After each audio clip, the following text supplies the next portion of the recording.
That one was a doozy. What am I doing here? Why do I keep doing this to myself? Hey everybody, you are listening to Canary Cry Radio and Razzle Dazzle. I'm your best buddy Basil. And this is Gons. Welcome to 162, the Burning Man episode, the long-awaited redemption episode. It's going to be We're back. Yep. We're back. Yes. We, of course, if you remember the tragic story of last year's Burning Man research episode, where the memory card holding all of the precious materials, the assets, as they say in the biz, is, if not in the detritus of some dirty burner's van, then it is buried out there on the playa. But this year, we're back, baby. We're making it happen. If you are a listener of Canary Cry News Talk, you've heard a couple of the small mini reports I've brought back from Burning Man 2023. Or if you're a longtime Canary Cry Radio episode listener, you know what's about to happen.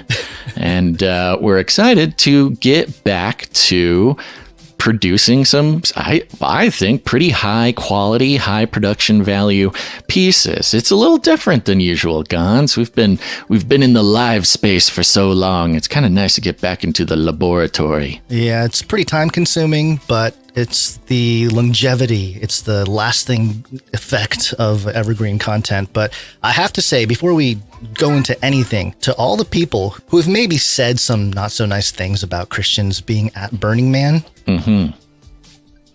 go stand in the midst of Burning Man and bring up important spiritual and religious questions, and then you can talk. That's all I got to say. Because Basil, I'm tremendously proud of you for doing what you did, and this episode documents the courage and just the dedication and the commitment and the faith that you exhibit there. Great job. I'm so proud of you. And we're excited, that's very man. sweet. This is a good episode.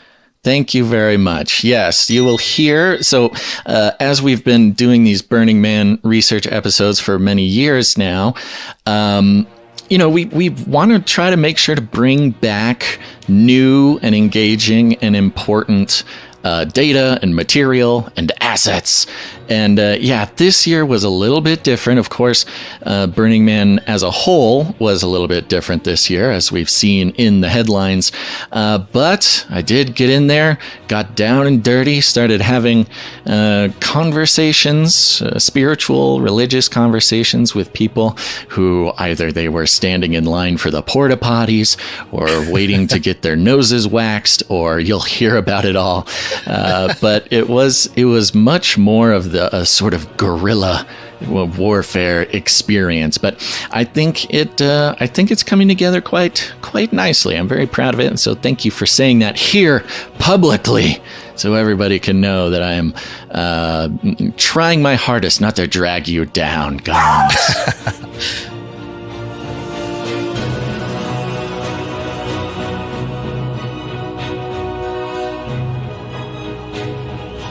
Gons, we first became aware of Carl Teichgreb and his research, maybe 10 years ago or so. If you are on the Canary Cry newsletter, and if you're not, you should go join that. Go to canarycry.party, and you'll see a place to sign up for the newsletter there.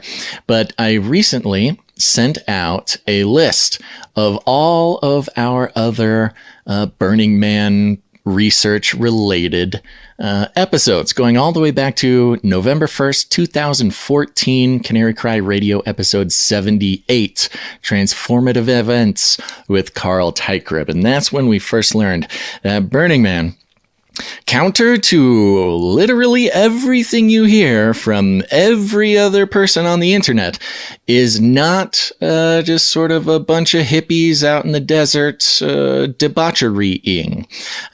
It does include those things. I know. gasp. Thought they were doing human sacrifices and it's just one big occult ritual.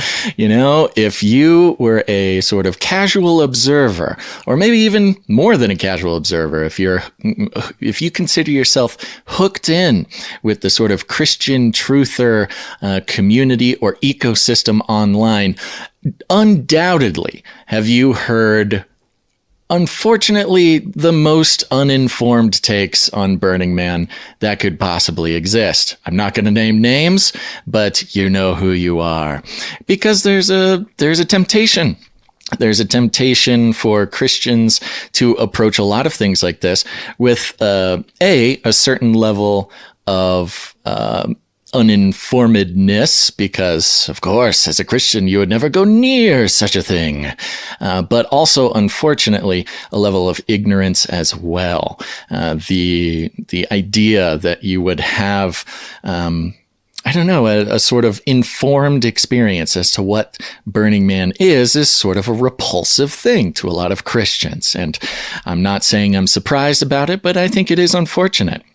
You may have heard online personalities talking about, basically just being mean, just sort of being mean about it. Those hippies, let them burn.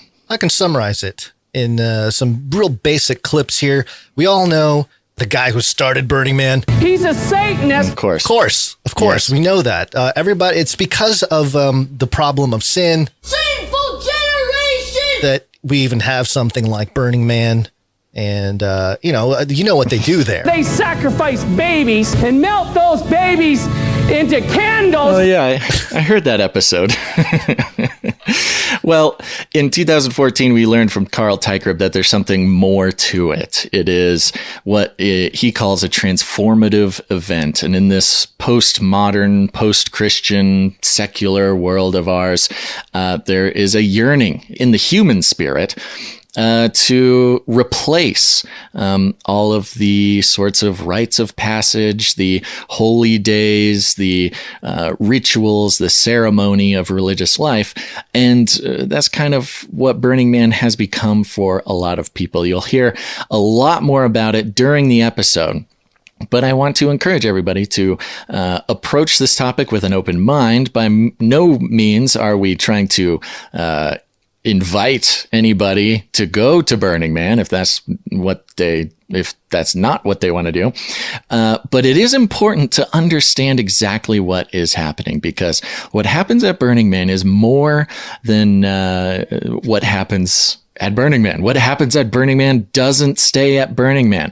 And what we've tracked in the past is how the ideologies, the ideas, the trends, the spirituality, everything that sort of grows out of Burning Man or is sort of initiated. A lot of times these things are initiated at Burning Man and then spread throughout the globe. It definitely a sort of globalist ideological spraying device, for lack of a more poetic way to describe it.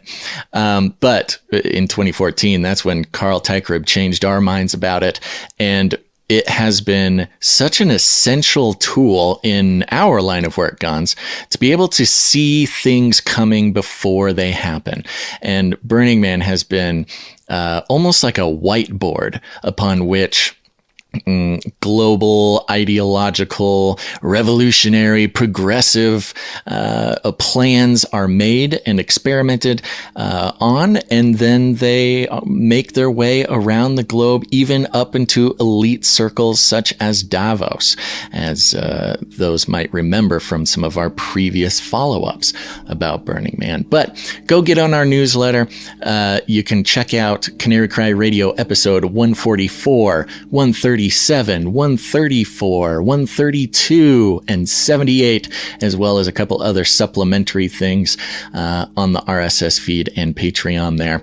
And you will be, I guarantee, you will be more informed about the truth about Burning Man than 99% of the people who claim to have the inside scoop online or IRL. Now, Gons, for those who listen to the Canary Cry News Talk episode, they know it was kind of a strange thing. Last year, there was a disaster where all of the material that I collected at Burning Man was lost, and it still breaks my heart to think about it. And so we really wanted to look for a new way of exploring the data this year. And something strange happened. Something strange happened at Burning Man. Can you even imagine? I really was not planning on doing the research trip this year, but suddenly the tickets, due to economic factors, due to weather, due to even the war in Ukraine in a lot of cases, thousands and thousands of tickets were put on the secondhand market. And when these tickets, they can easily get up to $1,500 per ticket. They were suddenly online on sale for like $100. So I took it as a sign. This year might be a year to go check it out. And if you pay attention to online headlines, certainly you saw that the drama unfolded, which you'll hear more about in this episode as well. But I am, in my work and in my life, there's always a question. Is this something the Lord wants me to do? Is this a place the Lord wants me to go? If obstacles come up, is that a sign from the divine that I am supposed to turn around? Well, I've always lived with the understanding that if the Lord doesn't want me to do something, He will shut the door. Just to have a couple obstacles get in the way, that's not enough for the Lord to keep me out of something I feel He has called me to. In fact, if a door shuts, the door is shut and a new way is open. But just a couple obstacles popping up in the doorway, that's usually the enemy trying to convince you that you were mistaken about what the Lord was calling you to. Now, of course, this year had its own set of obstacles, and there were listeners of the show, producers of the show, who were contemplating whether or not to beg me to not go. But I think that what came out of this year is really important, not just for, a sort of individual report about an individual event, but also the broader picture spanning decades chronologically and spanning the world as we watch it descend into arguably some events and timelines that are relevant to biblical prophecy, Gons. Yeah, it certainly helps us understand the times and a big chunk of the explanation for what we're seeing in society and culture today. And with that, this year, we made a point. I did not feel really the call to put out the fundraising attempts to try and gather as much financial support as possible for this undertaking. It was thankfully, most of it was quite cheap and taken care of already. But, we are still value for value, Gons, which means we try to create as much value as possible. And those who get value from what we do, they're invited. They're invited into the paradigm shift that is the value for value model, which means we take no corporate money whatsoever. We are not connected to the wishes, the will, the corporate policies, the strategies that hinder so many pieces of media, especially online and especially nowadays. But we are entirely funded by people who get value from this show. And, we did have a couple people send in some encouraging words and some finances. But of course, Gons, we call them producers, and executive producers are those who come in and they support any individual episode for $100 or more. And you know what? I wanted to give a big ol' shout out to executive producer of this episode. Executive producers. And that is executive producer, Sir, that's right, he's a knight of the Canary Cry Roundtable, Sir Jacob Highline Haas, a knight of the Issachar Pursuit. I really appreciate that, Sir Jacob. Thank you very much, Sir Jacob, for your executive producership. Where'd you find this? And Sir Jacob sent a note with his producership here, and he says, Basil, one ill turn does not deserve another. If there is a way to make that phrase fit the Burning Man situation, then maybe this'll help. The report is only half the equation. The other half is you being there on location planting gospel seeds. And man, that is the most relevant executive producer note, perhaps, in the history of the show. Thank you very much, Sir Jacob.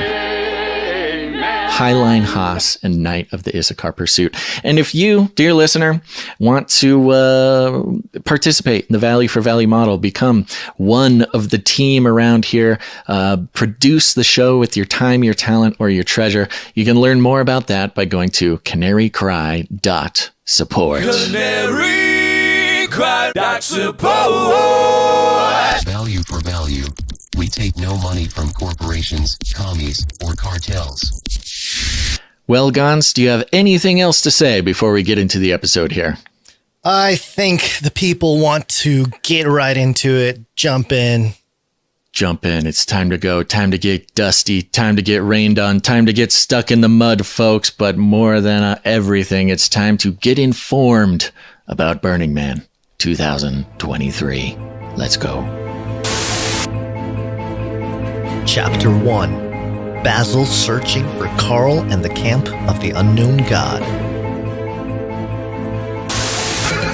Coming to you live from Burning Man. Check 1, check 2. Okay, here we are on the roll using a new little recorder device machine. This is your best buddy Basil. I have been riding my bike for about 45 minutes straight now. In the location that I was told that Carl Tygrib in the camp of the unknown god would be. And I have not found them. However, I will not give up. I really hope this wind is not a problem. That's the thing with these little recording devices. I can't monitor them. There, maybe if I cover it like that, that might do the trick.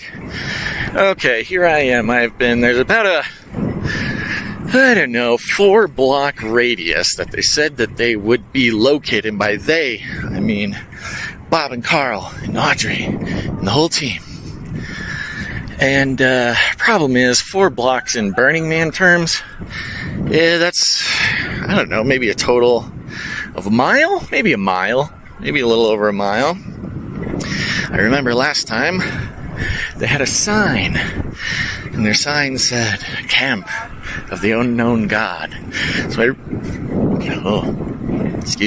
really have only one way of finding them, and that is to either see their face or see their sign.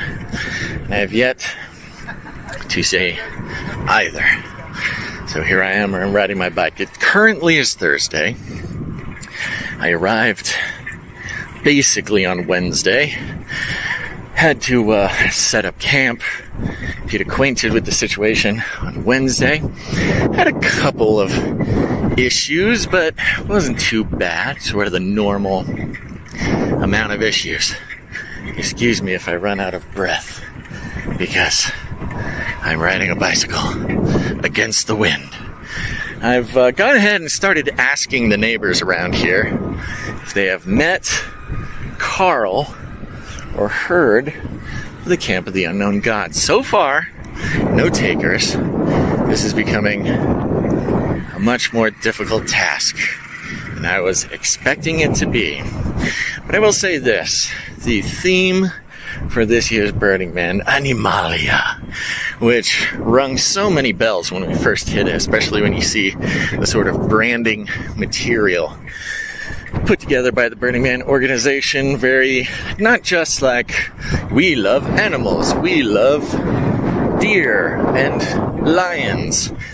It's like, whoa, wouldn't it be cool if like a lion had antlers and the body of a lizard and the tail of a different kind of lizard?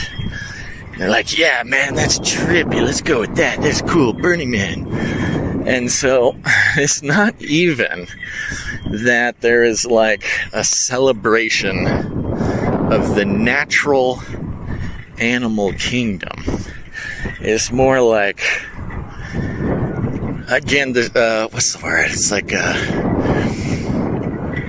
reimagining. If we, as humans, could reimagine, not just in a transhuman sense, what could it mean to be a human? Like, what else could humans be?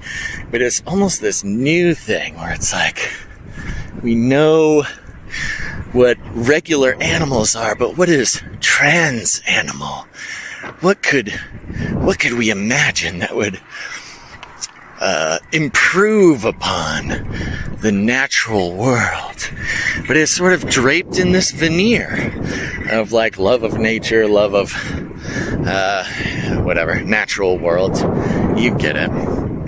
But is infected with this sort of transhuman ideology, which, of course, as we spend a lot of time figuring out, is sort of the theme of the elite sort of agenda injection into everyday life, but is now spreading. Like, can nothing just be what it is, the way it was created? Do we have to reimagine every living creature in some more? It's almost like human beings in elite situations are just bored. They're just bored of reality, which, as I'm saying it out loud, is of course what's going on. But I'm bored of reality, bored of regular animals. We gotta reconsider what an animal can possibly be. So here I am, still searching. I've covered maybe a block and a half since we've been rambling. But I'm a little bit afraid. What if they didn't put out their sign? What if, I don't know what their thing looks like. I talked to Carl, talked to Bob beforehand. Not a whole lot of service. Holy smokes. Huge dust storm. Oh my gosh. My eyeballs. Okay, stopping the bike. Ow. Hold on. Can't see. Yeah, here you go. Here's a live explanation of what it's like to be in a Burning Man dust storm. It's not just windy and dusty, but the dust is basically... Oh no, my sunglasses flew away, and my hat. Oh, disaster. Classic Burning Man disaster. Oh no. Okay, bike's on the ground. Hat's on the ground. Okay. Oh my gosh. Alright, folks, I'm going to take a second here. I'm just going to sit right here. I'm just going to stand. Get all my stuff. Hat's on the head. Glasses on the head. I hope this audio is not horrible. But honestly, I suspect it might be horrible. But I really hope that things are turning out. Oh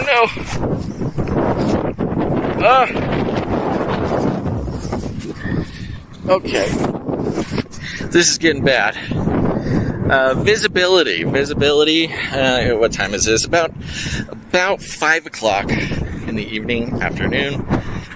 Sun is still bright. Visibility is sitting at about 15 or 20 feet. So not very good. I am not wearing a respirator or a mask right now, which I really should be. But it's really hard to record things with a mask over your mouth, as we all know by now.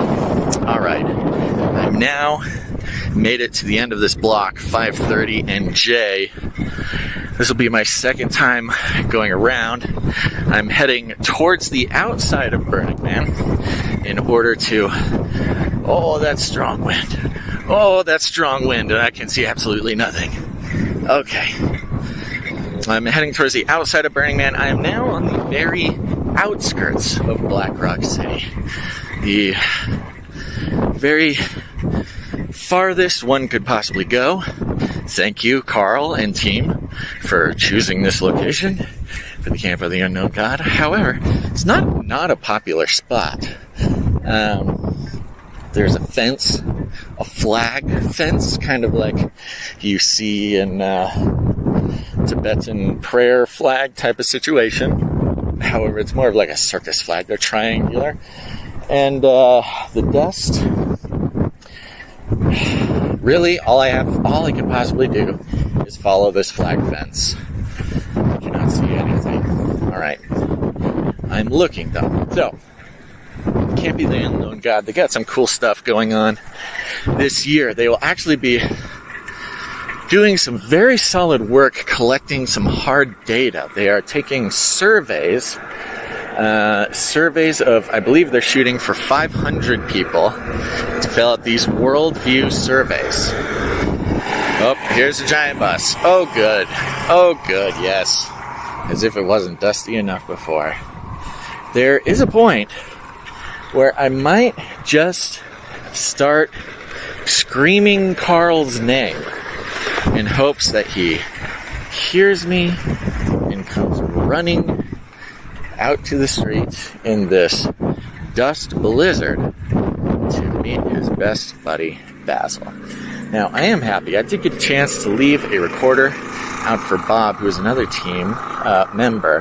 However, he is not here at the Camp of the Unknown God, nor is he in Burning Man, but the majority of his ministry... Oh, hold on one second. Here I go. I'm going to ask these people that are looking at me. They're looking at me. You guys met anybody named Carl? No. Got any neighbors? No, not that I know. Okay, appreciate it. You guys are staying dust-free? Say that? You guys are staying clean, dust-free? Yeah. Yeah, you look great. Thank you. Oh, you haven't seen a sign for something called Camp of the Unknown God, have you? No. Okay. You know, some people got signs, and God bless them, but sometimes their signs fly away, and you'll never see them again. Well, I think that there would be a case to be made that the reason that God is unknown Yes. is because he doesn't have a sign. Well, isn't that the fun part, though? At that point, what kind of sign could God send Wind. that we wouldn't use? The wind is the sign. The wind is the sign of the unknown God that I should be back in the RV Yes. and not riding around like Yes. this. Okay. What's your name? I'm Jim. Jim. Nice to meet you. And this is he is. Nice to meet you. My name's Basil. Nice to meet you. If you just happen to meet a guy named Carl, How much is it? honestly, I owe him. This is me trying to repay a debt. It's very difficult, though. All right. Well, blessings. I'll see you guys next time. You'll probably see me go back and forth a couple times. What? All right. You heard it, folks. They did not know Carl. They did not know Camp of the Unknown God. It's that name. The name Camp of the Unknown God inspires conversation, even with some guy out of nowhere. Now, was that a good opportunity to dig deeper and spend more time with Jim and the other person's name, of which, honestly, I did not catch? That might have been a good opportunity. And these are the things, the moments that we are faced with, not just at Burning Man, but just in life in general. Here I am. Oh, I see some sunglasses on the ground. I'm going to stop and get those. Speaking of opportunities. Oh, you may have heard a little squeak. That little squeak. Are these your sunglasses? Okay, he's shaking his head. They're my sunglasses now. Whoa, don't hit this car. Thank you. Anyways, yes, these opportunities to talk to people, that is really one of the core principles of the Camp of the Unknown God. And if I was not in such a state of panic that I cannot find the camp, that would have been a great opportunity to go a little bit deeper into conversation. And now I will regret not doing that for the rest of my life. But here I go. I'm continuing on the road, looking for a sign, a literal sign. Honestly, a divine sign would be great. That would actually make this way easier. So let's just ask for that. Okay, Lord. Here I am. I'm here again. I'm trying to do the thing that I thought I was supposed to do. And I'm looking for this camp card, and you know where this camp is. You know exactly where the Camp of the Unknown God is located. And you know what? It's up to you, buddy. Thank you for everything. And if you want me to find this camp, you coordinate circumstances in that very special way that you do. Because I would love to continue doing this mission. A funny thing happened. This is just kind of a fun story. Fun little story. I had my phone yesterday. My phone, no service out here. There's never any service out here. Sometimes there's service. It's really, sometimes there is, sometimes there isn't. And only God knows why. And my phone had no service. Excuse me. You guys have a neighbor named Carl? Nobody? Oh, yeah. You have seen a sign that said Camp of the Unknown God? I got a camp right across here. Is there a camp of Carl? Camp of Carl? Well, I don't think it's Carl. that sounds like a lead. That's a good lead. Alright, I'm sorry. Yeah. No. Oh, sorry to interrupt. I didn't want to interrupt. That away. Right here. On the sides of that, Okay. Oh, that big one. right there. Yeah, the camp big of one. Something. Okay, I'll start there. Okay. I appreciate that, buddy. I got nothing for you, buddy. Yeah, Have a good time, I man. thank you for the help. What's your name? My name's Kenny. Kenny. Nice to meet you. I'm Basil. Basil. Yes. If that's him, Basil's one of my favorites. You I like love that? It's good shit, stuff, dude. huh? Oh my god, I gotta start growing it. It's so freaking expensive. How come you're so expensive? you know, it's just high demand, low quantity. It's just simple economics, you know. Yeah. I appreciate it, buddy. Thank you very much. Absolutely. I didn't mean to interrupt your No, it's my conversation. neighbors. Oh, your neighbors. Yeah, they're okay. from Ukraine. Oh. Yeah. Oh, you're from Ukraine. How much have you talked to them for a while? Kind of a couple Just whatever. conversations, They're just hanging out, Yeah. huh? Made it over. Okay.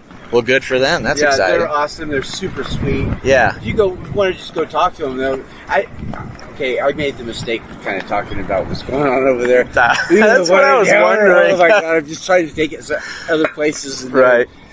You could just tell it. Like, I wouldn't go there. Sore at all. subject, not the thing. Not the Yeah. thing to talk about. Okay. Sounds Well, good. good. Thanks for the tip, Well, buddy. hey, would you like one of these? Yeah, they're awesome. All right. Right on. Well, maybe I'll talk to him. Take it easy, buddy. Thank you so much.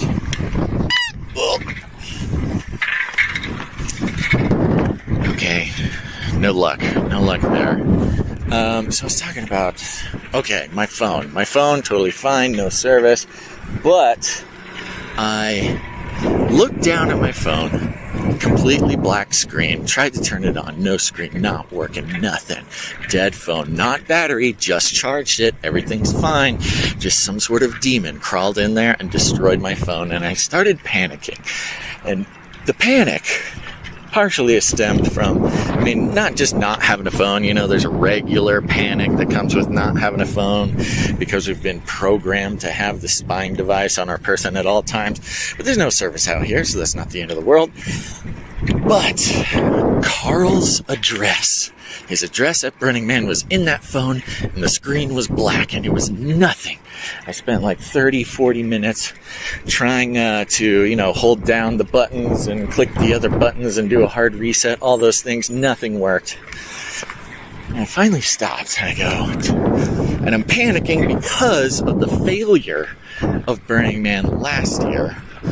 And to be honest, everybody, I am horrified of the idea of not being able to accomplish the mission this year.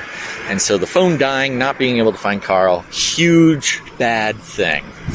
And I stopped, and the simplest possible prayer. Hold on, truck going by. I just go, Lord, this is it. If this phone's dead, I have nothing to go off of.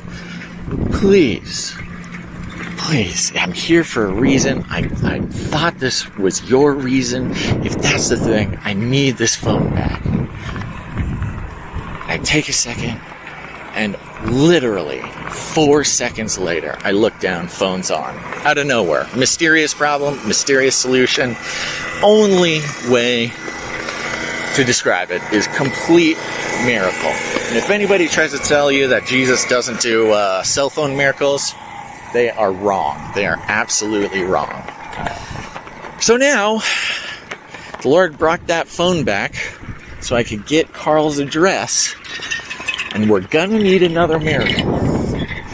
So that's what we are all asking for. And even though you guys are listening to this days, maybe even weeks in the future, we are not chronologically united as our human being selves right now. But because God is outside time, and all things and all times are accessible to Him, those who are agreeing with me in the future right now that we are going to find the camp of the unknown God, and we will connect. We will have a successful Burning Man research/ministry trip. Everybody say a good amen right now. And now our time-traveling prayers are going to solve this problem. Oh my gosh, it just got so windy, so dusty. So somebody out there needs to get their act together. Okay, this camp says party. I don't think that's them. I hope they have the same sign. Oh, wait, I see a sign. Is this the sign? It's a sign. What does it say? Baby on board, need fresh water. Please, please, please. Oh, goodness. I should bring some fresh water to these guys. Okay. Alright. I'm going to do that. These guys are apparently in a lot of need of water. I have a hard time believing they brought their actual baby out here. But it's possible. There are children. While I'm at it, while I'm here, riding around, figuring this out, looking for the camp, I guess I can tell you some more stories. So the theme on Anamalia, obviously, hold on one second, let me ask this guy. Hey buddy, you don't have any neighbors named Carl, do you? Not met anybody? What about a sign for Camp of the Unknown God?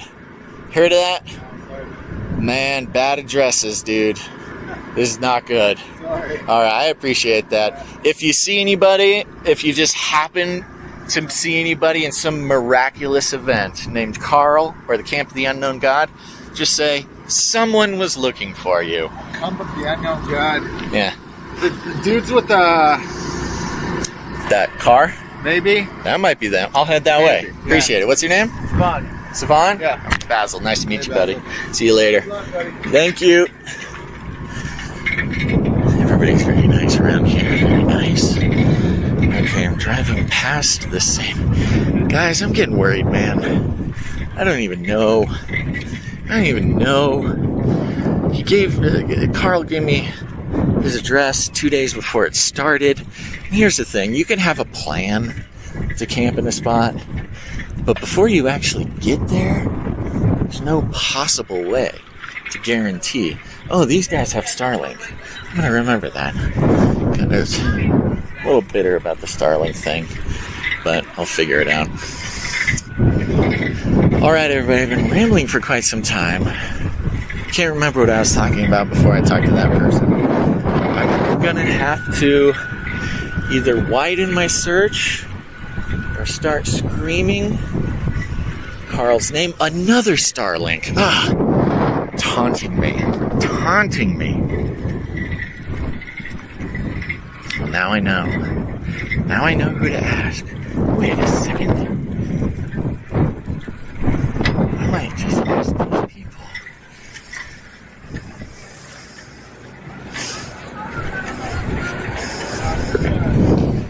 Are they home?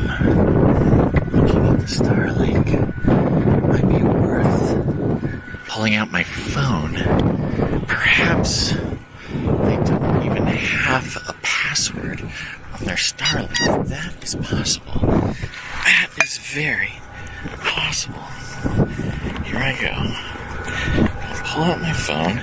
Remember the phone that Jesus healed?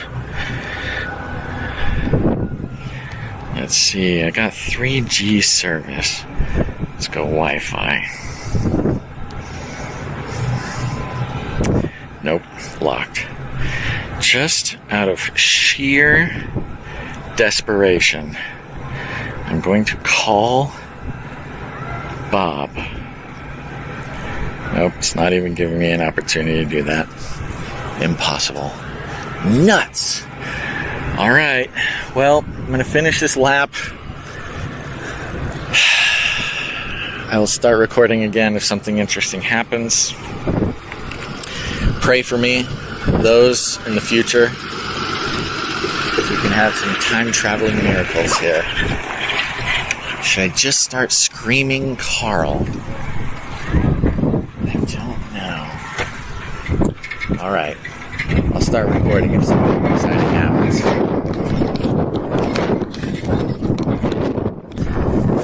Carl! Anybody named Carl out here? Any Carls? Carl.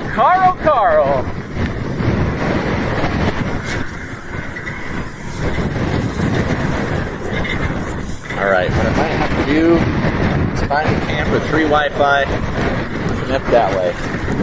The windstorm is getting a little unbearable. The dust, we've gone down to about 10 feet of visibility. It's very hard to breathe, so I might have to turn off this recording, put on my respirator. Elsewise, I am just sucking in dust all day long. Somebody waved at me. Should I? Okay, I'm gonna turn around. Oh, this is interesting. There's a sign somebody put up that says, maybe the fact that you're looking for a sign is in fact the sign you're looking for. Whoa. Deep, bro. That's the sign. Yeah, I know. The sign is I need a sign. That's the whole point of this whole thing. Where? Okay. Gold. No. Sorry, I'm just saying things that I'm seeing now. Really should have put some more specific work into the pre-production of this thing. Okay, I'll keep you posted if anything happens. Somebody just waved at me. Excuse me. Do you guys have any neighbors named Carl? No Carls. No Carls. No signs for something called Camp of the Unknown God. Nothing. None of the camps are in these rows. I know. You know, it's an unofficial camp. Because you've been looking on all the other sections. I'm just, you get an address and it's going to be in some sort of half a mile radius. Sorry. Oh, you're so sweet. I appreciate that.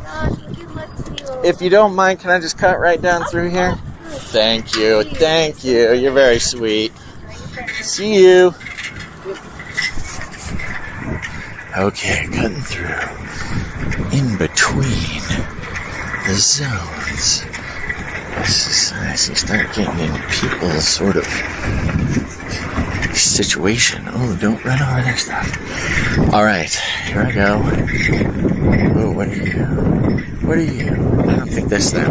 There's about 100 bottles of booze on a table. I do not think that is Carl Teichert with the Camp of the Unknown God. Oh, here's some couches. Couches are promising. Ministry happens on couches. Wait, this looks familiar. Hold on. Carl!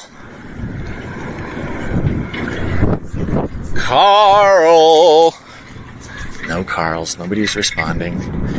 This truck reminds me. Oh, that's from Arizona. Carl doesn't have an Arizona license plate.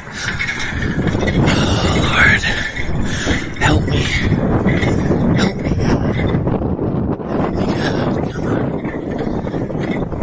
bring me to where I must be. Guide me. 2 hours later. The rain has fallen. The mud has formed. I've now been walking for 2 hours to try to make it to the camp of the unknown God. I am somewhere around 5:30 and 8, which is where I was told they would be.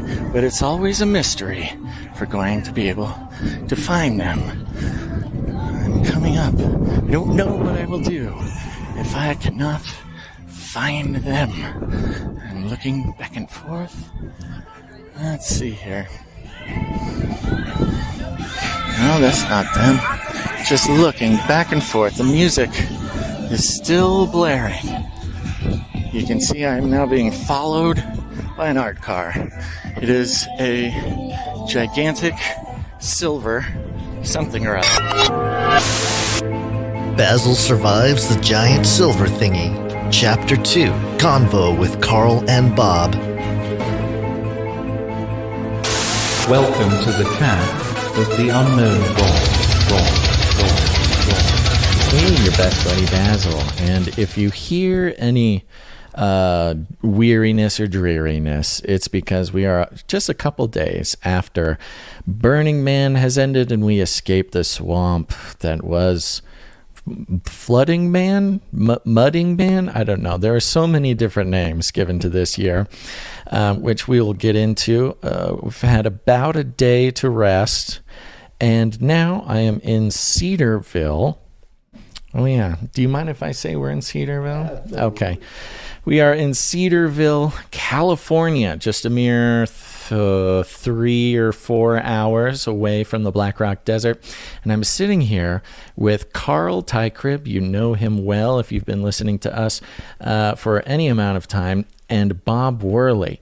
And both of these fellas are part of the team that is the Camp of the Unknown God. And we will talk a little bit about that mysterious and ever question-raising name, whether you're sitting in a pew or rolling around in the dust. Everybody has questions, and it's almost like that was the whole point. But we have a post-burn interview here with two of the main men who are doing some very interesting things orbiting around Burning Man, and they've been doing it for quite some time. So we'll start out by saying hello to Carl Tykrib. Hello, Carl. Hey, good day. Good to be here. And Bob Worley. What's up, Bob? Hey, everything's up, man. Thank you for having me on. Oh, I'm so happy to do it. We've actually, I don't know if we've ever had you on the show, Bob, but we've certainly known each other, at least by voice and text message, for a few years now. I ran into you in 2018. You did? Okay, yes. I wasn't sure if you had your beard or not. No, I know. It gets hot out there. I did forget the beard this year. So I'm going to jump right into it because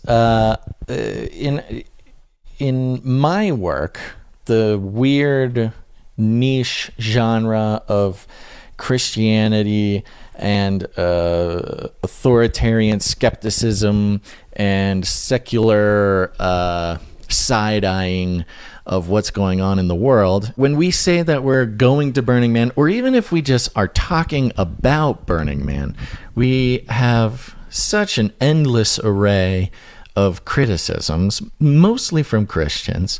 And I think it's important for all of us to over the next hour or so, learn exactly why 2 or 3 or however many God-fearing, respectable Christian men and women would be going off into the desert, which with the hedonistic hippies who are rolling around. So first, I want to say, Carl, why don't you tell us who you are, what you've been doing, and what does that have to do with Burning Man?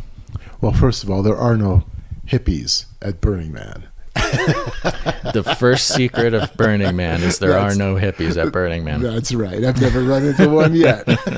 Ran into a lot of programmers and doctors and tech bros. Oh my word, yes. Folks from government offices. A lot of government people. Lots. People don't recognize or realize that. But I've never actually ran into hippies. It's almost as if the narrative that Burning Man is sort of a hippie event is almost its own kind of psychological operation. It kind of is, isn't it? It's very interesting. Yes. In fact, I remember in 2017 rolling by a camp, and they had couches on the esplanade right along the very edge of the playa, and they had signs and megaphone, and they were yelling at me as I was riding my bicycle by, yelling out, "Where are the hippies? Where are the hippies?" And they had signs and placards. There's no hippies here. Yeah. Well, it's interesting because this year we actually had some climate activists show up to block the road going into Burning Man, and it confused a lot of people in the media because they're like, why are the hippies mad at the other hippies? What's going on here? Get off the highway. This is a state route.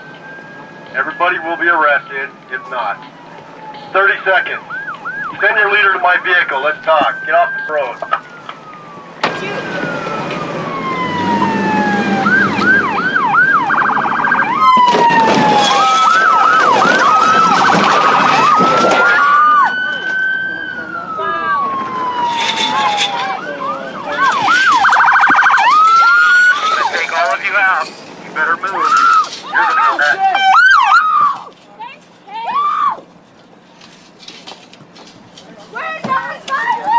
Get out now!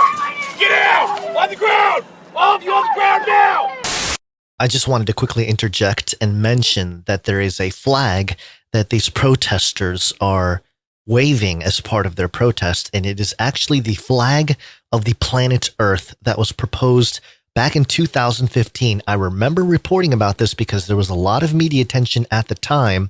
Of course, there have been many planet Earth flags proposed, but this particular one, the International Flag of Planet Earth, designed and proposed by Oscar Pernefeld, did get the attention of the media. And so I think it's an interesting example of how some kind of proposed piece of art or anything, a symbol, can be picked up by the mainstream media and the greater institutions and trickle down into people that are well-meaning but radicalized and indoctrinated into a certain set of beliefs that get them riled up enough to protest and try to block people from getting into Burning Man, which, depending on where you stand on it, could seem like a good thing or whatever. But bottom line, they're waving the international flag of planet Earth that was proposed in 2015. Just something I wanted to note as we go through all of this stuff.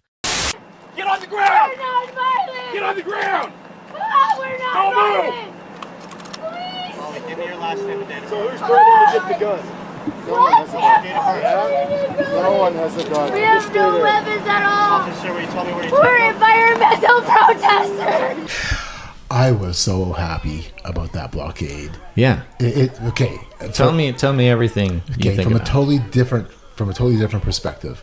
Every burn I've gone into has always been like a 6, 8, 9, 10.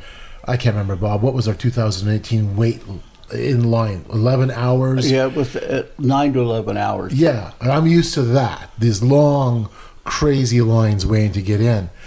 This one, we entered the playa. I was with our friends Brian and Audrey Vanderclay, who are also a part of the team. We enter the playa, and we drive right up to the gate.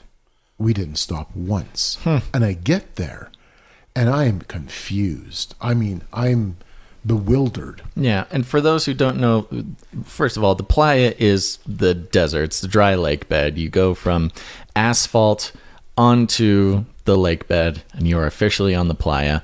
And from the asphalt of the road to the entrance of Burning Man, the gates, it's 8 miles, right? 8 miles of just cones and flags set up to guide you in the right direction, but basically nothing.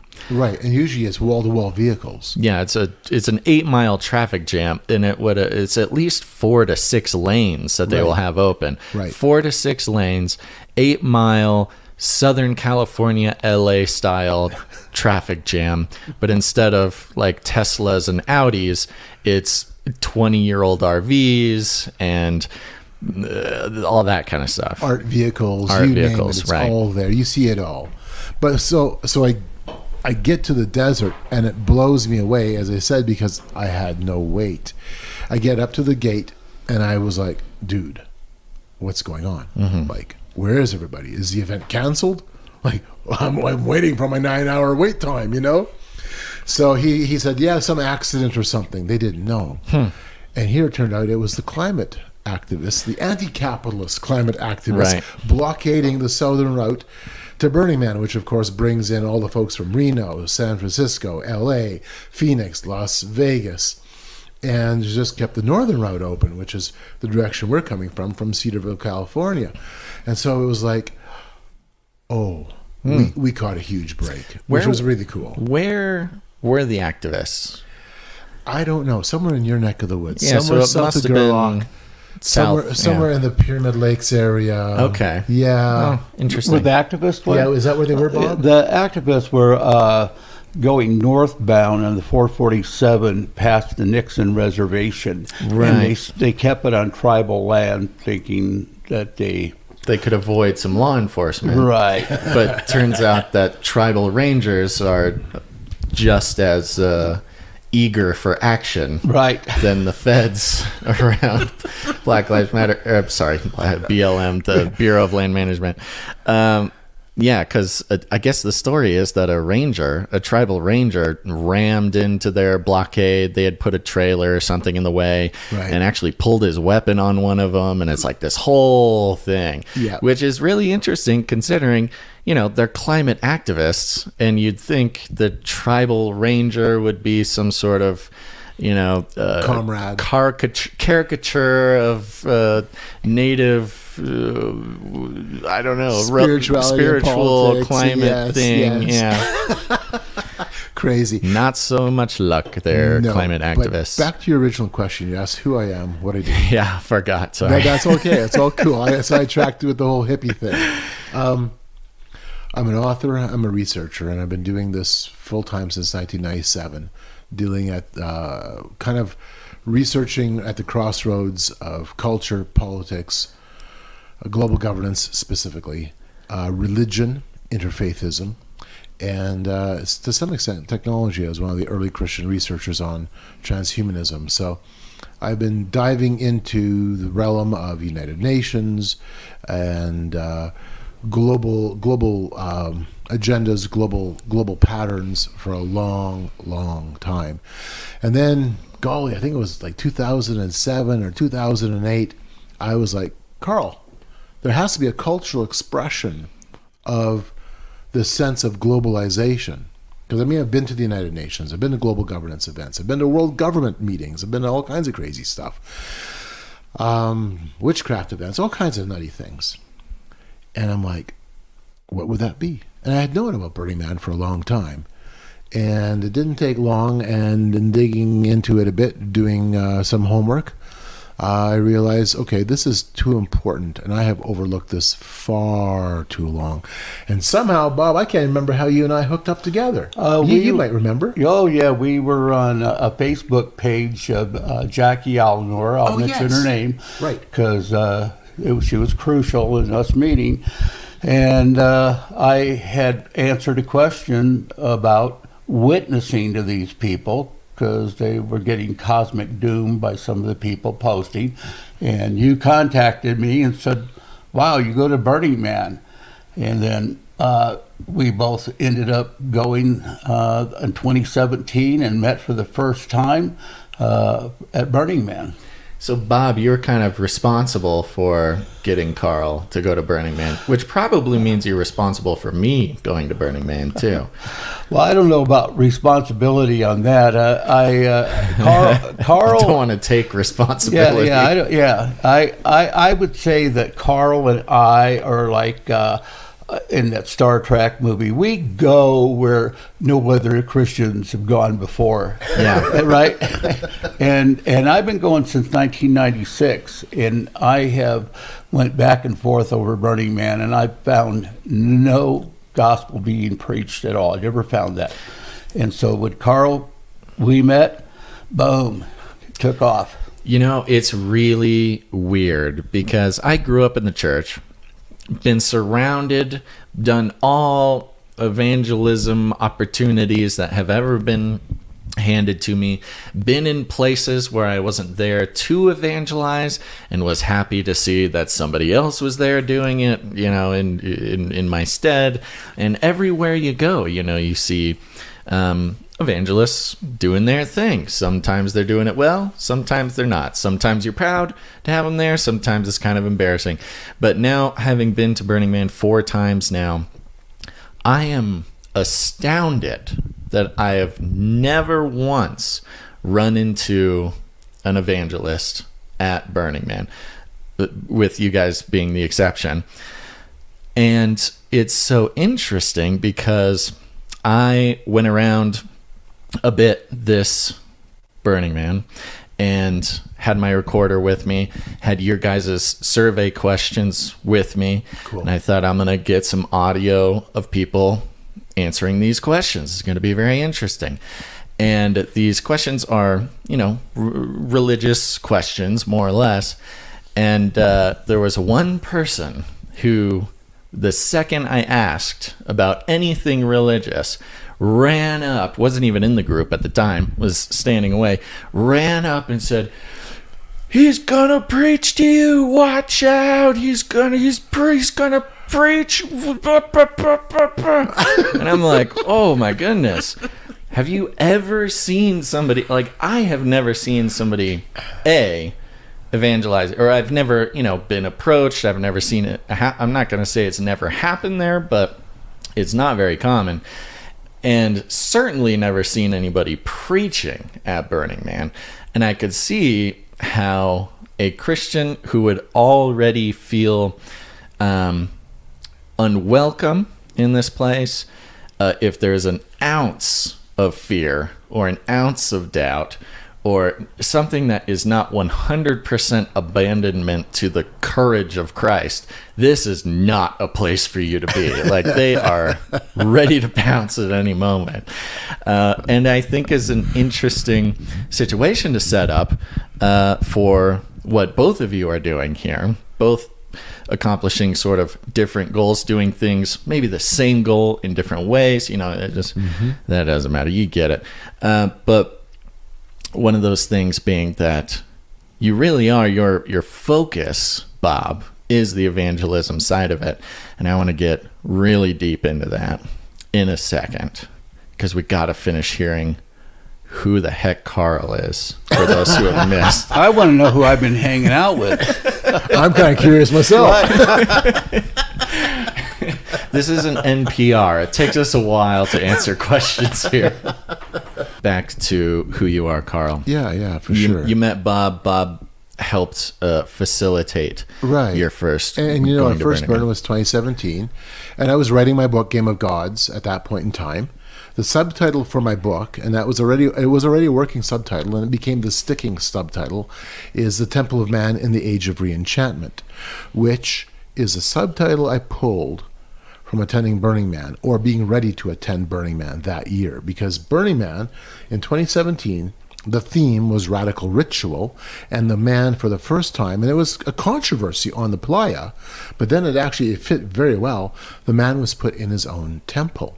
And so it was literally the Temple of Man, and Burning Man is a representation of the age of reenchantment, the sense of wonder and purpose and direction in this now post-Christian, post-secular, new mythological age. Yeah. And Burning Man really is both secular and mystical all at the same time. It really combines both. And that's something that was, again, it really hit home going back again just this last week and seeing both this secular component of, and that came out with the surveys, how many of them were atheists or agnostic, and yet at the same time, everywhere you went, you would run into forms of spirituality, forms of religion, symbolism that harkens back to even to Christianity, especially this year with the Chapel of Babel, the big Tower of Babel that was set up where Larry Harvey was literally standing, his cutout was standing above the entrance into the Tower of Babel, and Larry Harvey, of course, being the founder of Burning Man. Yeah. So it was this very raw combination of all of these working components, and that's one of the things that drew my attention to Burning Man. This was not just simply a party in the desert. If that's what your thoughts are, you're missing the big picture. And you see a lot of people referring to it as hippies partying in the desert, which both of those things are incorrect. Right. Even in the mainstream media, you'll see references to hippies partying in the desert. And again, it's so blatantly not just wrong, but 100%, 180 degrees in the wrong direction, right, which signals to me that it's a purposeful misdirection, because both through your work and my interactions with you and my experiences at Burning Man have really informed this idea that I think Christians are really getting wrong nowadays, which is it is not Christianity and the secular world. It's not Christianity and, the godless flesh people. It's not quite that easy. And growing up, I've been a Christian now for 30-something years, and it was always described as there is the godly people, and then there is the other people with no God. And that is almost entirely wrong, because you think people with a secular worldview, secular experience, secular identity, these types of things, we think of it as just an absence of God, specifically the Christian God. But what Burning Man really shows you is there is an entire mythology that people are living under, with, and for at the same time. There is a religion, is a spirituality, is a mythology, in your very wise words, a re-enchantment, an enchant. People are living sort of very spiritual or magical lives. And even if they don't have the words to describe what they are doing, they might just say, I'm agnostic, or say, I'm atheist, meaning there's no interaction with the divine. They are performing as if they are this sort of ancient priesthood of some god force or pantheon even, and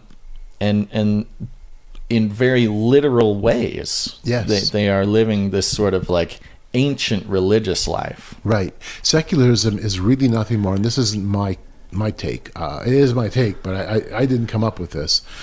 Secularism is really a pause between one dominant religious perspective fading away or being removed and put to the background, which is the Judeo-Christian worldview in the Western world, and the adoption of a new religious way of thinking, a new dominant religious paradigm.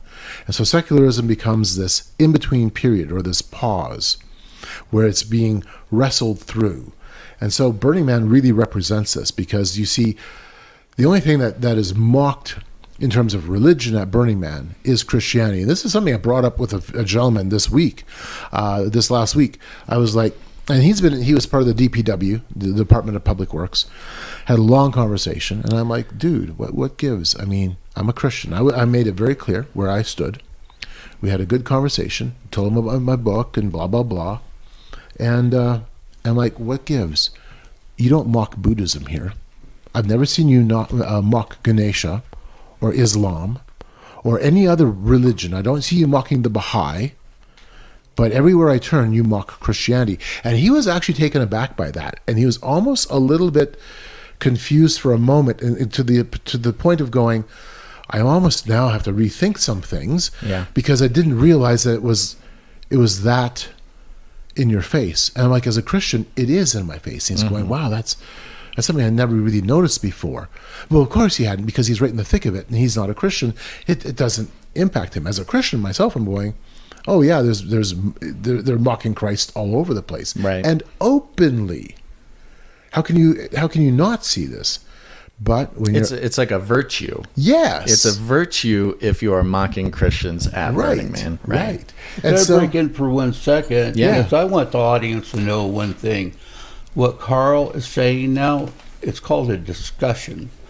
And that's what you got to do out there. You're not out there with a bullhorn. What you're doing is having a reasonable defense for the faith and utilizing what Carl just said makes people think, long lasting. Right, Bob, that is so important. We have to have Christians come to the realization that this is not a place where you're going to be using a cookie cutter way of doing evangelism. It is instead having conversations. It's not just simply sharing and running away. You're entering, and you've done this, Bob. I've watched you do this over and over, and you do this very, very well. You go in, you have a conversation, you share, you spend time with them, you sit around the camp with them, or they come and sit around the camp with you. And one of the perspectives, and this is important for me, back in 2017, Basil, I watched Bob, this man, do this, where he would tell them, look, you are my brother in Adam. After the end of a big conversation, and then he would say, but I want you to be my brother in Christ. And that hit me because I'm like, that's it. Starting from that point, I mean, being brothers in Adam, in an objective connection with the human you're talking to, an inherent connection. You know, there tends to be this idea with the less open-minded Christian folk. Of course, I'm here with a couple Christian guys who go to Burning Man.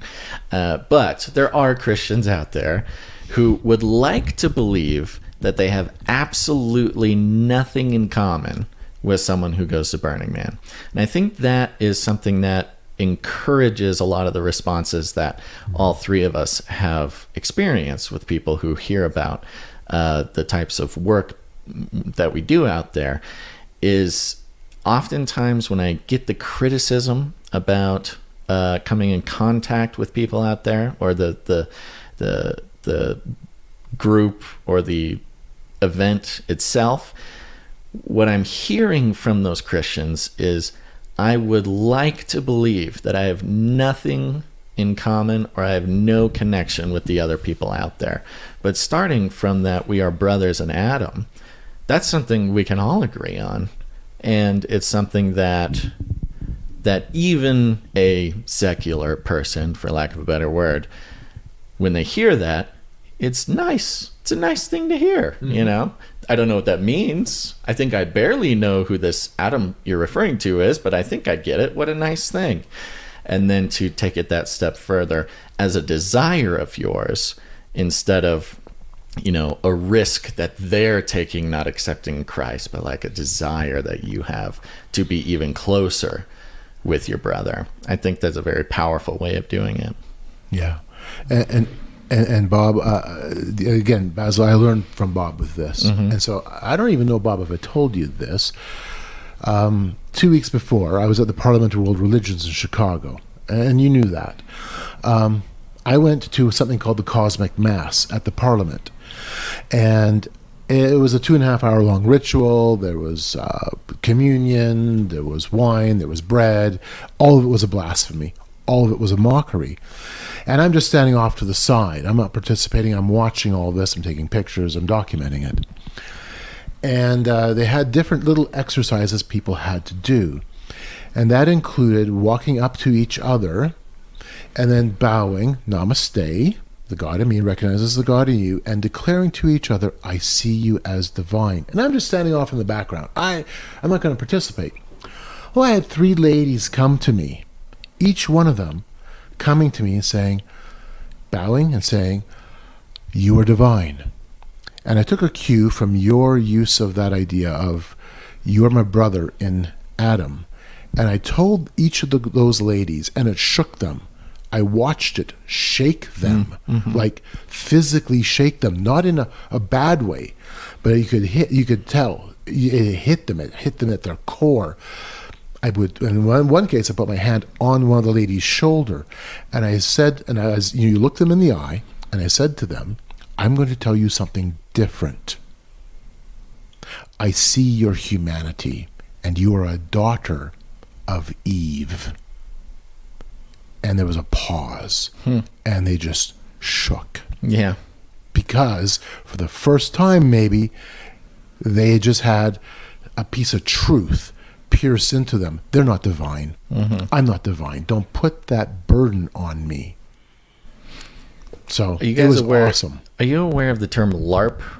LARPing? No. So LARPing is an acronym for live action role play. Okay. And the term starts with kind of this Dungeons and Dragons fantasy kind of thing where groups of people will go off into the forest and pretend to be wizards and knights and things like that. But now it's been applied sort of more broadly outside of that setting. Live action role play can kind of describe, in a sense, things as broad as like mass social movements. It was used a lot during the 2020 riots where, you know, the idea was that they are out protesting for George Floyd, but really it's just a bunch of kids who want to go break stuff. So they LARP as protesters. And this, in sort of the philosophical sense, you know, can refer to someone. Maybe they like the idea of being divine. They like the idea of being part God or something. And so they just kind of LARP it.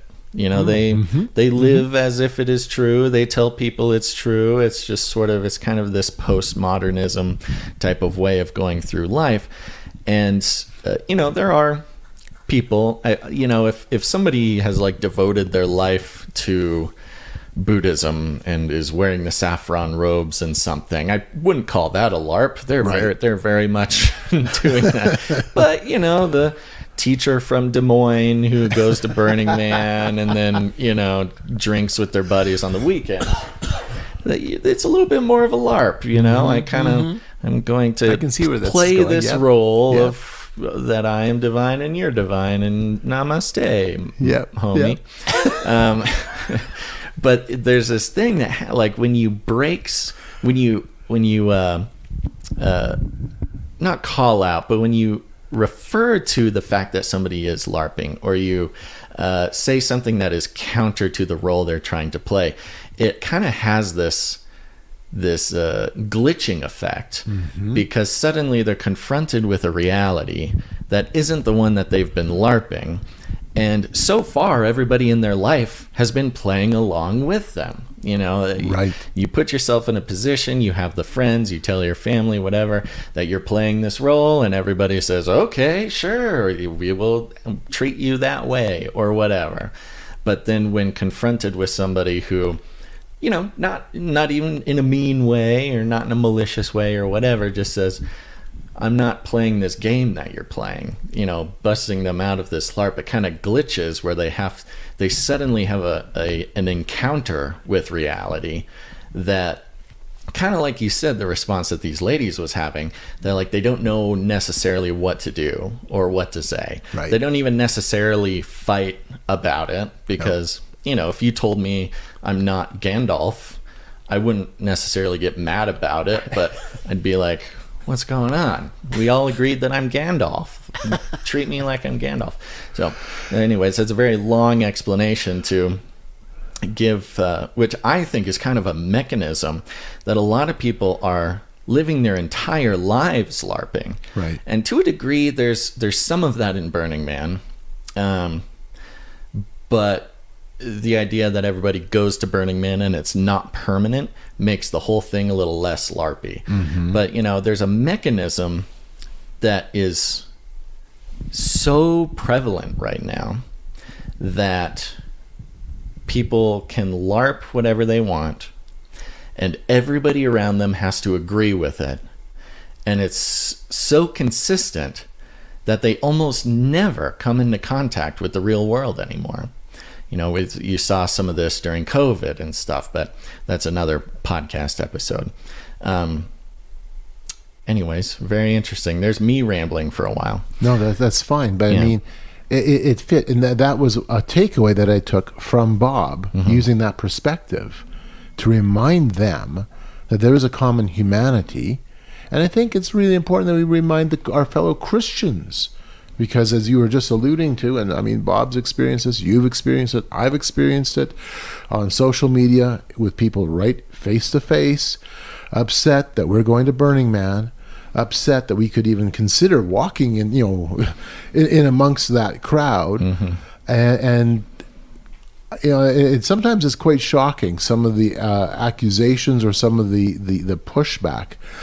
And yet at the same time, at least for myself, I haven't had anybody push back when I'm going to the United Nations or I'm going to some other research event. My goodness, that hasn't happened. Right. Or even the last time I was in the United States, this is the first time in 3.5 years, thank you to Trudeau and Mr. Biden. But the last time I was in the U.S., I was at the largest gathering of witches in the world, indoor gathering. Nobody, there's no pushback. Yeah. But all of a sudden, Burning Man is like, Yeah. how can you do that? I mean, honestly, in my gut, I'm going, how can you walk into Walmart? It's the same people with the same worldview. They're just not living it out. That's all. Yeah.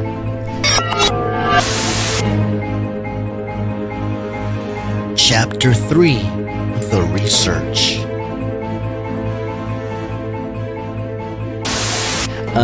Let's talk about your research. Yeah, sure. Tell us about your research from the past, and what was the goal this year? What would you get into this year? Yeah, for sure. Okay, so this is like yourself, my fourth burn. And then I also participated very heavily in the virtual burns in 2020 and 2021. Enough so that I was intentionally looking at a couple of the camps and having conversations with a few of the camp leads who were involved in building some of the virtual setups. So that was really, really interesting. And then I've also been to some regionals, and I've been to a pile of other similar related events, both in the virtual space and outside the virtual space. And of course, if you've read my book, there's an entire chapter devoted to the background behind Burning Man, its global reach, etc., etc. The research, so this year I did social surveys. We conducted approximately 400. I need to count them.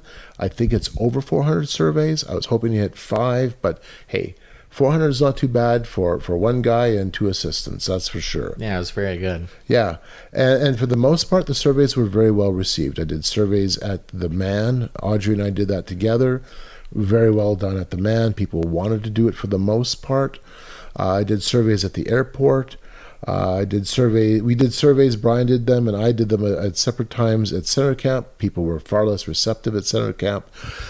And then I went to the waffle camp. I think it was closer to the 9 o'clock zone. And I just kind of stumbled in because it was waffles.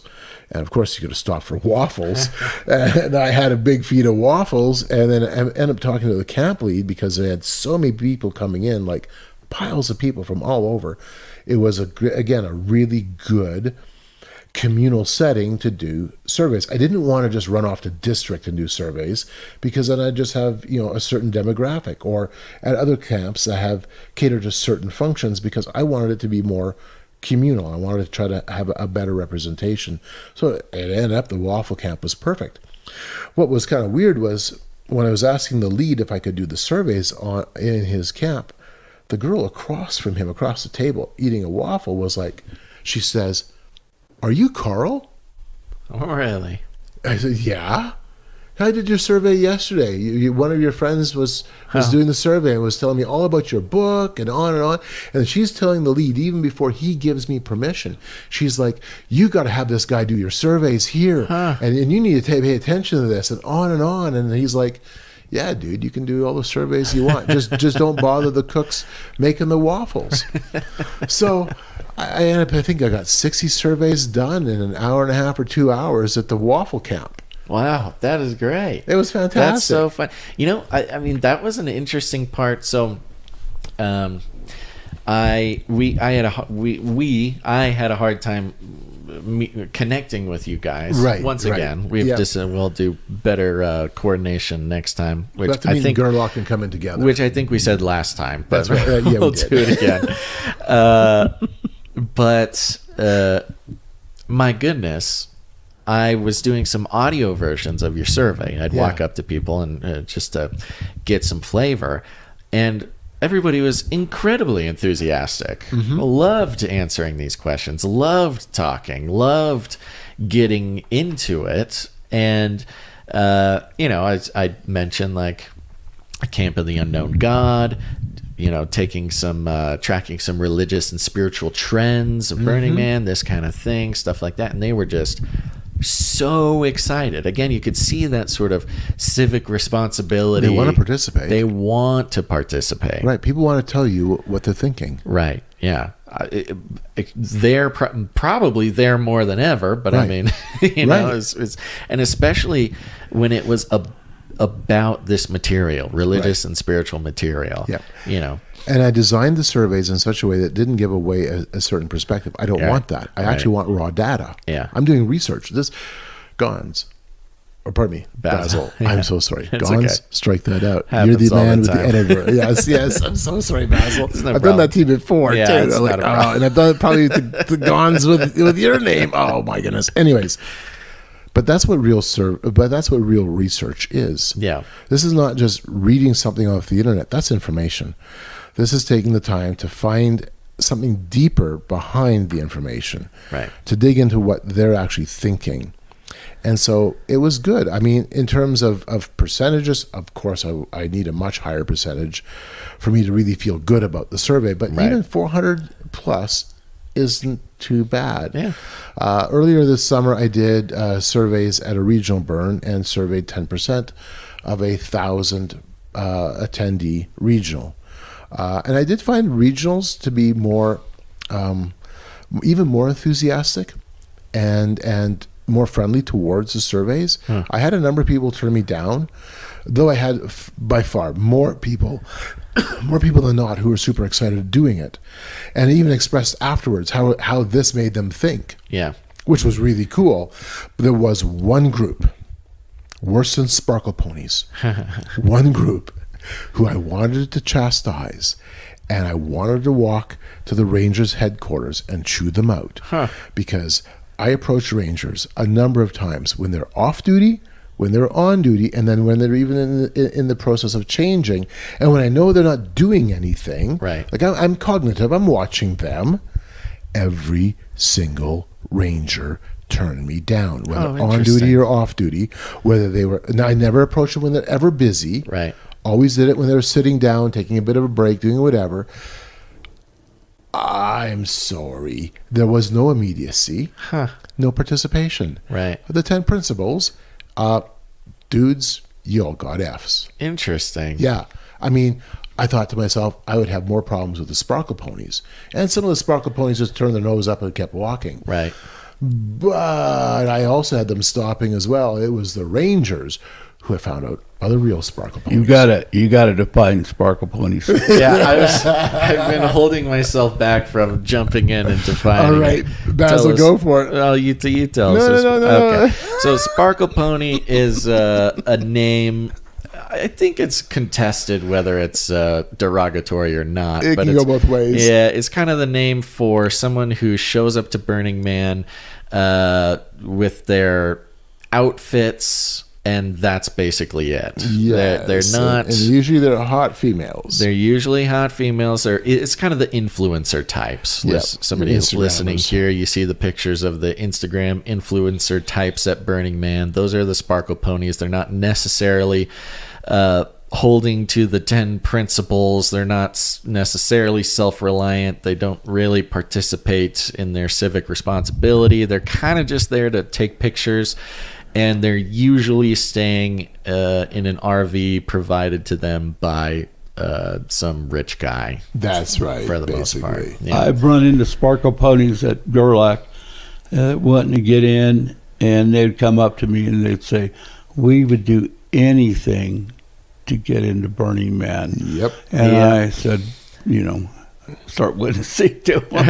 And they're turned off by that. Not accept Jesus Christ as your Lord and Savior. Right, exactly. And there's your ticket. So, I don't know, Bob, if you remember, but in 2017, maybe I shouldn't talk about this on air. I don't know. But, okay, there's something about Burning Man. There's a lot of whimsy and play. Right. That's one of the things I actually appreciate about the culture. There's some good takeaways. Yeah. I mean, one of them for me is the importance of art and understanding the purpose of art, but also just that aspect of whimsy and play. Yeah.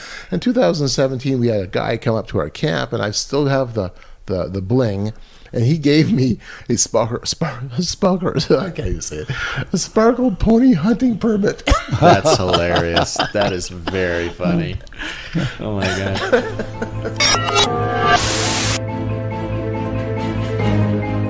Sparkle Ponies. Chapter 4, The Survey. So the surveys were cool. What were you what are you trying to find out? What's the purpose of the surveys? What's your focus for research this year? Okay, so every one of the surveys I have done have commonalities. And this is the first time I've been trying to do the survey at the Big Burn versus the regionals. I really want to have a sense of where the people have been coming from a religious, spiritual point of view. Their answers actually indicate a lot of things.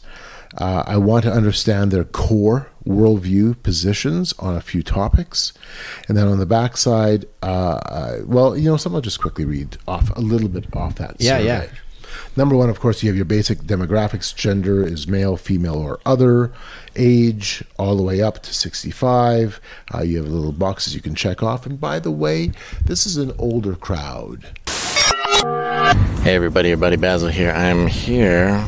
I'm going to be surveying some of the citizens of Black Rock City here to participate in the research of Carl Teichgreb and the Camp of the Unknown God here at Black Rock City.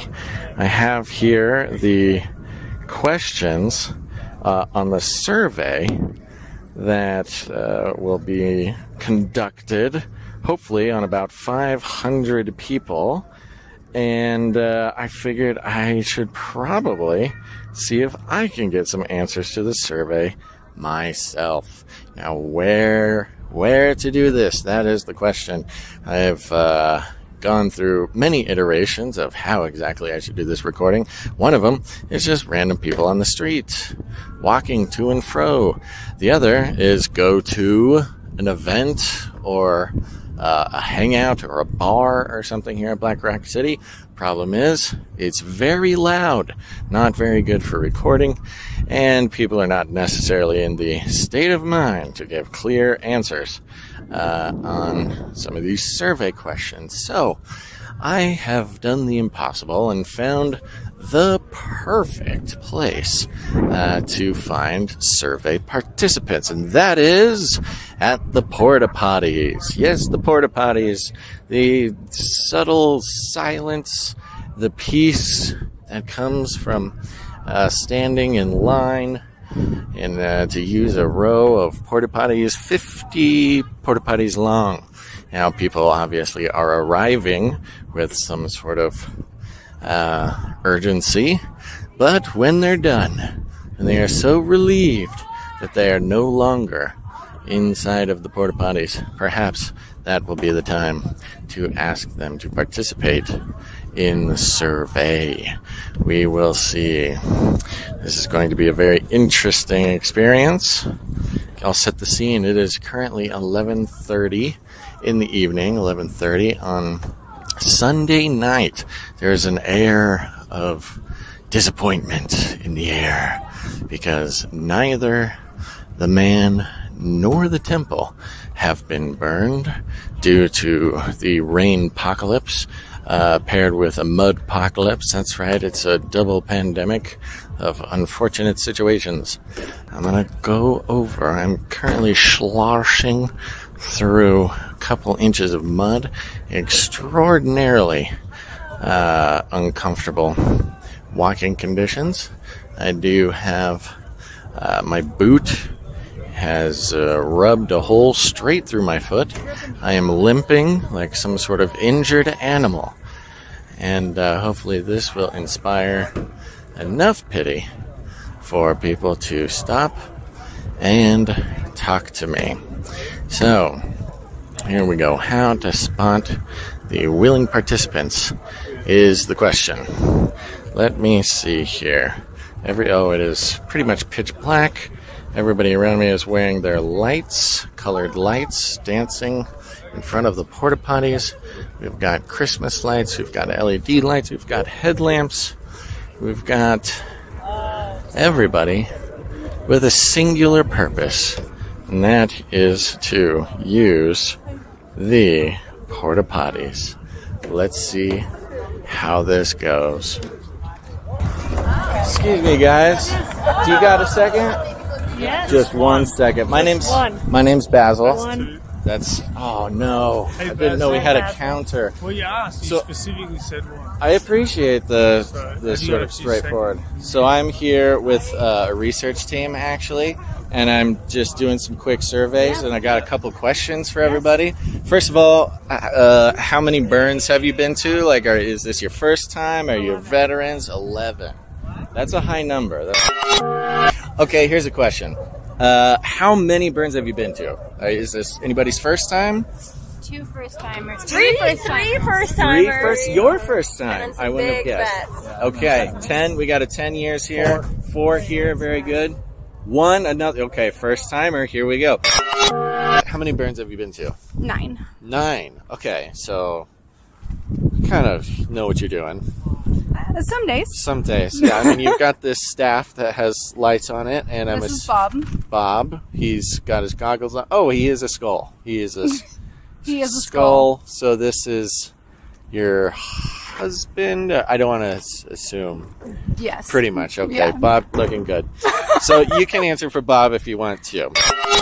Citizens of Nose Waxing Line.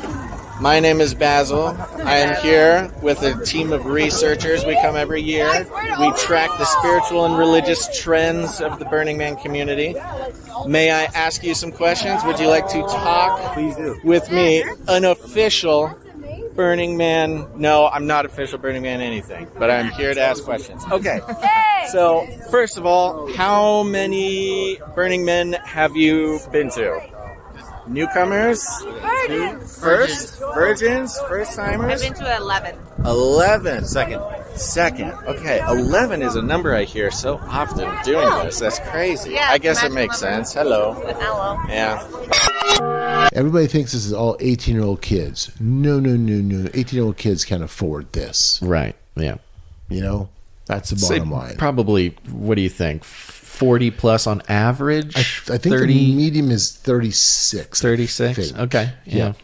Political identifiers. How do you politically identify? Anarchist, communist, conservative, Democrat, Green, Labor, liberal, libertarian, Marxist, socialist, Republican, other. Then the stuff that really matters is the religious philosophical positions. So I really brought this down in terms of what I did at regionals. I had a much larger list at the regionals of religions and philosophical positions you could hold, from atheist, agnostic, Buddhist, Christian, on it goes all the way to Wicca, and you could put down as past or as present. Oh, and this is where it gets interesting, because you see over and over past Christian, past Christian, past Christian, now Wiccan, now Unitarian, now Mormon, now New Age. And I was surprised how many Mormons I ended up surveying. Huh. Okay, there's way more than I realized. That was a cool takeaway, really interesting takeaway. The other thing that was an interesting takeaway is past Christian, and then how many other religions they were checking off, which tells me that they are seeking. Right. They are diving into... You mean like one person will say, previously Christian, and now ticking off 8 different things present. Yeah. And then adding extras sometimes on the side. That is telling me, and especially I see this a lot, that there is, within the culture, a certain percentage of the people who are desperately seeking and searching. They've dropped Christianity and now are dipping their toes into everything and anything. So that's important for us to begin to wrestle with and understand. Oh, yeah. Oh, by the way, is it okay if I record these answers for research purposes? You don't need to identify yourself. Well, I can get into the thing here. It's anthropological census. So there's a couple of questions. I can get right into it. I'm going to start with religion and philosophical positions. Does anybody here have any strong feelings towards religion or philosophical positions? If I could give you some examples. Pagan, Hindu, Islam. We got a pagan? Okay, good. Judaism, New Age, Taoism, Wicca. Perfect. What about luminaries? All correct answers. Luminaries is on the list. It is. Yeah, you win the prize, actually. I was waiting for luminaries. How's your burn been going so far? I am with a group who is doing research. We do research every year on sort of the spiritual and religious trends going on here at Burning Man. Would you mind if I talk to you for a second and ask a few questions? Okay, totally anonymous. It's all good. I am recording all of us, just audio, if that's cool. Okay, wonderful. Thank you. My gosh. You guys are helping me out so much. Yay! All right, ready? Yeah. This is it. So we ask people about the religion, spirituality, and what that kind of means to them here. We hear all sorts of answers. I'm going to start with some of the survey questions, just so we can know what file to put you in. Does that sound good? Do you mind if I crack open a beer? Please do. I just realized I'm kind of dehydrated. Yes, no, actually taking this survey is way easier with a beer. I'll take this survey. There you go. The survey. Oh my gosh, what a funny person. Hi, we're taking a survey. We found some. Would you like? We can do a group survey just real quick. You're helping me out. I really appreciate it. Okay, so we're just starting out the big, broad, general one. Does anybody have identifiable religious or spiritual categories that you're in? You know, the usual, like Christian, atheist, agnostic, Buddhist, You have cheerful pagan. nihilist down. Say that one again. Cheerful nihilist.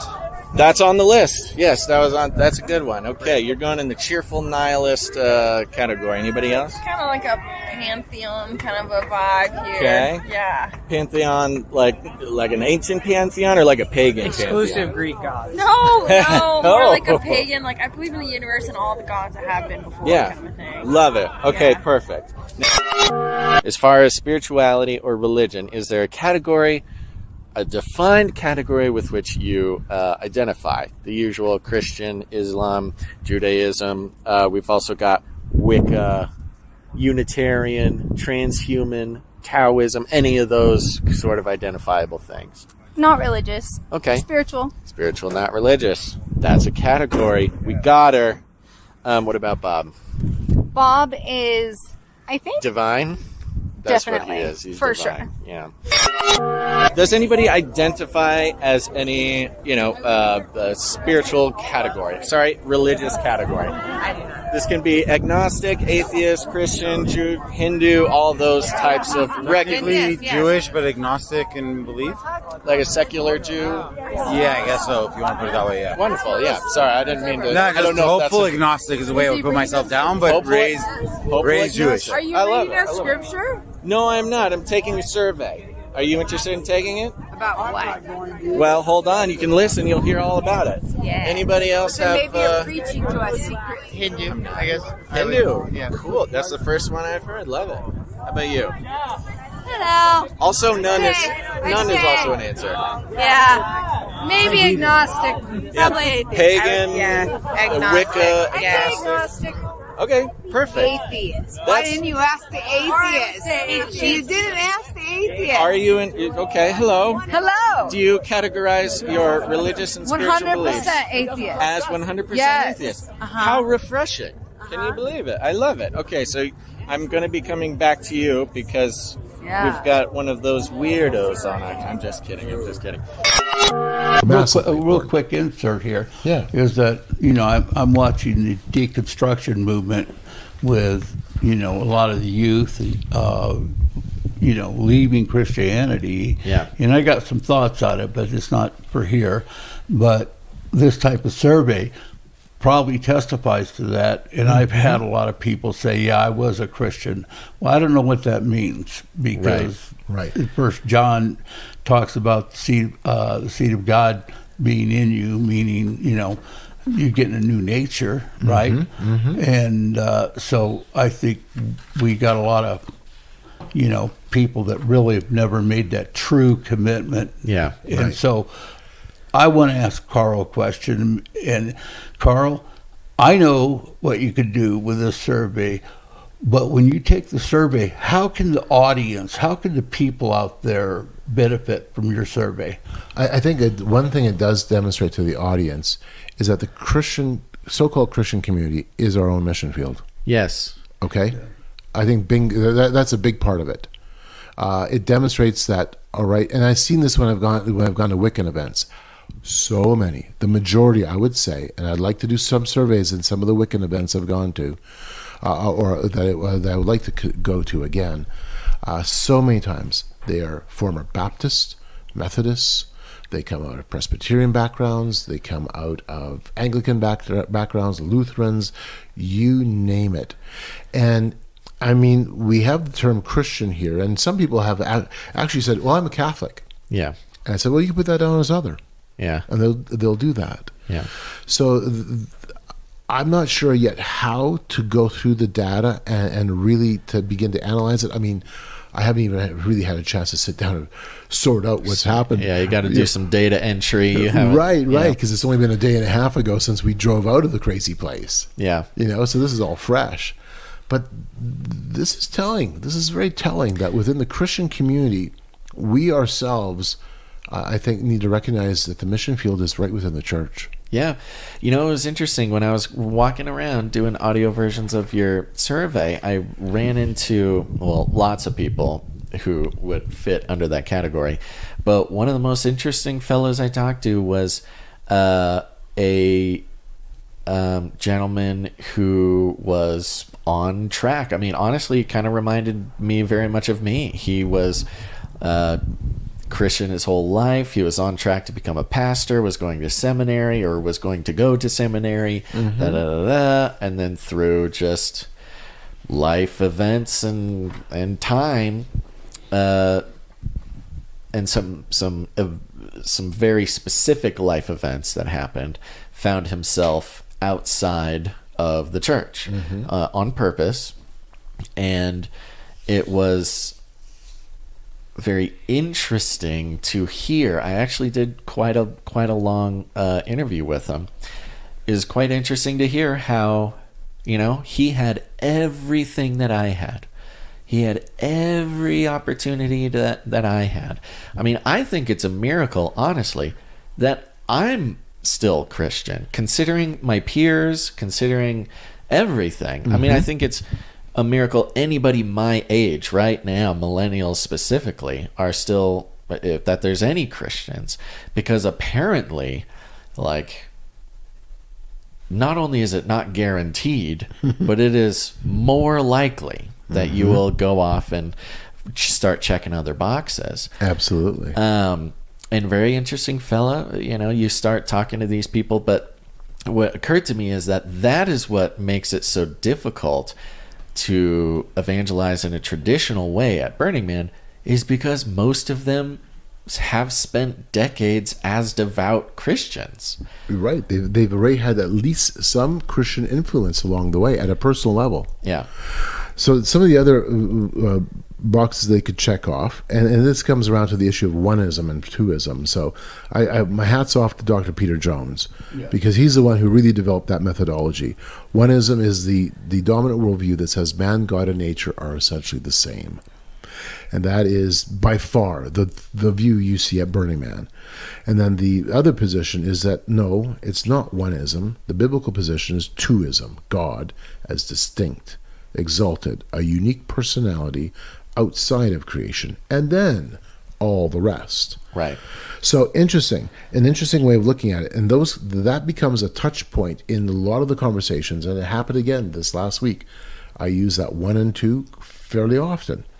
So the next set of questions actually fits within that parameter of oneism and twoism.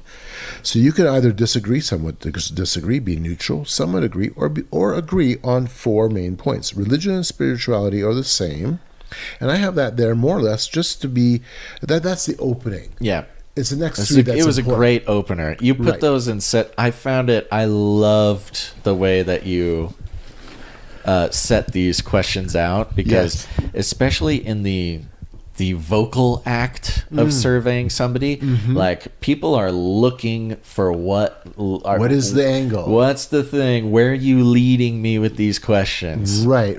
The way you had them set out, and especially the kicker at the end, it was beautiful to watch them like, oh, okay, I guess I'm not sort of in some sort of trap or something. Right, and it's not designed as a trap. Yeah, right. It's just designed to get to know them. Yeah. Period. And then that's the interesting thing, because I know some people will be going, how come you're not having, let's say the criticism of even going to Burning Man, like how come you don't have the gospel laid out in your survey? Right. Well, it's not about that, but however, it did open up conversations. Oh yeah. Especially after, and I don't have conversations. I do this intentionally at the regionals and do this intentionally here. When I have people ask, what are your positions? I say to them, I said, I can talk to you about that afterwards. Yeah.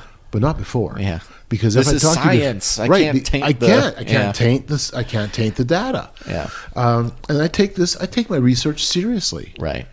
So the second question is God, it's a statement. God is separate from nature and me. Yeah. That goes right to that oneism issue. Humanity is valued above nature. And finally, Earth is a living organism, which was really interesting, because I think all of them so far that I have seen, just leafing through my surveys, all of those who say present atheists say they agree that Earth is a living organism. And I'm going, oh, I thought you were about science. Yeah, the Gaia principle sneaking its way in. Right. This is, again, that blending of the secular with the mythological. I need to make sure to send you my my vocal surveys. Oh, I'd like to hear it. Because people cannot help but sort of talk it out. Right. You could see some of them were processing. Yeah. And the one at the end was very interesting. And we might, we're not going to segue entirely away, but the man this year was bee themed. That's right. You know, it was a hive, yeah. And it had little cells of a beehive. It was all yellow. It was a whole thing. Yeah. Bee, and which is interesting because in your work and my subsequent work, you know, we talk about the hive mind or the that theme comes through the burn. Exactly. I mean, you were literally. It occurred to me that that's what Burning Man is. Mm-hmm. It is a hive. Mm-hmm. They all come to the hive once a year, mm-hmm. and then the drones, the bees, they go out into the world, mm-hmm. and they pollinate the ideas across the world. And they come back. And this year, the man was styled after a beehive. And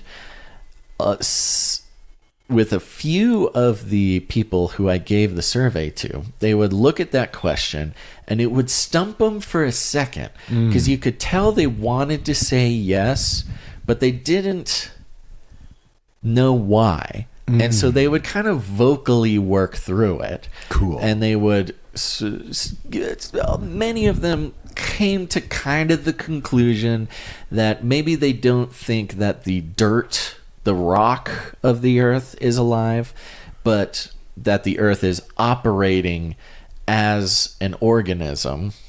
And it was all sort of about this hive mentality. Yeah. You know, the life on earth, I'm trying to think of some of the scientific words that were used. It is officially midnight that we are doing this this thing, so that's why everything. But they would make it through this process of, they did believe that the earth was a living organism, but when they had to look me in the eye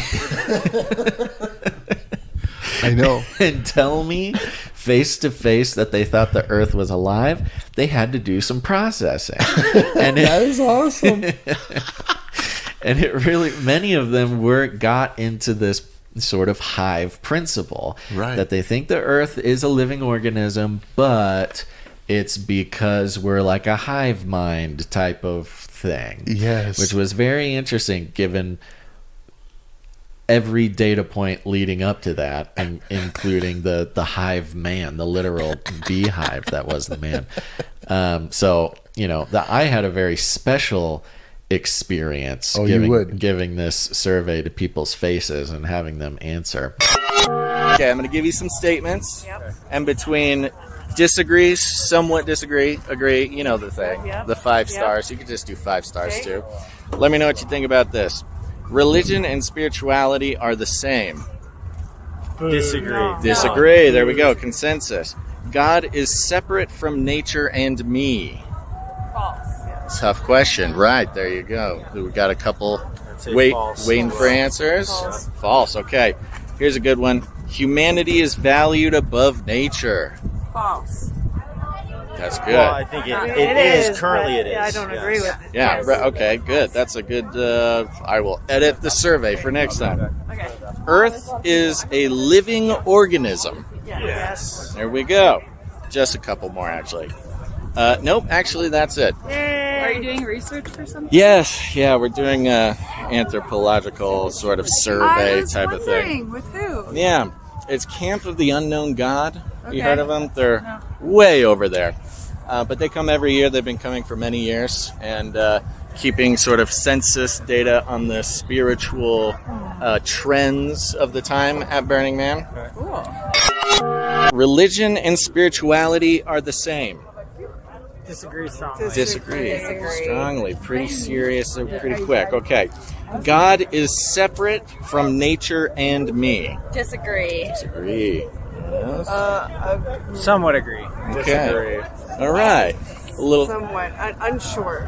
complicated question. Yes, I see. He's hedging his bets here. I like that. I'm gonna say more agree. Next up, humanity is valued above nature. Strongly disagree. Strongly I disagree. mean, like how I see it or how the world sees it? People have answered it in both ways. So my piece of paper does not stipulate.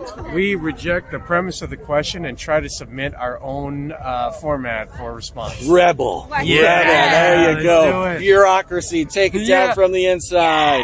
The radio identified themselves as agnostic, just so you know. Oh, that's good. Okay, we'll put Radio Man in the agnostic column. All right, almost done here, actually. Earth, here's one. Earth is a living creature. Agree. Okay, pretty. Oh, we got the flying the ointment. Earth is a living creature. Why do you disagree? The Earth itself doesn't have all of the properties of life. It's sure filled up with it. It's a rock. And we'll probably continue to fill up more and more on the inside and the outside. Yeah, that nice little virus of humanity living on. That's good. Okay, thank you. All life. I mean, extremophiles are getting out there. I really appreciate this group because usually all the answers are unison, like they've taken the survey before and it's all the same. So I like we've got some. None of us are really friends, so that kind of helps. I fucking hate this guy. We camp with them, but fuck them. Religion and spirituality are the same. No, disagree. Sorry, I'm bad at the scale. I saw that one coming. God is separate from nature and me. Okay. Oh, hey. Oh, hi. Yes. What was your first clue? We're all waiting for Rob here. Oh, Rob, take your time, Rob. I got a couple more questions. God is separate from nature and me. Disagree. Disagree. Humanity is valued above nature. Humanity is part of nature. Good enough. Good enough for me. Earth is a living organism. Strongly agree. Strongly agree. Okay. Okay, so I've got some, this is your basic, it's science, folks, so sorry, we got to go through this. Disagree, somewhat disagree, agree, somewhat agree, agree. That thing, right? Everybody gets that? Okay. I'm going to say some things, and everybody tell me what you think. Starting with number 1, religion and spirituality are the same. No. Disagree. All disagree, okay. God is separate from nature and me. No. Disagree. It is separate? God is separate from nature and me. Separate. Disagree. I mildly disagree. Mildly disagree. Next up we have humanity is valued above nature. Now, there's two sides of this. Before somebody asks a question, this can be what unfortunately the world thinks, or what you personally think or should be. Agree. You think that humanity is valued above nature? No, I disagree. Disagree. Nature is above humanity. Okay, yeah, disagree. Just double check. Yeah. Gotta keep my eye on there. Agree. Mowing on Okay. Amazon Beautiful. Here we go. Earth is a living organism. Yeah, agree. All agrees all around. Okay. Beautiful. See, when they're doing it on paper, I don't have that same. I didn't have that same visceral effect that you had. Yeah. It's like we got to set up a booth or something. Yes, actually, that'd be fantastic. Yeah. I would love to see like 1,000 or 1,500 surveys done. Then we'd have some really good data to work with. Right. But we need funding for that. I need people for that. I mean, my main work is actually after when I get home. I have a second cousin who said, "Hey, I want to help you." So I'm like, "Fantastic! We're gonna have lots of coffee, and we got a lot of stuff to work through." And I had a lot of people ask, "Where's the data gonna get published?" So I'm already thinking I need to set up a website, maybe called burnresearch.com or something along those lines. I don't even know what's available, and start putting all of the data on, because I think it'll be helpful. It would be really helpful, both for Christians and even just for the secular researchers who are interested in this phenomena. Right. Page 2 was how many times have you been to Burning Man? What was interesting with that was that is how many times people were first burners. There's a lot of first burners. Tons of first burners. Yeah. Have you attended regional burns? Again, there was some yes, some no. Do you consider this to be a personally transformational event? Most times it was yes, and then giving an explanation. Do you see the 10 principles as being important? Yes or no? And if yes, how have you incorporated the principles beyond the playa? I have a couple in my stack of papers that I know. Ask the question, what are the 10 principles? Or I don't know the 10 principles. Wow. That was really interesting. I had a situation at the airport where the person put it down going, ? I don't know what the principles are. And then his buddy, who is a long time burner, looked at his paper and goes, "Dude, you have failed this completely." Yeah, totally. And then, of course, the last section was on Burning Man during the COVID years. Did you attend the Free Burn or the Renegades? And Bob, you went to one of those. Yeah, and then did you participate in any of the virtual burns? And check all the virtual burns that apply. Asking finally, did the virtual burn? How would you describe your experience? Did it meet your expectations? Provide a quality encounter, or offer a sense of connection? Explain. Yeah. And that's mixed. Yeah. But for some, it really did, and for others, they're like, no, it sucked. Interesting. Yeah, and I did have the opportunity of inevitably or inadvertently interviewing a few of the programmers behind the virtuals. So they were super excited that was in the survey. Cool. And I'm really excited to go through the data, because I've only gone through it just at a base level. Yeah. Just leafing through it. Oh yeah. No, I can't. I think can't one wait. of the things that that I have to consider with a survey like this is that I'm a Christian, and I have my Christian experience. I've worked out all my philosophical issues, my biblical issues, and so forth. And so I don't have the same, experience that they have out there, what it means to them. But through these surveys and so forth, I think it would give us some insight that we got to realize they have a religious experience. Bingo. And, how do we penetrate that? Yeah, how do we begin to And that's think why through I it? appreciate the research side of this. Yeah. Yeah. I did have an encounter with somebody from Census, one of the lead. I'm not sure if she was a lead. I think she was a lead at Census, who did the survey. She was actually at the airport, and she was super excited. She did it, and she goes, "You need to come and talk to us at Census." Oh, interesting. She's like, "Our survey is a totally different kind of survey," and it is.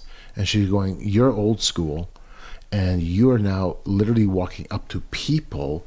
And you are engaging at this at a human level, whereas their survey is not at a human level experience. Huh. It's more of an automated type of online kind of. Here's you just check the box and off you go, run away. Right. Yeah. Here it's people are actually expressing themselves, almost like a temple experience of sorts. Yeah. Because they're putting down what they're really thinking. And so she was super excited, and unfortunately, just the way that the Friday rains came, and then after that, just nothing ever really worked. You know how it works at Burning Man. No, I mean every plan I had was shot pretty much starting and Friday you could morning. even have a really great burning week with no inclement weather, and the whole thing still Just goes to happens. pot. Yeah, exactly. I'm sitting on a swing. I found a swing.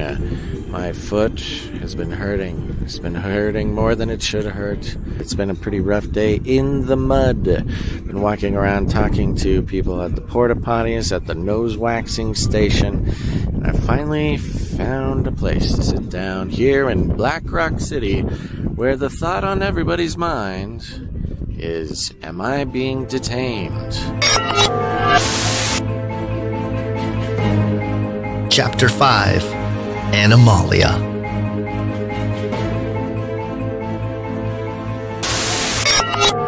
One thing that's sort of important in so many ways every year is the theme, the Burning Man theme. Yeah. And this year was Anamalia. Yeah. Do you want to speak about that? It's kind of interesting you ask that, because one of the questions is, on my survey, humanity is valued above nature. Disagree, somewhat disagree, neutral, somewhat agree or agree. And so a lot of the art themes, of course, was animal oriented. Yeah. And the response I was getting to that particular question on the survey, people were asking, are you asking me this question in a general sense, what society thinks, or what this theme, this event thinks? And I had to go, no. You don't represent this event. You don't represent this theme. Right. You don't represent humanity. You just represent you. Right. So that was, I did not expect that. But the Anamalia theme ended up rubbing into that question. Yeah. And then the responses people were having, because they were confused now. How do I answer this? Because that's the theme this year. Yeah. Animals. What a funny theme, too. I know. I didn't really, well, I'll say this. Through my worldview and my work experience and my fringe niche, view of the world, the second we saw that it was Anamalia, me and Gons, we go, oh, it's gonna be chimeras, it's gonna be all this kind of stuff. And when I get there, I saw every single piece of art, maybe not every single piece of art, many of the pieces of art were not of a single animal. No. They were of this sort of reimagining of the animal kingdom. Right. Did you see that one art piece that had the spinning pieces it's basically kind of a build your own chimera type of of thing. Yeah. And they had the bunny with the antlers with the the frog. big jackalope idea. This kind of idea. And then the big frog tent. The giant frog tent. Okay, so there's a backstory to that. The frog tent. Yes.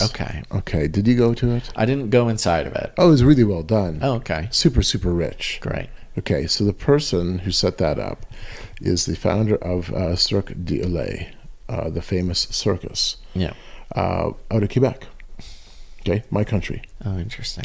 And as it was explained, I guess, in kind of a workshop or one of the sessions at that event, or pardon me, at the tent, and people behind our camp had gone to this session, and they came back going, it was explained to us that because Cirque du Soleil is French, and in Canada, Western Canadians have a derogatory view of Quebecois, and Quebecois has a derogatory view of Western Canada. That's our separating point, and some of it is there, and some of it isn't. It's just how it's kind of spun out in our national culture.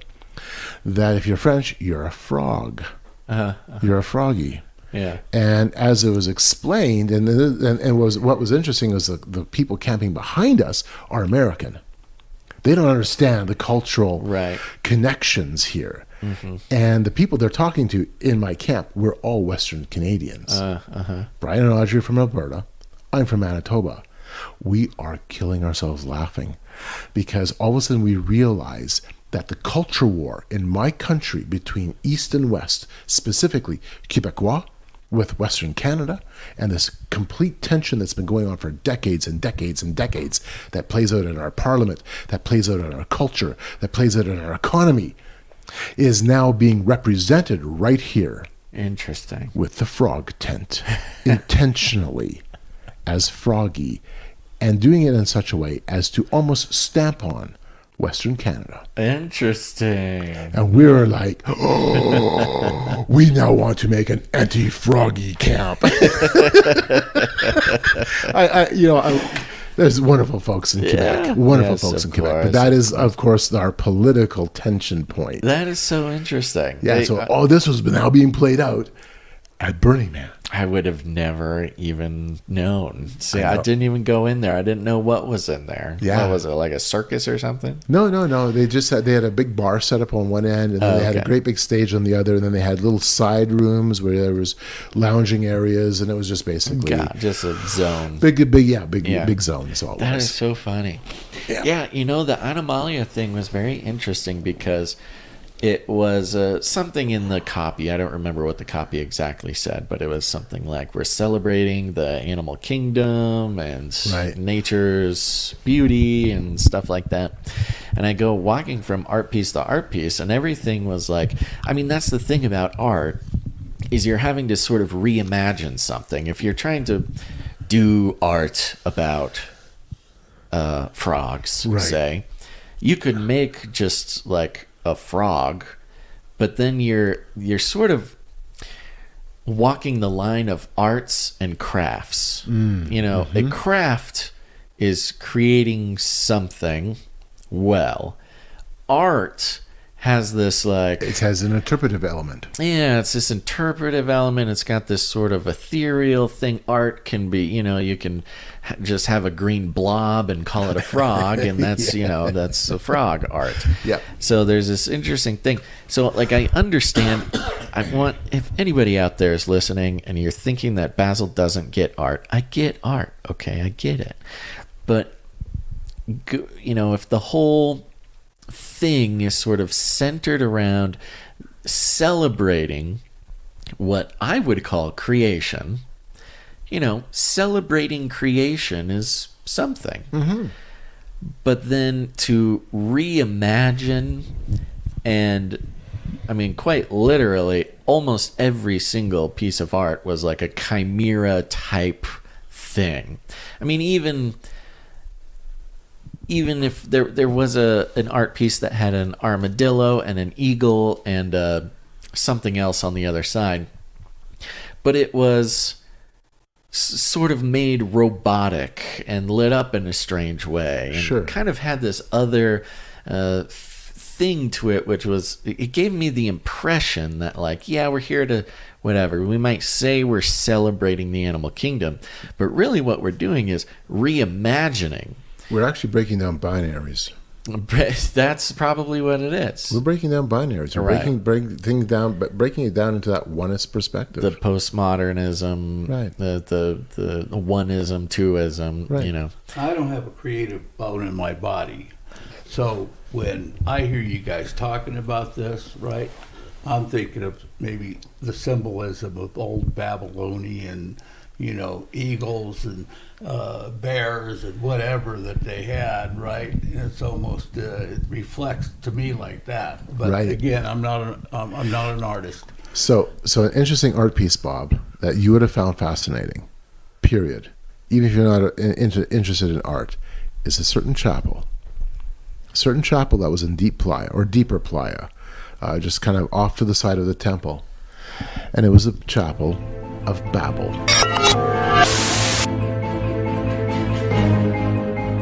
Chapter 6: The Chapel of Babel. I thought I'd give a quick little mini report for another very interesting part about Burning Man this year. Burning Man is well known for its displays of modern paganism, occult spirituality, of lots of things. I mean, it's not just that, but it's the representation of spirituality and religion at Burning Man is as broad as you could possibly be, even though, the Christian representation is quite small, not zero, but quite small. And this is displayed in a lot of different ways. There's lots of rituals, public rituals, lectures and teachings and preachings going on. Of course, no Christian preaching, but all the other ones are okay. And art, and this art can take many forms. Paintings or sculptures to performance art, but included in this art is architecture. The thing that separates Burning Man from other transformative event, even that's more like a concert or whatever, is the architecture and the art and all that comes together for these huge displays, which kind of brings to life all the philosophies and ideas. With eyes to see, each one of them has just extraordinary spiritual significance, perhaps literally or, especially to those who can kind of recognize what they're looking at. And one of the biggest, I think it was the biggest this year, with the exception of the man and the temple, was something called the Chapel of Babel. Ooh, the Chapel of Babel. The Chapel of Babel was somewhere around 60 feet high. Dare I say, probably 66 feet high. It was a ziggurat, much like the ancient Tower of Babel. The top of this ziggurat was a sort of golden capstone, which included some stained glass. Around the entire outside, it was just absolutely adorned with black and white photography, symbology, occult iconography. It had the tarot archetypes. It had, honestly, just some very strange stuff that I didn't really know exactly what it was, but it was obviously had some sort of occult significance. Like pregnant women and other things. Pregnant women, yeah, right. There's a baby. Yeah. Just very ritualistic looking eyeballs all over the place. Eyes all over, yeah. Of course, you could go inside the Chapel of Babel. The doorway to the Chapel of Babel was interesting because looming very large over the door, Larry Harvey. And Larry Harvey was one of, if not the sort of founding father of Burning Man. His image is gigantic. You almost like walk through his mouth or something to go into the chapel. And of course, he had a nice little third eye that was opened up. Inside was just as extravagant, very intricate, just endless amounts of this black and white symbology and iconography. Yeah, I think True Stream Media said the not so occult ritual. Yeah, it's not really occult anymore. It's occult means hidden. It's not hidden. Right. It's, Yes. It's just yes. there now. It's like, hey, we're here. And on the inside, you'll notice people with eyes to see can see that there is an arch. An arch that looks very familiar to many people. It is missing the capstone at the top of the arch because it is the Arch of Baal. Big, nice Arch of Baal on the inside as the stained glass, showers the whole thing with light. And it was really an incredible piece of construction. Of course, the destiny of the Chapel of Babel was to be burnt, to set it on fire. And it was the site of a number of events and rituals. Some people, so I talked to a few people, and they all kind of considered it in a similar way, which is that it was the third landmark of Burning Man. If you know the history, of course, Burning Man always had the man that got burned, and then one year they made the temple, and everybody liked the temple thing so much that it kind of just stuck around and became a part of the institution. Now every year there's the man that burns down, and there's the temple that burns down. And I have a sneaking suspicion, considering that the artist who created the Chapel of Babel said that this was the last thing that he would make out on the playa. I think there's a very good chance that this Chapel of Babel will become a repeated piece of construction. Yeah, they'll just keep doing it until Baal comes down. He just shows up. Exactly. He's like, I am Baal, and he's there. It was a ziggurat, built as a ziggurat to reflect Babel. And in fact, it even said right in the door, Babel. They didn't hide that. And it had hundreds of images placed all over it. Most of the images had a tarot interpretation or a Wicca witchcraft interpretation. Very occult expression. That's right, yes. Non-binary expressions. Very much about... It was a collage.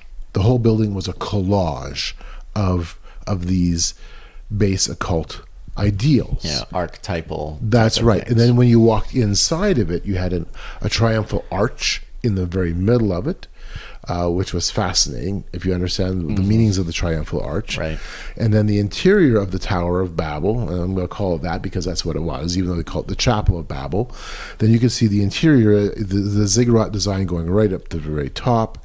And the very top, the capstone was kind of a different color, a goldish, yellowish kind of a color, right, offsetting it completely from the rest of the structure.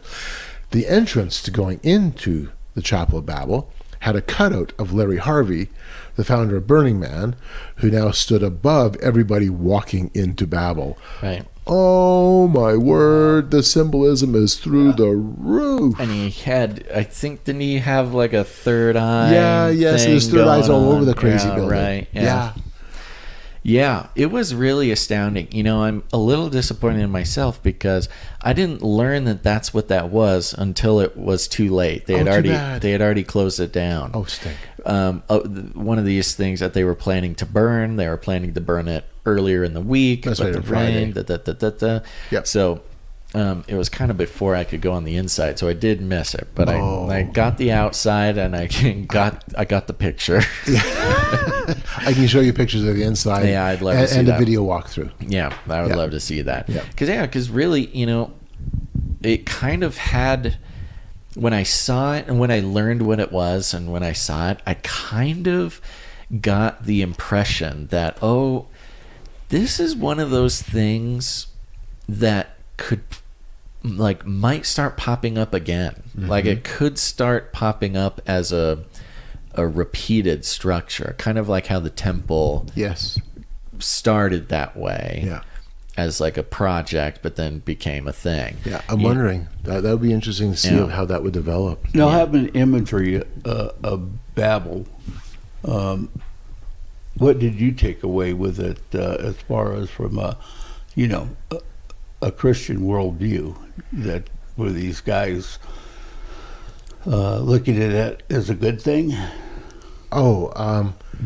First of all, the way that they built it was intentional.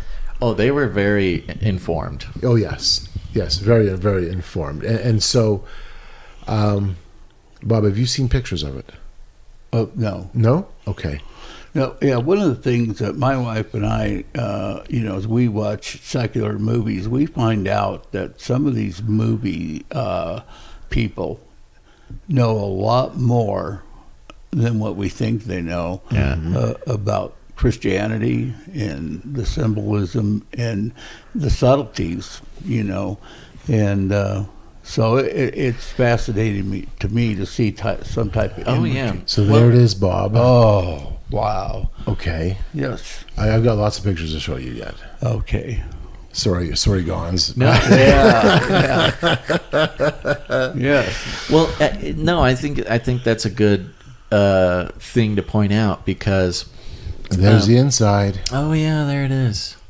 Oh, that's very intricate. And it had a confessional. And it's got the ark there, and it's missing the capstone on the ark. That's right. And it had a confessional on the inside with a person inside the confessional booth, so you could go in and confess your sins. Wow. Yeah, I could see that being a repeated offense there.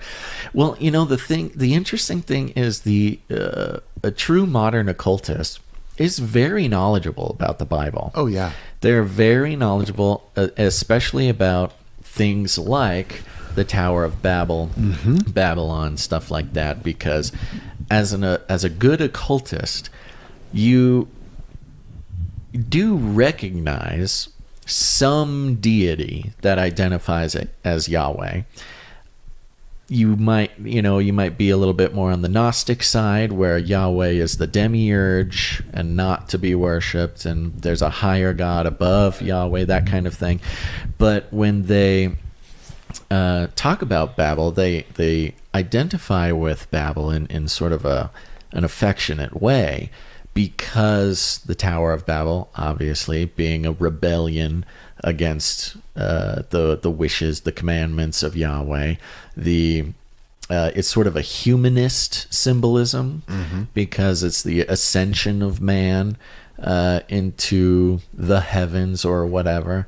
And so as an occultist, depending what school you're coming from, ascension is the goal, right. Rebellion is the goal. You gain power from identifying. I mean, a lot of the tarot symbology, a lot of the occult symbology as a whole, a lot of it is biblical, but it is coming from they might read the Bible or learn about the biblical stories as sort of not learning about the enemy, but reading a history book from the winning side. So the idea is sort of during that time, Yahweh sort of became victorious in what is documented in the Bible. But as a good occultist, your job now, you know that the history was written by the victor. So you're reading a history book written by your oppressor or your enemy or whatever. Right. So they will read the story of Babel and read the whole thing word for word and say, the good old days. Let's try it again. But, but in a less sort of literal way. Reminds me of kind of a little take on Ayn Rand, where she comes up as the rationalist, the objectivism or whatever she called it, and that morals and this type of stuff was because you use proper reason. But she ends up having an affair with the couple that she had to get married, and all that ends up being a disaster. Right. And so, she hated religion, but she made her own, and then it failed. So with all these, God's the oppressor and Satan freed us in, rebellion. Right. Yeah. And I think of that when I think of Babylon and that, yes. Yeah. Well, it's interesting because a lot of occultism, a lot of modern occultism it only exists in opposition to God. Without the Bible, without Christianity, they would have a lot less material to practice. Right. That's right. So there was an irony, a very rich, wonderful irony that took place at Babel when it burned on Monday night. So Monday night, we stuck around for the man burn and we stuck around for the Babel burn. We did not stick around for the temple burn. I am kind of disappointed about that, but at the same time, it was already 10 days in the desert for us. Right. And so at the Babel burn, it was around midnight when it happened. We were sitting beside a young lady and her boyfriend or husband, whatever he might be to her.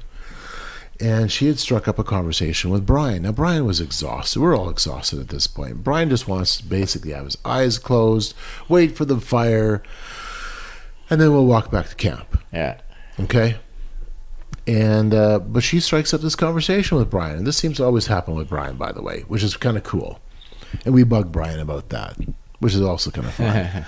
And so she wants this conversation, and they have talking about traveling and that kind of thing. Whatever. It's light stuff, just light stuff. Babel burns. It's a beautiful flame, by the way. It's like a big candle going off. And then when it's all done, they engage a little bit more with this conversation before we break away. And Brian pulls out one of his crosses, and he hands it to her, and he simply says, "Trust Jesus." And she stops dead right there. She's holding the cross, and she is stopped. And she reaches out and she grabs Brian's arm, and she looks at Brian in the eyes for 15, 20 seconds. No words are said. This is kind of awkward. Tears are running down her face. She turns to Audrey, looks into her eyes for 15 or 20 seconds, tears streaming down her face. She grabs my arm. I reach over and grab her shoulder. Same thing, tears streaming down her face. I have no clue what was going on. But at some point, either the husband or boyfriend, does something behind her to kind of break the thing, or whatever it was. Something happened, and she got up and left. I have no clue. Yeah. I have no clue what was going on. But whatever happened, when Brian gave her that cross and just said to her the very simple but powerful words, "Trust Jesus," something inside of her broke. Yeah. And that was incredible. And I mean, it's such a heavy story because of what we already know about the demographics there. That, Yes. She probably has a long history with Christianity. And here she is, she's in the desert, she's having her own Babel moment, watching the Chapel of Babel burn. She did say she was on a journey. Yeah. She had told us that. Right. And then to have Christ pop up in the least expected place can be quite powerful thing. I was going to say, awesome. We can sometimes underestimate things like that. Right. But when I was being witnessed to, I wanted to rebel against it, and I thought it was a conspiracy theory, or a conspiracy that all these people kept talking about Christ, all unrelated. So I jump on a bus, and from Santa Ana, I go to Costa Mesa, California. I get off the bus, and there's this hippie guy coming towards me, and he goes, "Bob." And I realized I hadn't seen this guy in 15 years. And he just said, "The Lord wants me to give you this Bible." And he walks off, right? I jump back on the bus. I'm freaking out. And it's within days I come to Christ, right? So something small that seems small and insignificant can be a giant. And it was obvious it wasn't small for her. Right. Just how she responded, looking in her eyes, like straight on, eye to eye, lock, each of us, all three of us, and we couldn't break away. It wasn't about that. She was having a moment, and the tears streaming down her face. You're going, man, something's going on. What's going on? And that's just the simple act of shining the light in the dark place. Exactly. She's in a dark place, and she's been out in the desert for 9-10 days at that point. Right. And she's like she said, on a journey looking for something, another seeker at Burning Man. And on the last day, on the last burn of the day. Yep. On the last Babel. at the burning of the chapel of Babel, and some guy says a simple phrase, and it's the answer she's been waiting for the whole time. I mean, that's the stuff when people, get mad that we don't have a sinner's prayer booth or something at Burning Man. That's just simply being the light in the darkness, and that's more powerful. Again, that's a testimony. Yeah. Having some annoying person tell you what you already know because you were a Christian as a kid, and now you're, somebody who is previously a Christian but is now identifying as something else is going to be embarrassed by a Christian with a megaphone doing the classic of street evangelism at Burning Man. They're going to be embarrassed, and it's going to strengthen the position that they're making the right choice moving away from Christianity. Right. We forget John 3:17. Yeah, exactly. Exactly right. Yeah. The world is condemned, and Christ has come to save it. Right. We're all condemned. Without Christ, we're all condemned, myself included. And that's something that, I personally really do like about being at Burning Man, is that it is a place filled with seekers, and they are all on journeys that I could not even comprehend, but somehow always end up playing some sort of role in. That again, I just have to trust Jesus. The work will be completed. That's not my job. Bingo. But and wherever our feet are, that is where our mission is, right? Right. And when you're at Burning Man, that's where your mission is. And again, the fact that I can't find anybody else out there doing it is strange. Yeah, I had the vision of you guys entering enemy territory right at Babel. Right, you're right there. I mean, one of the things, and I think as Christians that we have to know that the result isn't ours. That's up to God. That's why 1 John 3:9 says that we're born again with God's seed, right? And being born again, all these statements in the Bible. And I was out witnessing, used to witness, well, I still do, to cults. And I'd have a 4 or 5 hour debate with two cultists, defending another Christian, and I'd go home, and I actually laid on my bed and cried because I couldn't get through to them. Right? And then one day it came to me that, hey, that's not up to me. I just got to be there. And that's as Christians, but we should be there and let those doors open. The only way you're not doing your job is if you don't show up. Good point, Basil. I'd get fired if I didn't show up to my regular job, right?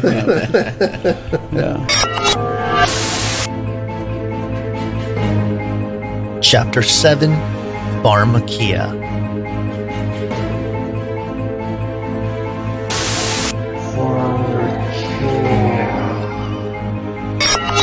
One other thing that we're doing, and when it comes to the research side, and that's we're looking not just simply for what is happening within the burning community, but what big conversations, what globally impacting conversations are in play.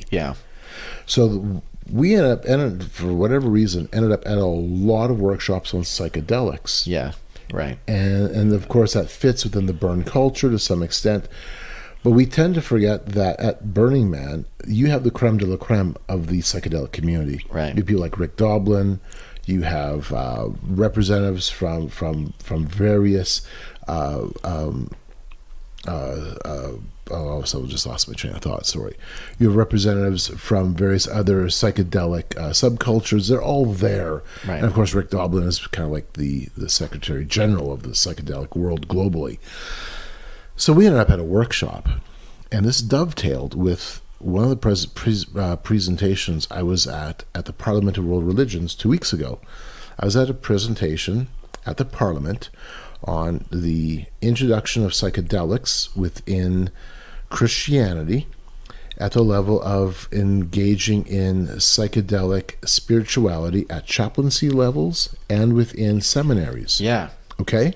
Yeah. And Richard Rohr was one of the Of course he was. Was one of the panelists. Yeah. Yeah.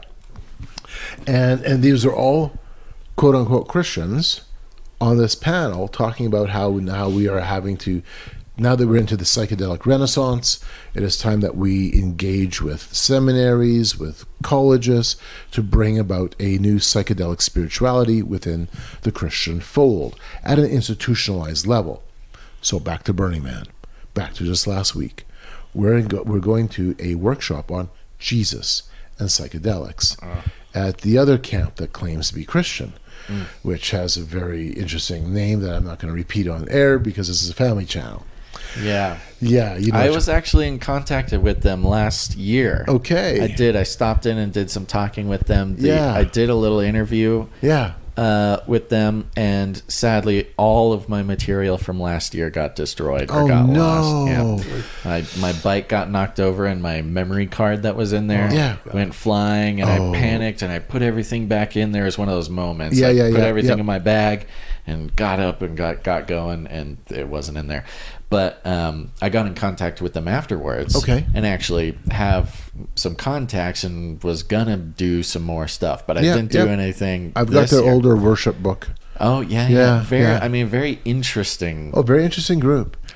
So at the Jesus Psychedelics workshop, we had current and former pastors, Lutherans, Anglicans, I think Presbyterian, about 40 or 50 people all told were cycling in and out.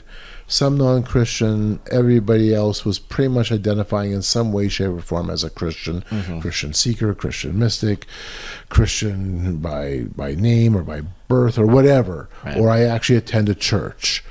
And whereas the Parliament gave us the institutional argument for the introduction of psychedelics into the Christian community, this workshop gave us the personalized reasons why this is going to become a thing. And we walked away, all three of us, having to sit down afterwards and quickly work through some notes and kind of like a debrief of what just took place. And because we have a church culture now that is extremely gullible and susceptible, and where discernment is completely out of the window, for the most part, I really do see that psychedelics and Christianity will end up in this sort of bizarre dance. And you're going to see this taking place within the Christian community. Yeah, I have already seen it happen on personal levels. I've had conversations with people who are advocating for similar stuff. And you know what? It starts there if they're talking about it at the Parliament of World Religions. And then at Burning Man. It's a thing. It's honestly, after last year, where I was going to the psychedelic workshops, and their whole thing was, we're going into like the elite leadership of global leadership. We're going to be talking to world leaders. We're going to be doing mushrooms with, the president of blah, blah, blah, talking about high-level government activity. It was only months later that the Davos summit of the World Economic Forum had a psychedelic shaman doing psychedelia in a tent at Davos only months later. And so if they're talking about, and that's why Burning Man is a culturally important, globally important, the sharp edge of the research spear. And it happens quickly too. Very quickly. If you don't, it's sort of the last and only place that you can catch a signal. Before it's too late, or I mean, it might already be too late. Before it becomes mainstream. Before it's there. But we can prepare for the battle. Bingo. To come. A little interjection here. There's a car parked outside in back of my fence there, and I pull up to it, and I roll down my window. You come from Burning Man? He goes, yes. I said, pull in behind my fence there. I got a power washer. I'll wash your car. He does, and he told me what camp he was from, which Okay. we don't want to mention on the air, right? Yeah, okay. But he was telling me about it, and I'm giving him my phone number. I'm witness to him. I give him some tracks, right? And I say, why don't you go back and get your people, and let's do a Zoom call, right? And so I need to really prepare if he does call.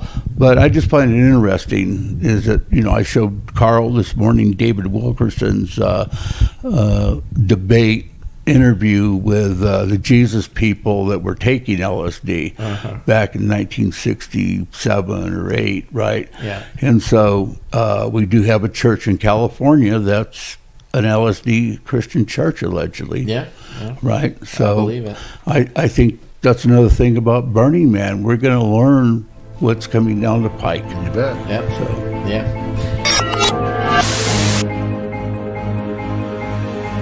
Chapter 8. The Temple Burn.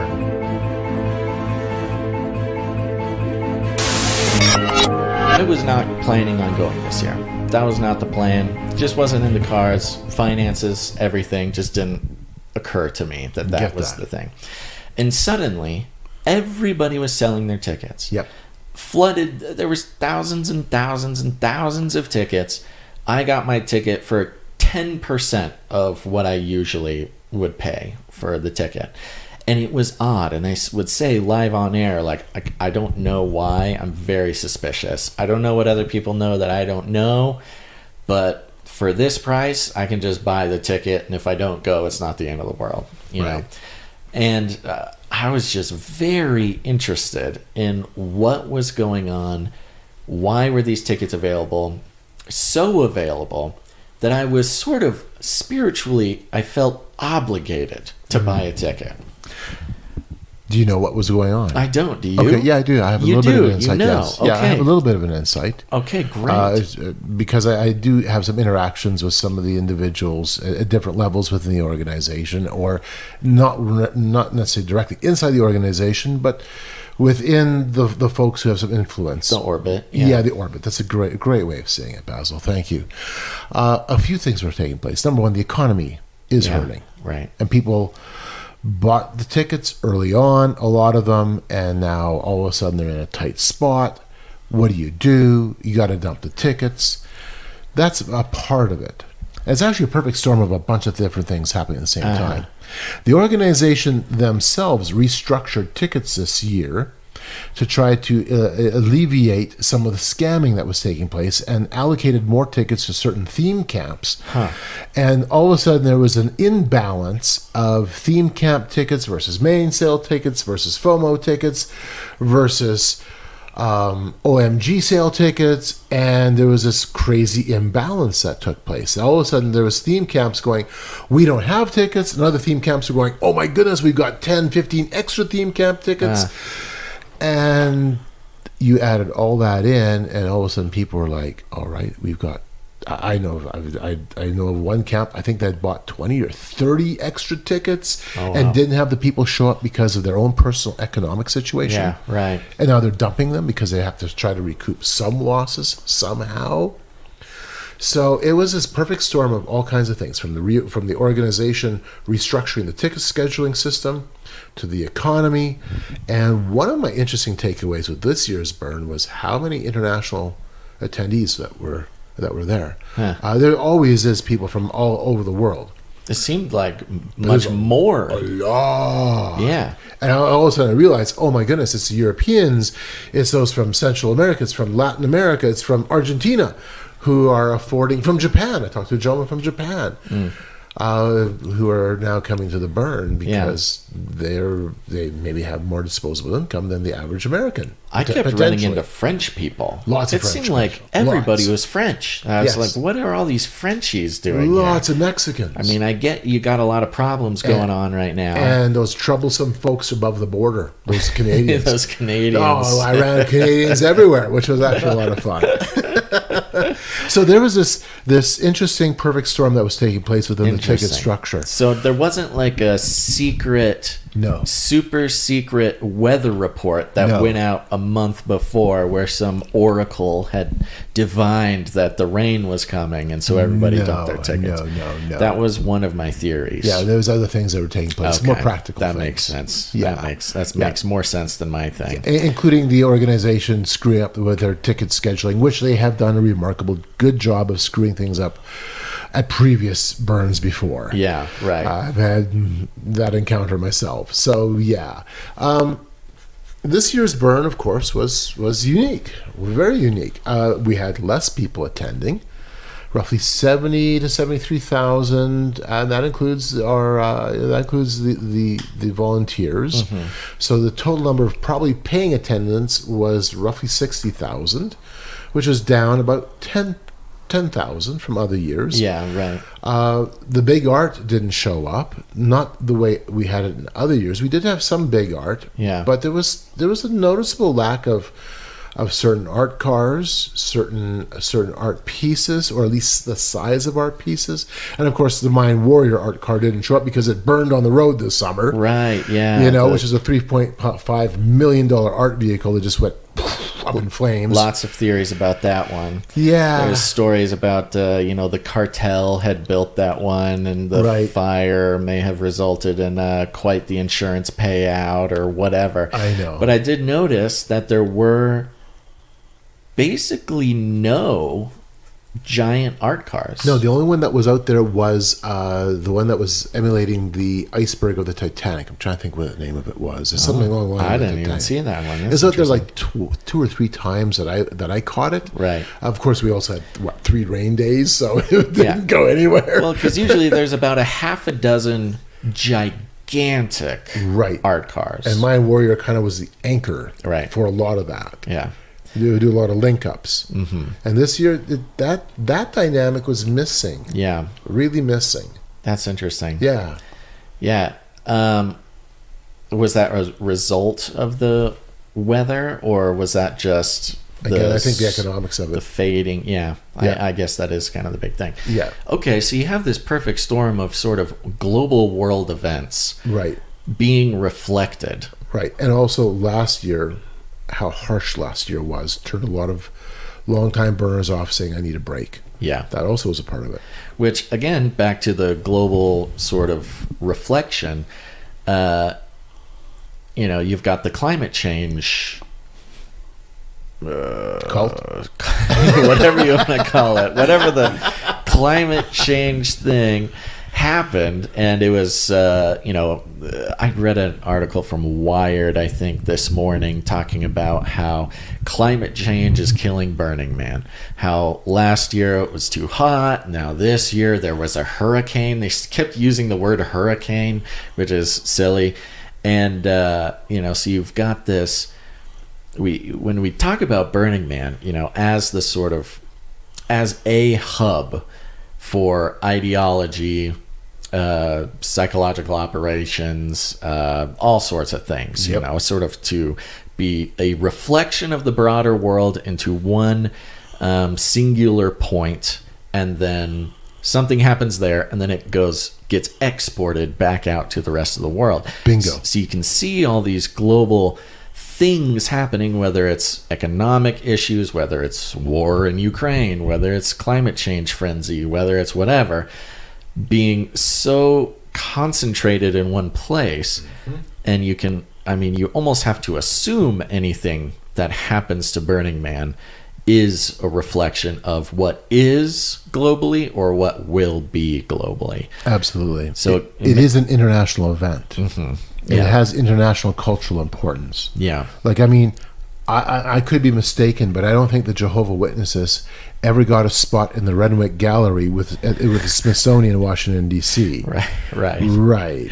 But Burning Man did. Mm-hmm. Yeah. Okay. So there is a cultural importance here at this event. It's the staging ground for so many innovative ideas. It's a petri dish for postmodernism.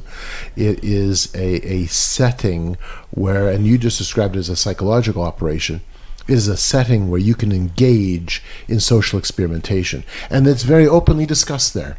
Yeah. My goodness, we don't even hide that. Oh, they talk about it out in the open. Yes. Yeah. They will say the same things we're saying. Bingo. If a burner, maybe not your regular free camping burner, but if you somebody go to some of the theme camps, like let's say Camp Mystic or Playa Alchemist, or some of the other ones, they'll say the exact same thing we're saying. Right, and they'll even giving you exact points of how this is taking place. So just to stay a little bit chronological, the Yes. first couple days of this burn were normal. Basically Maybe, normal. Yeah. I mean, you've got a couple days to get used to the lack of art cars and the fewer people, which actually was kind of fine, but more or less it was normal, right? Right. When did we have the first squalls? Was that Sunday night? I'm just quickly looking at my notes about here. 3 days in, if I remember. I got there Tuesday night, basically Wednesday. Okay, I think it was Thursday and Friday were normal, and then Saturday it really. Yeah, or maybe it was Friday. It was Friday afternoon. It started, Friday right. afternoon. So chronologically. So Sunday was a decent day. My goodness, when we went You're in, out there day one. Yeah, You're on we were. time. Oh, Okay. absolutely. Good for you. Hey, if I'm going to drive all Brag. the way across the continent, I'm going to get here on time for this, okay? Sorry, Yeah, you're just down the road. Yeah. I'm in another country. That's right. That makes a lot more sense. That's hilarious. So, Sunday was a really great day. There was no wind, there was no dust storms coming into gate. Everything went nice and smooth. Yeah. We set everything up. There was another couple from Manitoba who I brought their tent down with. The first time burners. They flew in and then took the burner bus from Reno. I packed a bunch of their stuff. I packed in their tent for them. And now I've got a whole bunch of stuff in their car for them. I'm packing out for them. And so, I made connections with them, made sure they got their tent. Everything went really well. I think it was Monday night we had our first, I think it was Monday night we got our first good hard wind squall, because Brian, Audrey, and I were at the temple around midnight, and all of a sudden it was like, boom, and the dust just went right through the temple. Oh, wow. And Brian and Audrey didn't have their masks with, or bandanas with, and we all know that that's essential. Yeah. You need It's a bandanas survival or something. thing. Right. You have to breathe. And so we ended up stumbling back to our camp in the dark. Because there's a full-on whiteout. That's a at nightmare. midnight. And Yeah. for those who might not know, the temple, which I think is an interesting topic if you've got things. Totally. I'm very curious to know why you were at the temple at midnight. But the temple is about the furthest main structure away from the living area. So you were, as the crow flies, I don't know, you could say a mile. Yeah, or and so. I was at H. Yeah. I was on H Street. Maybe a mile from camp as the crow flies, which is, pretty... on a regular sort of night cruising around looking at things is not the end of the world. But midnight, my goodness, you guys don't have a bedtime? What were you doing out there at midnight? I actually went to bed earlier at this burn than I have at any other burns. Me too. I was a very responsible adult. Well, I've been on the road for a month, being at the Parliament first and speaking at a conference in Bend and then jumping all over the place. And so I hadn't had a lot of sleep. Yeah. Even on my run from the Midwest, U.S. Midwest to Bend, Oregon to do these conferences, I was sleeping in my car to get here. So there was not a lot of sleep. So I came into this burnt out. Yeah. And I knew that. I had to be careful. Wow. So, I think the latest I was up was 2:30 or 3 o'clock. Yeah. But previous burns, it's like, I'm not going to go to bed before usually 4. Yeah. And I'm up at 8, and you just go on adrenaline and coffee, right? Because most of the stuff is happening. Most of the stuff of interest, the things that, the stuff we talk about, a lot of the rituals, a lot of a lot of the events happen in the middle of the night. And my goodness, I've just drove 3 days to get here. Right. I'm not going to miss it. Right. I got to say something with Carl is that he's single-minded. I was coming to 2017 burn and I get a call. I just ran into a deer. That's where he got his playa name, Deer Killer. and I just thought, well, it's over. He's not going to be here. And man, he was a trooper. He made it. And I do have to say one more thing, and Carl, you take it back over, but I'm getting up toward 70, right? Shame on you young Christians for not coming out there, right? But I would get in about 1 to 1:30 in the morning because we go out separately also, right? Because I like to hit the camps to talk to people. And Carl would come in around 3 o'clock to 3:30, if I remember correctly, every night. I felt like I had to be his mother. Carl, you better call me before, if you're going to be in late. No, but he was up in the morning and out doing things, and Carl is a trooper. Yeah.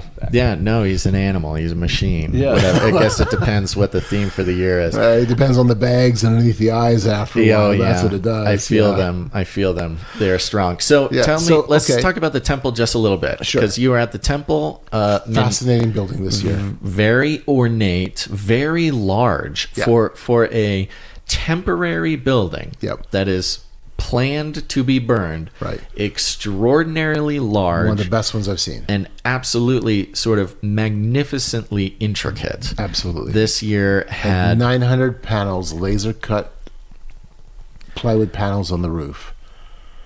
Incredible. Just outrageously intricate panels that, created quite the effect when you were walking through during the day or the night, I imagine. Right. We found out the cost. Oh, of the temple. Yeah. What was it? $500,000, and that did not include the volunteers' time. Yeah. That did not include donated materials. That did not include the donated transportation to come in. Yeah. I looked at it. It's $500,000 just in lumber. That's right. Not even counting everything else. I know they spent $15,000 just on water to keep everybody hydrated while it was being built. Wow. I cannot remember the numbers that were involved. I know that the build crew was in that 100 range, but I think the numbers were in that 700-800 range for the entirety of the build of the structure. That means like the pre-build and all the stuff, all the back work that's necessary to make this thing happen. An enormous amount of resources going into this pile of tinder that gets set on fire. And you're right, very intricate. And we've talked about it previously, but for the new people, the temple is sort of the low-key, true spiritual center point of Burning Man. It really has become the heart of it. You've got two giant structures. You've got the man, which gets all the sort of publicity. Yep. But then there's the temple. And the temple really is truly perhaps the most important, quote-unquote, secular house of worship that may exist at all in the world. I would agree. And it's burned down every single year. And I've done recordings and walkthroughs of the temple, and I didn't do one this year. I figured people can listen to the previous episodes if they want to really kind of feel and hear exactly what it is.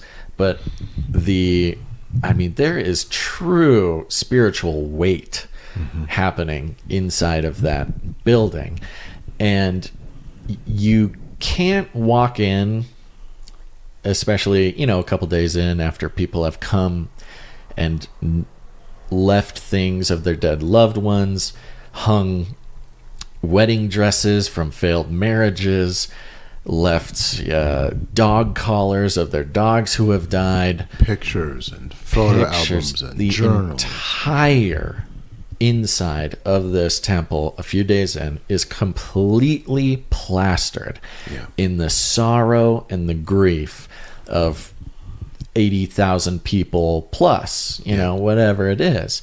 And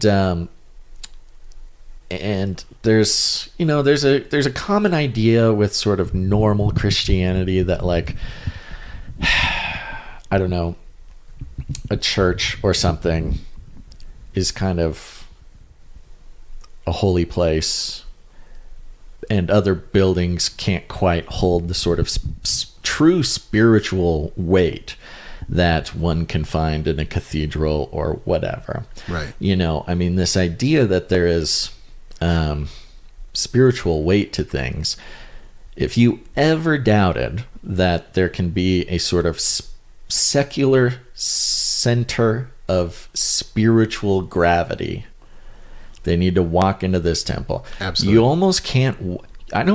I've never done it. I don't think I've known anybody who can walk into that temple, walk around the inside perimeter, truly look and see what's going on the walls, hanging from the ceiling, whatever, and not cry before leaving. Yeah. It's almost impossible, right? I think.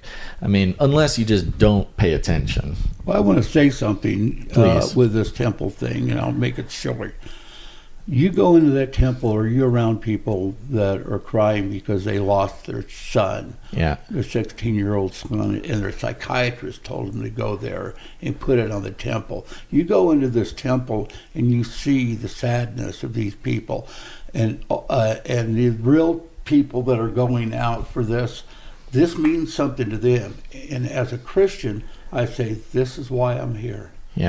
To seek those that are lost, right, and give them an answer to bring joy into their heart. And so I got to say, if you can go into that and stick your nose up at that kind of stuff, you don't have a heart. It's impossible. Yeah. Oh, I totally agree with you, Bob.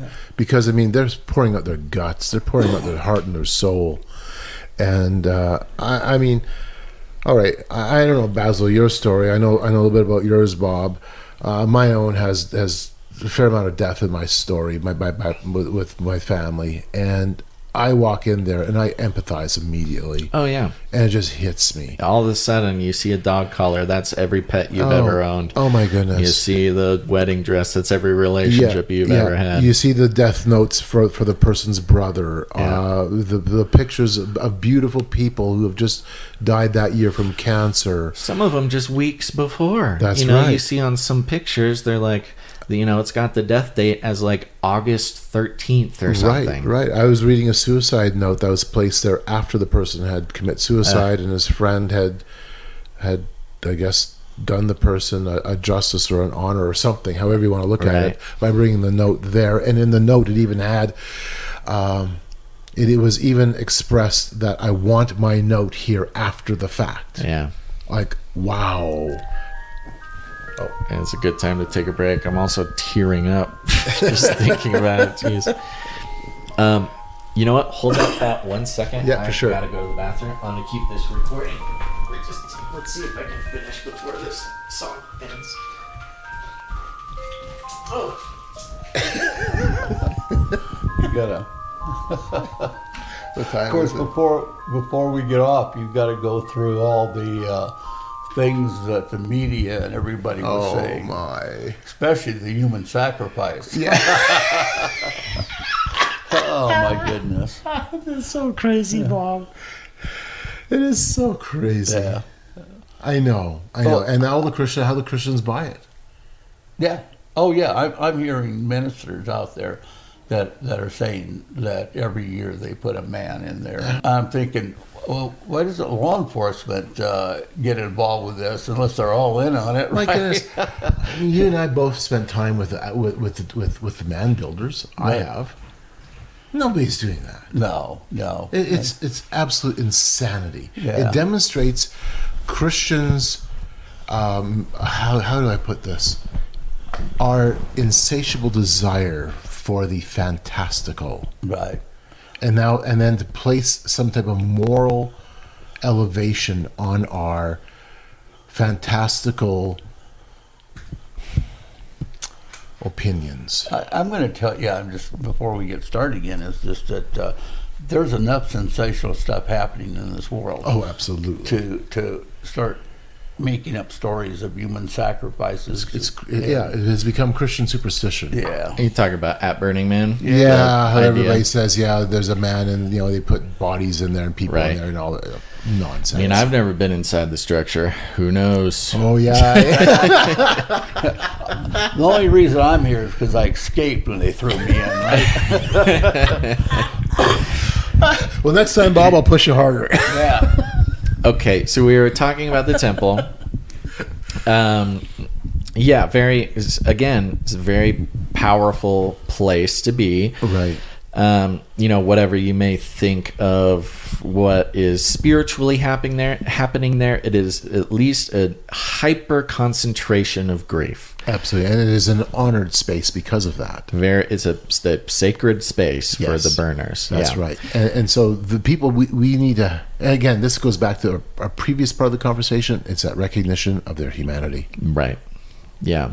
Yeah. I mean, even just walking in there, I mean, you instantly feel more connected as a brother of Adam, I might say, to everybody there. And I think it is a big part of what kind of bonds the burner community together. Bingo. I don't think it would be such a center for seekers, center for spiritually minded folks, center for people looking for answers, looking for healing, looking for anything, if the temple had not been such a core, or it had not become such a core part of Burning Man. Absolutely. No, I'd agree with you. In fact, to some extent, it has replaced the importance of the man.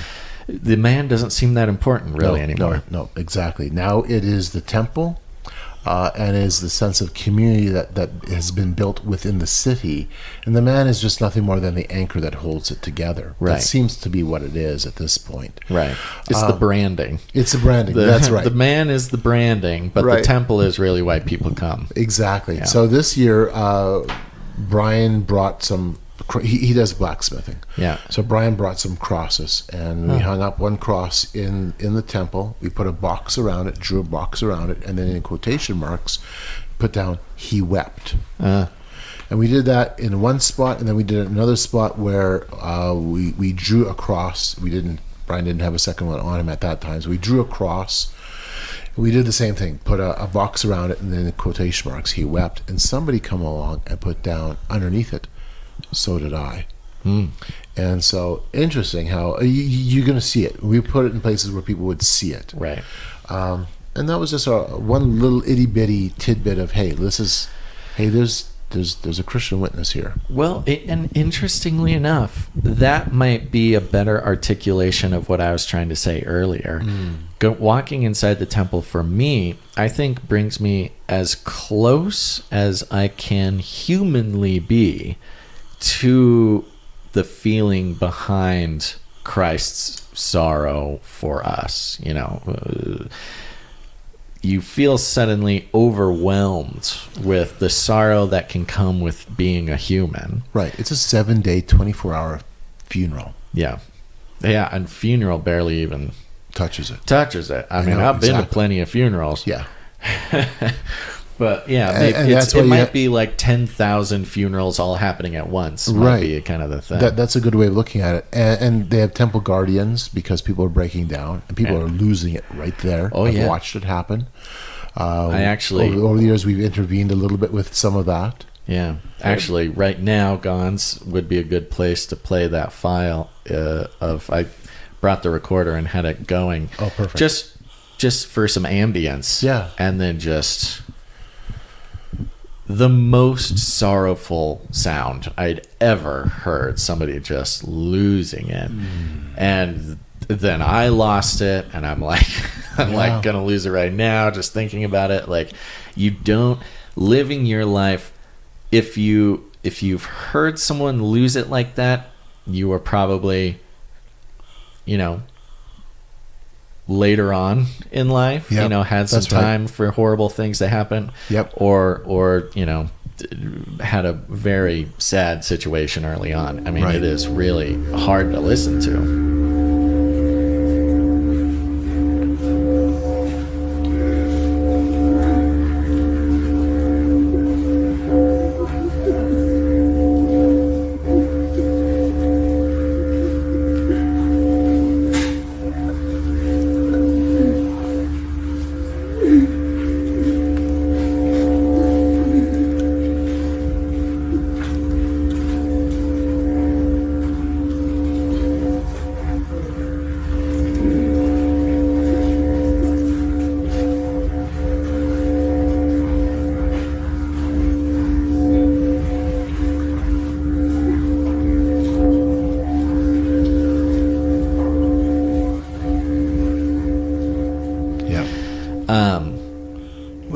brought up temple guardian. Yes. Quick thing I'll say here is my wife worked with a temple guardian when we were in Bishop, California, and she started coming over, and she was a hurting lady. I mean hurting.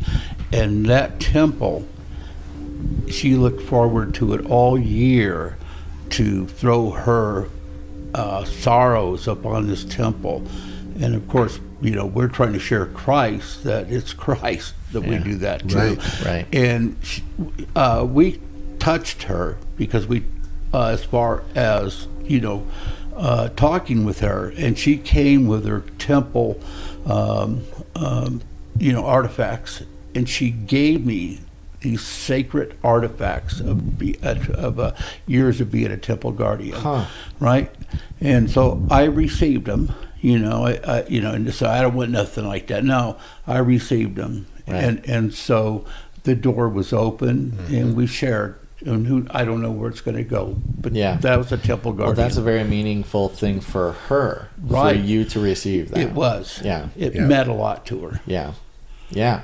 And and that shows, that she's a good example of people who are living these sort of re-enchanted lives, or living these mythological lives. They may claim to be an atheist or something, and yet they hold on to these magical objects that are very important to them. And it is, it gives them the sense of purpose. As important or more important than, a person working at a church, like what their position might be to them, or whatever. Any cross hanging in a church, these objects hold incredible amounts of power in these people's lives. And I think we see that reflected across the world in the way that spiritual but not religious is now the sort of national religion, or the planetary religion, kind of. Yes. It's very interesting to watch. So after the temple, after the big windstorms hit the temple that night, that was Monday night. Tuesday we had lots of storms, lots of squalls, wind squalls that swept through. We knew the temperature was going to be changing, the weather was going to be changing. We were warned about it, or were notified that there was some changes happening. The next couple of days, however, were beautiful days. My goodness, very, very comfortable on the playa, which is so unusual. And I took absolute advantage of gorgeous, gorgeous weather. Yeah. And then, of course, Friday afternoon, Brian, Audrey, and I were hearing Grover Norquist, who's a Republican insider, give a talk at Camp Soft Landing. Oh, really? Yeah. And then as the rain was starting to come down, and that's across the city from us, because we were at 5:30 in H, and they were located, I think, at 8:45 in F. We were like, we wanted to talk with them afterwards, because it was a fascinating talk, and we were really hoping to have a discussion with him. So Republican. Oh, Grover Norquist is an interesting guy. He's been coming to the Burn for quite a few years. Okay. I had a bone to pick with him. I couldn't catch him afterward. Yeah, that's right. You were at one with me at 2017 when he was giving a talk. Yeah. And his perspective is he's a libertarian, has been a burner for a while, and he had a really interesting lecture that afternoon. Libertarian paradise. Yes, and boy, and this is something that comes through with the social surveys that I did, and we're not going to get into it right now, but we will get into it. I thought the responses, the emergency responses and stuff, were kind of interesting. Right, but there is a real, it's an eclectic group of both libertarians and those who hold to forms of communitarian, collectivist ways of thinking. Yeah. So you've got this collision point between these two major perspectives. And so anyways, Norquist has done his talk. We were hoping to have a conversation with him after, but it was starting to rain. We knew we had to get across the city, because the way the rain was coming down, we knew that we weren't going to be... You would get stuck forever. We weren't going to be stuck. Yeah. We were. And we got halfway across the playa, and the rain was coming down hard. And we're like, stink. We were pushing it as hard as we possibly could, and of course our bicycle tires were mounting up deeper and deeper and bigger, and all of a sudden we couldn't move forward anymore with our bicycles. We couldn't push them forward. You would stop, you would bang, bang, bang on your bike tires, you'd back it up, move it forward a few feet, do it again, over again, over and over again until we finally got back to our camp. Absolutely cemented. Oh, you actually got them home. Oh, we did, but it was a battle. I had to ditch mine. Oh, there was bicycles ditched everywhere. Yeah. Crazy. So we got them back, but it was a ton of work. Yeah. We were exhausted. And then, of course, that's Friday afternoon, and because I hadn't really had much sleep for like 3 weeks, I went to bed at 4:30. I missed the double rainbow. I had a nap until 6 o'clock, and then 6 o'clock I woke up and I went, what's the point? I'm going to go back to bed. And I slept right till 6:30 Saturday morning. At 6:30 I was up, and then from 6:30 till after 12, I walked all the way through the playa. I walked past the temple. I did deep playa, and I don't know how many miles I put on in that space of time, but with 20-pound boots, my legs were burning, but I took crazy pictures. Yeah. You know, I just showed you one a few minutes ago for the temple and the reflections. Amazing. Chapter 9, The Man Burn, Raw Audio.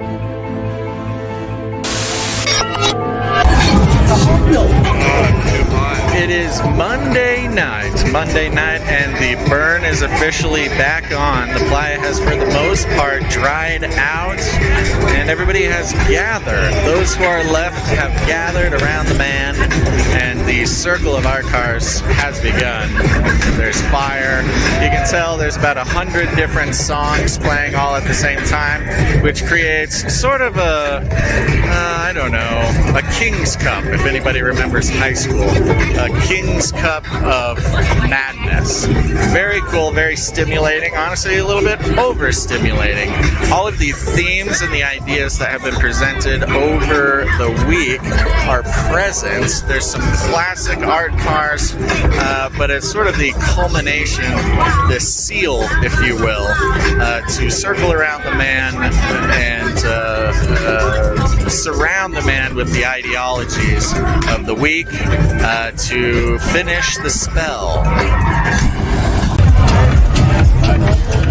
Okay, as we speak, the man is burning. The moment has arrived. There's about 1/3 the amount of people as you'd expect, and it's actually rather nice compared to previous Burning Men.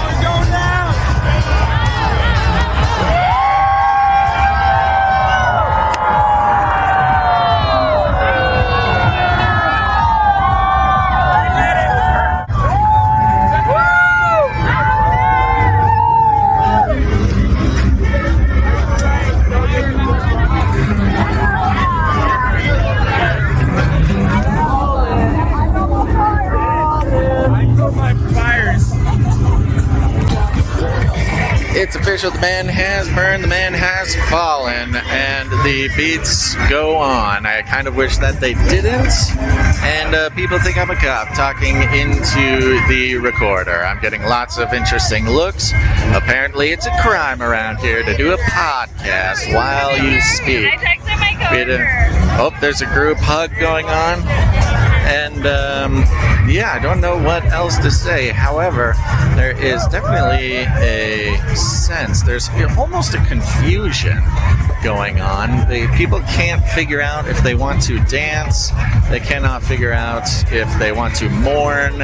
The music, as you can hear, is absolutely outrageous. However, the majority of the people are standing absolutely still and just staring. This is different from previous Burning Men, where we have seen just an absolute raucous party bust out the second this happens. It seems like this has a little bit of extra weight for people. Perhaps it is the discomfort that they had to bear for this moment. Perhaps it is simply they're so tired. It is so tired that there is not much will left to party. Whatever the case is, is very interesting, especially compared to previous Burning Men. And I'll be interested to see if I can talk to some people. It's not the easiest thing to do when they're having a special moment. The fire is now probably the biggest fire I've ever seen, reaching about 75 feet in the air, maybe 100. Who knows? It's really far away. But I will keep you posted if anything else happens. Okay. Oh, one note, the man structure, the structure that the man is built upon and the structure around the man is reminiscent of a beehive. It's got honeycomb-like structures going up about 25 feet. It's yellow, lots of bee motifs going on, which is interesting in the context of the hive mind and the hive the hive mind and the hive being represented in Anamalia. And so essentially each person here at Burning Man is a member of the hive that will now go out and pollinate the rest of the world with the ideas and ideologies that were presented here.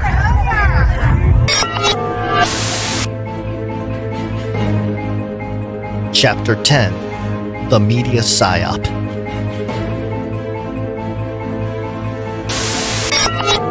The way the mud would stick to your boots, my legs hurt in places I didn't know existed. Right. Muscles absolutely shot that I didn't even know were there. Right.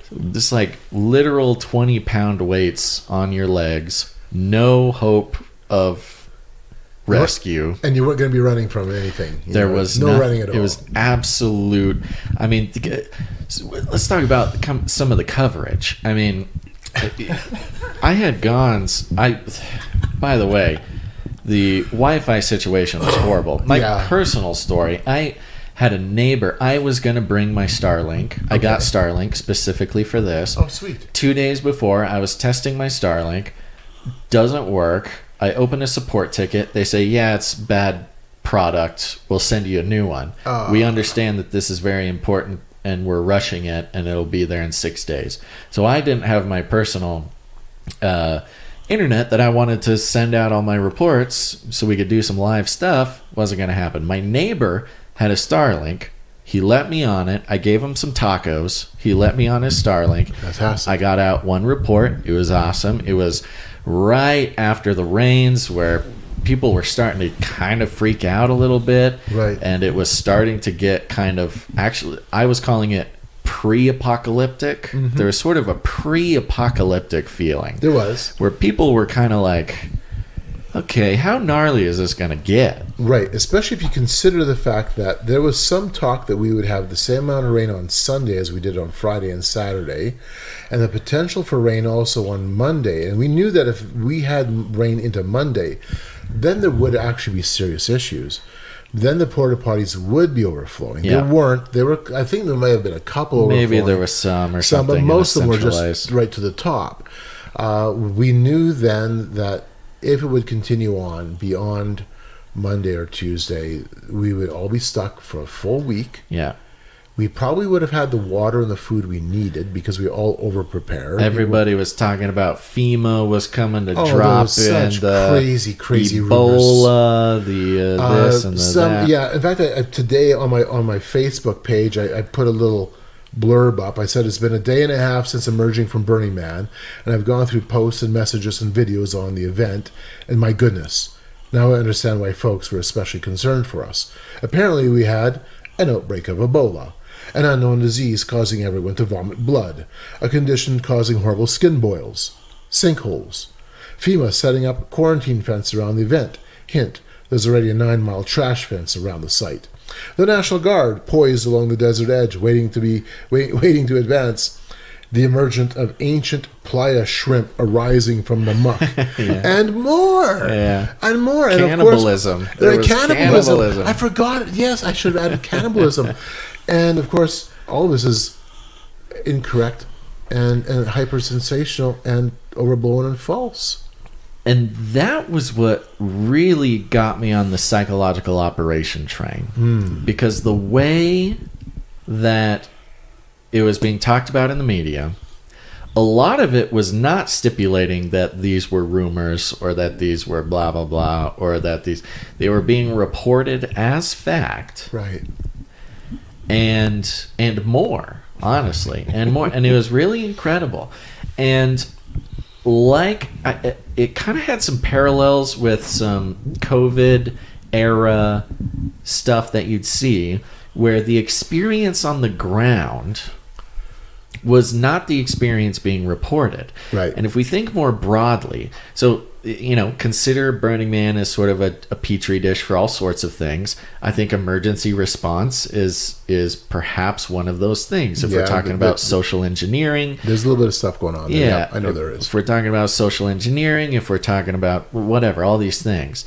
The reporting about Burning Man having the mismatch from the experience on the ground was such a wake up, and it paralleled COVID so well, and we kind of understood it during COVID, but really here it was quite the wake up for me, because I'm like, how many things are being reported in mainstream legacy news outlets, not just your crazy blogs, not just your natural news, not just your whatever, but Wall Street Journal, Washington Post, Wired, like the real.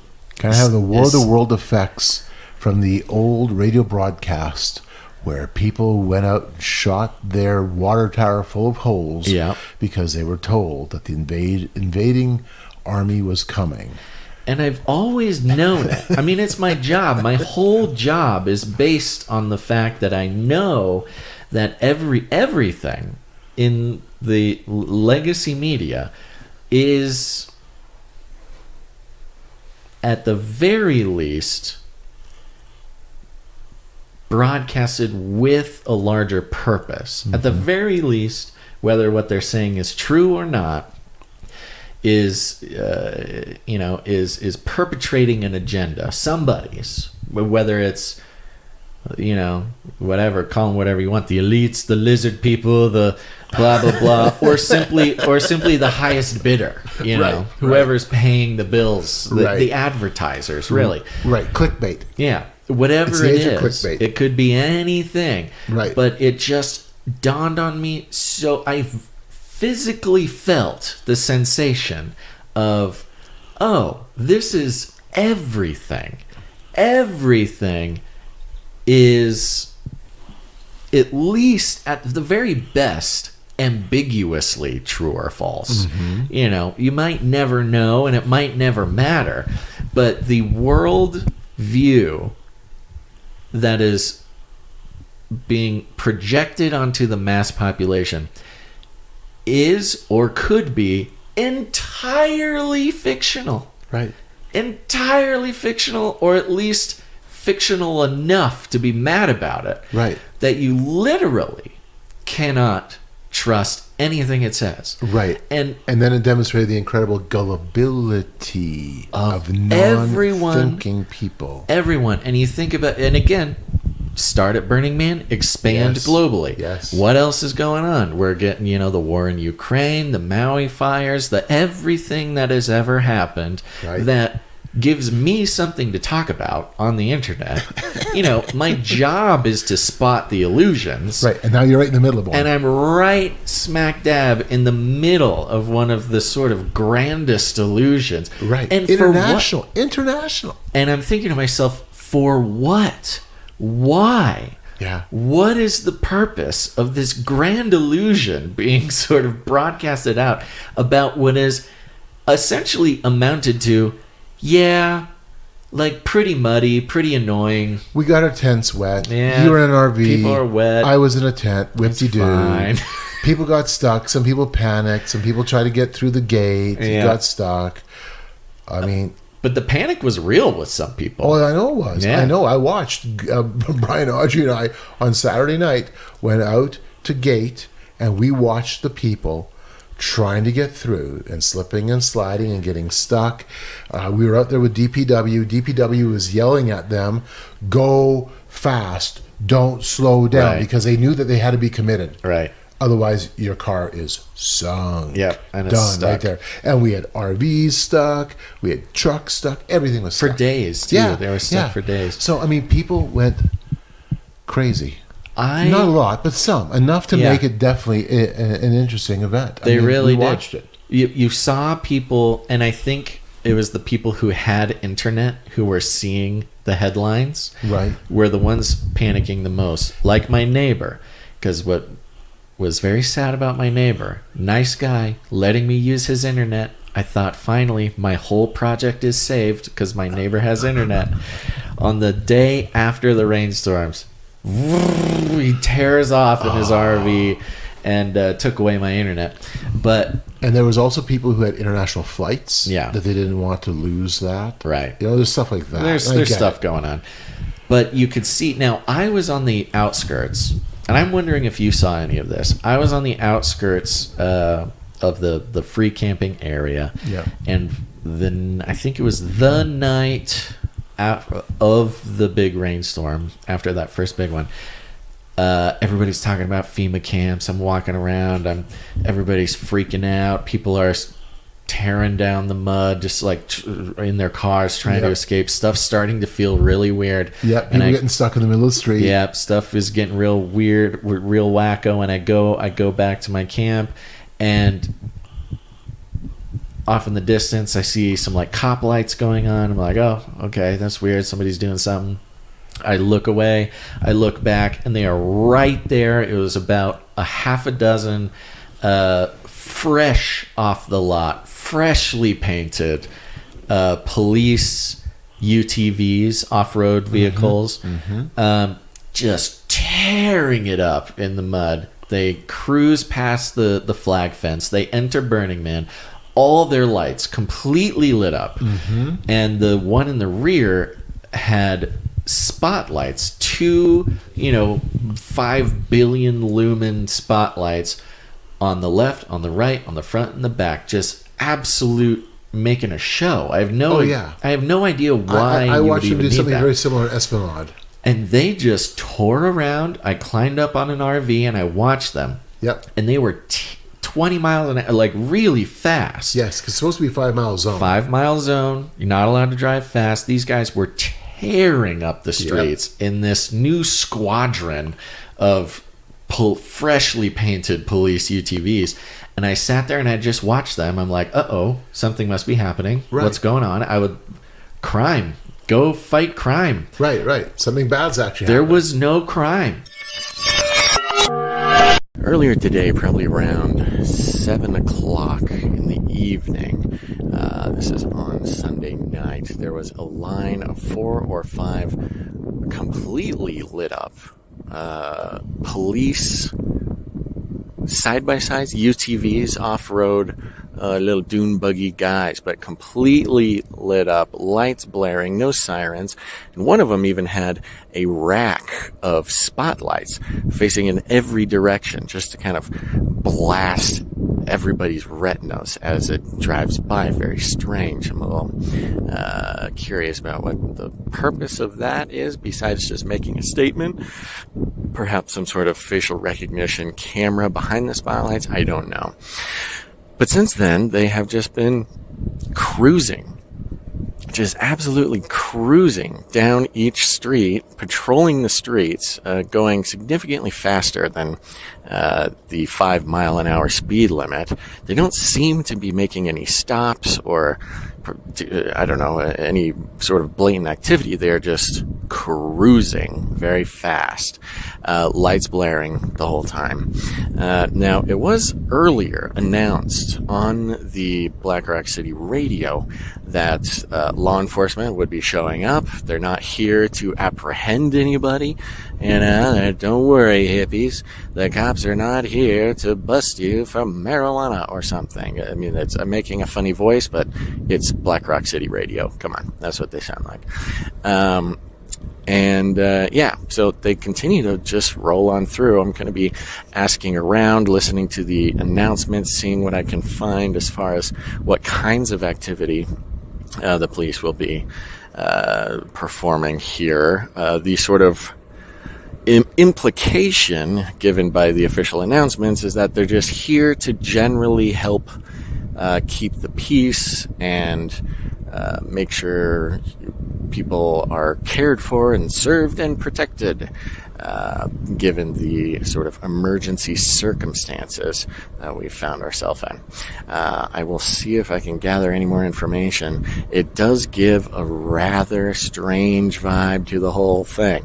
I mean, Burning Man is already kind of a really, really strange post-apocalyptic city where survival is not guaranteed, and now to see fresh off the assembly line, freshly painted police off-road vehicles just patrolling the streets with bright lights gives it, oh my goodness, just an even more apocalyptic feel. We've moved sort of past the timeline of the immediate danger of the apocalypse and into, in some sort of fascist dictatorship or somebody named the Duke comes in and becomes, or takes control and uses law enforcement as, some arm of the state that is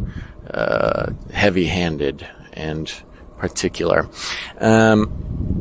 which I guess that is not too far off from the actual world that we live in. They were just ripping down the street. They'd go all the way to the end, turn around, rip down the street. It was just like this fear campaign almost, to give everybody the feeling that there was a serious situation going on. I saw something similar on Esplanade. I was somewhere between the Man and Center Camp and watched three of those units whipping through, lights on, flying, mud everywhere. And there were people walking around and I'm like, dude, dangerous. You're going to lose control. This is slippery. This is really not easy to drive in. And they were all, you can see, I'm an off-roader, okay? I'm out in the country. I grew up on dirt bikes and quads and whatever. And I'm watching, I'm going, well, you guys you're handling yourselves, but you can screw this up pretty darn fast. They're having fun, but it just takes one person. And you're going to smoke somebody. Yeah. You as the police are going to create an incident. You're going to kill somebody. Yeah. And they are just flying. And then I'm watching them, and after maybe 3 or 4 blocks, the lights are off, and they just pulled over, and it's like whatever. I'm like, are you kidding me? It's like it reminds me of, and I have actually personally seen this. This is crazy. I used to work highway department. I've watched the police whipping through with the lights on and the sirens on, and then they turn them off and go into the coffee shop and walk out casually for a donut. I'm like, are you kidding me? Right. And it had that same feel. Yeah. And it was so interesting, too. Again, this pre-apocalyptic feel, then these futuristic patrol police come cruising in. And at least the Chinook helicopters weren't circling. They were the night before. Yeah, well, I know a little bit of the backstory of why they do that every year. Oh, I didn't know they did it every year. Oh yeah. Well, the military is there. I saw some black helicopter cruising one day. I'm like, that's weird. Is that Elon? What am I looking at here? So the military just has a presence or something? Oh yeah, they do, absolutely. The intelligence community too. Oh, there's for sure real ops going on. Oh, there are. Yeah. Anyways, I mean, I'd like to know whatever you know about that. Yeah. There's some stuff I have to get verified, but yes. Yeah. Okay. Yeah. There's some pretty interesting things. Time for some Freedom of Information Act requests. For sure. Yeah. Absolutely. And another part that kept ringing that Psyop bell for me was, hey everybody, okay, we planned for this. We have very good emergency protocols. We're acting. I was listening to the radio.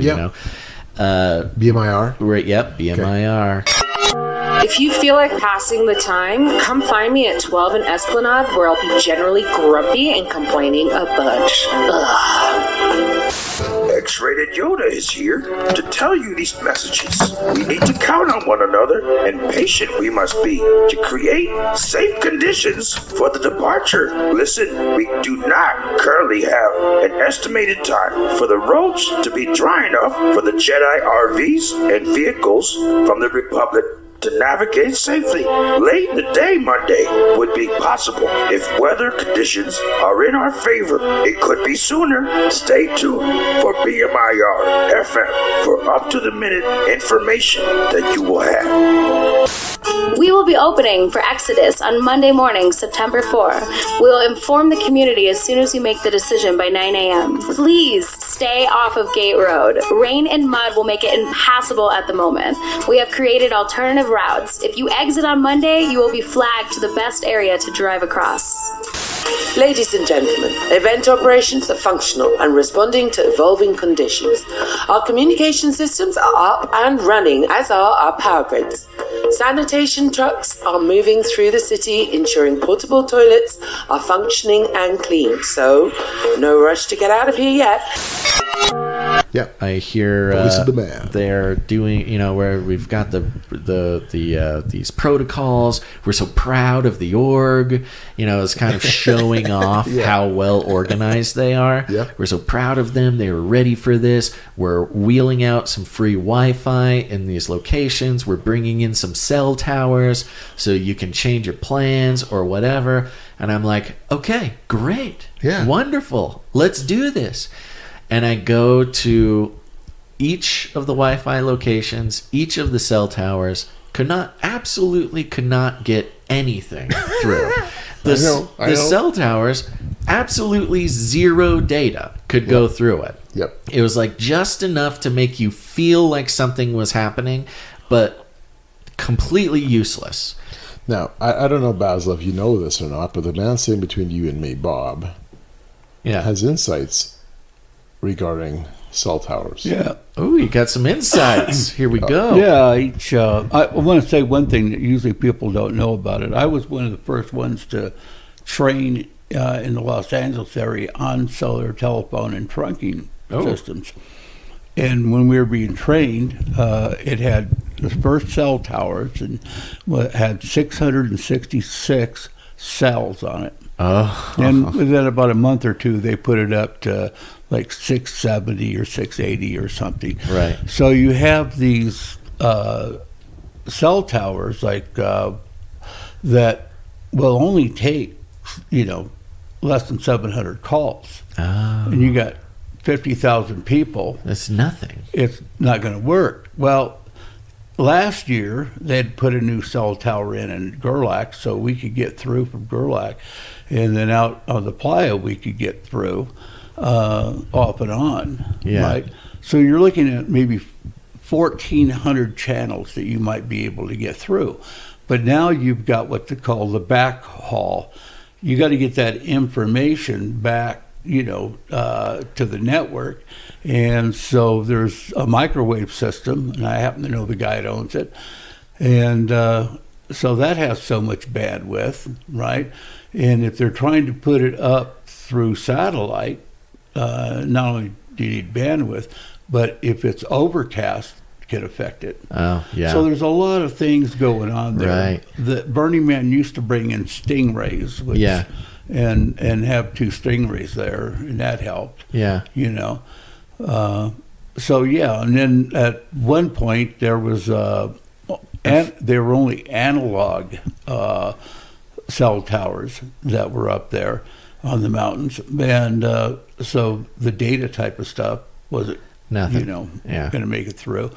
And so anyways, that's kind of the backstory there. And probably, if you want to get out communications wise, if you can make it through the cloud, I think what you were talking about with Elon Musk deal would work. Yeah, the Starlink stuff. If it got too overcast, though, that's off. It was just so interesting that the good PR of the Burning Man organization was like, oh, we got you. Don't worry. We are so prepared. And each response that they rolled out was the most useless, impotent, display of I can't call it anything else but just psychological warfare. And then one response they could do nothing about was the fact that you had incredible ruts everywhere. And all your streets were rutted, and then because we all have 20 pounds of mud on our feet, right, as we're all walking along the sides of the ruts, yeah, we are building inevitably sidewalks, right, of lumpy 8 inches to a foot high lumps everywhere we're going. So we have the streets have these deep cut ruts everywhere with vehicles stuck in them, yeah, and then the sides of each street have become these like these berms built up by our feet, yeah, because we're clumping mud in. And then and we were here yesterday at Bob's place watching a couple of videos. One of them showed one of the porta potties being overflowed, and it wasn't. The toilet was down, and the floor of the porta potty all looks brown, but that's mud. Yeah. It's 8 inches of mud, right, built up on the floor because yeah, everybody walking in is tramping in 20 pounds of mud. Right, exactly. Yeah, it was really, I mean, a serious, in a way, it was a continuation of the survival situation, right, that is Burning Man. Absolutely. But yeah, it was very interesting to see that unfold. Chapter 11, Bob the Burn Evangelist. Yeah. Anyways, I've talked too much. Bob, No. you need to take over. Now, yeah, Bob, let's introduce you. So, Okay. you're Bob Worley. Who are you? Well, I was a young kid when my mother and father separated, and there's a reason I'm saying that, is that I ended up moving into a gang area, and I was just a little pudgy, nerdy kid. And so what happened was that I had to start fighting to, make it home sometimes. And I let my ego get the best of me and grew out my hair long back in 1969. And one of my brothers was a hippie, and the other one was, I would say, somewhat of a hippie, but he was a working guy.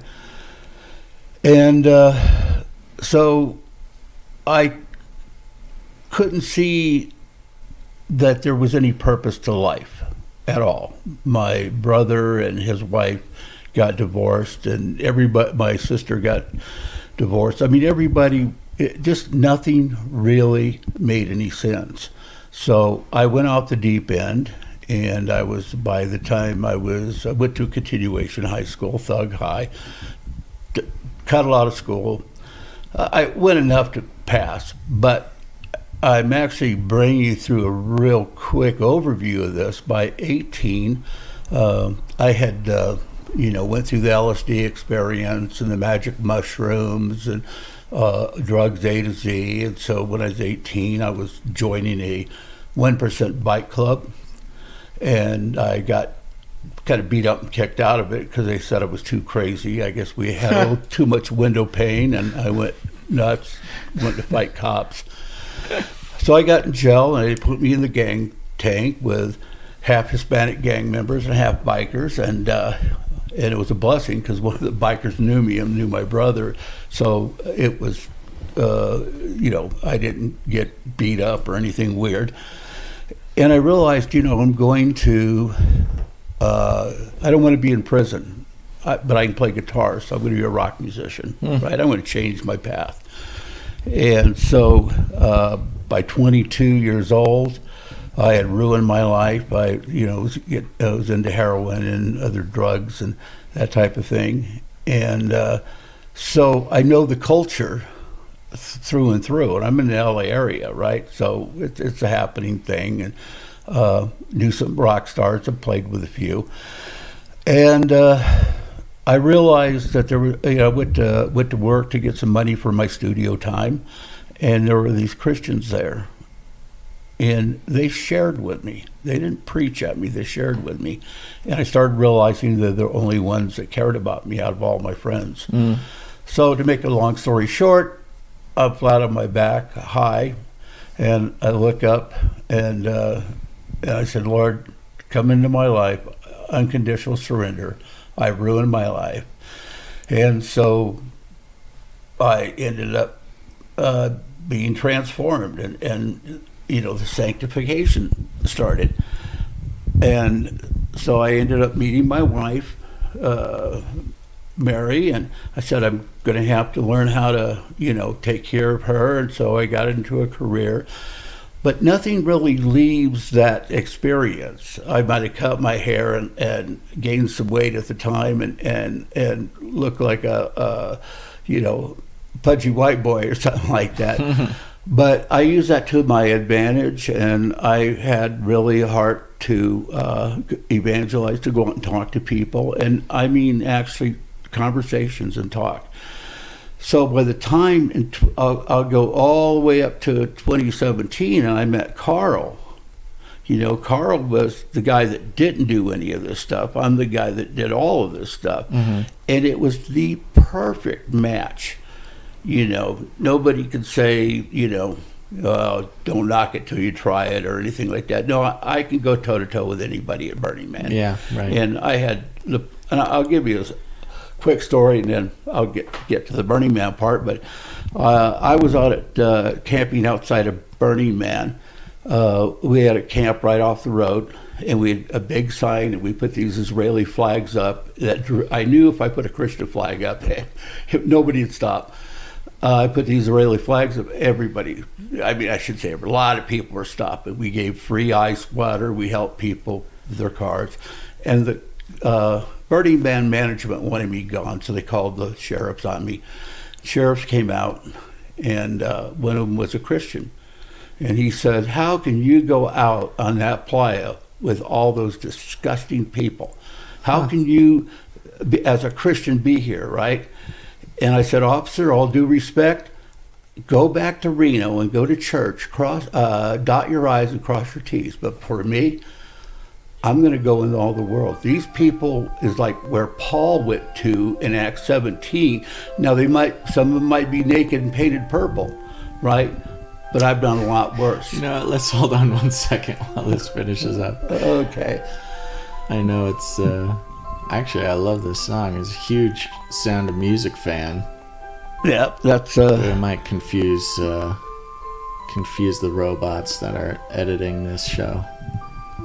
Okay. Just kidding. It's Gons. Gons is the robot. He's the robot. He's been an AI this entire time. Yes. Okay. So I told this sheriff's deputy to go back to Reno, go to church, dot your I's and cross your T's. But for me, I'm going to go out into the world and share the gospel that saves sinners. And they might be naked, they might be painted purple, but I have done a lot worse. Yeah. And that cop, it floored him, and he says, oh, wow, you're right. Mm-hmm. He kind of repented there, right? Yeah. So meeting Carl, having a good partner, and we're different and so forth, that we can go out to Burning Man and, what things I do know he doesn't know, and a lot of things he knows that I don't know, and we're able to share. Now I want to give one experience, and then I'll give the mic back to you. If you're a Christian and you're condemning the darkness, right? Basically, darkness is the absence of light. If we have the light of the world in us, we can walk in that darkness flees. But I'll tell you one experience, and I've had many, where a newlywed couple, young people, were at Burning Man, and I was sitting next to them at a camp, and some person came in and trying to talk them into having a threesome. I'll just say it, right? And he's trying to convince them. Now, they're not going for this, but they were too nice not to just say no, and he kept trying to convince them. So I stepped in. I said, you two, if you did that, you would destroy your marriage. So if you listen to him, you're going to destroy your marriage. But if you look at your marriage as put together by God, right? Said you will have a great marriage, right? And so this guy got up and he ran off and got upset at me, and I got to witness to these two people, right? And I've gotten people out of trouble at Burning Man, right?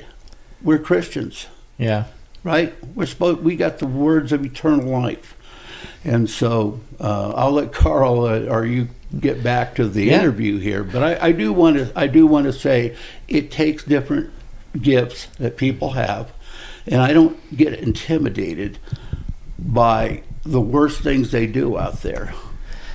Well, I would like to stick with that actually, because like we've mentioned here, lots of people, the people who don't get all grumpy when we mention Burning Man, they are excited to hear about any sort of evangelism going on out there. And I think it was my first year in 2018, I came back and gave a report, and it was filled with stories about interactions with people, but there was some more grumpy Christians that they didn't hear me say that all of these people didn't get led through the sinner's prayer in sort of the traditional getting saved sort of way. Right. Not that there's anything wrong with the sinner's prayer.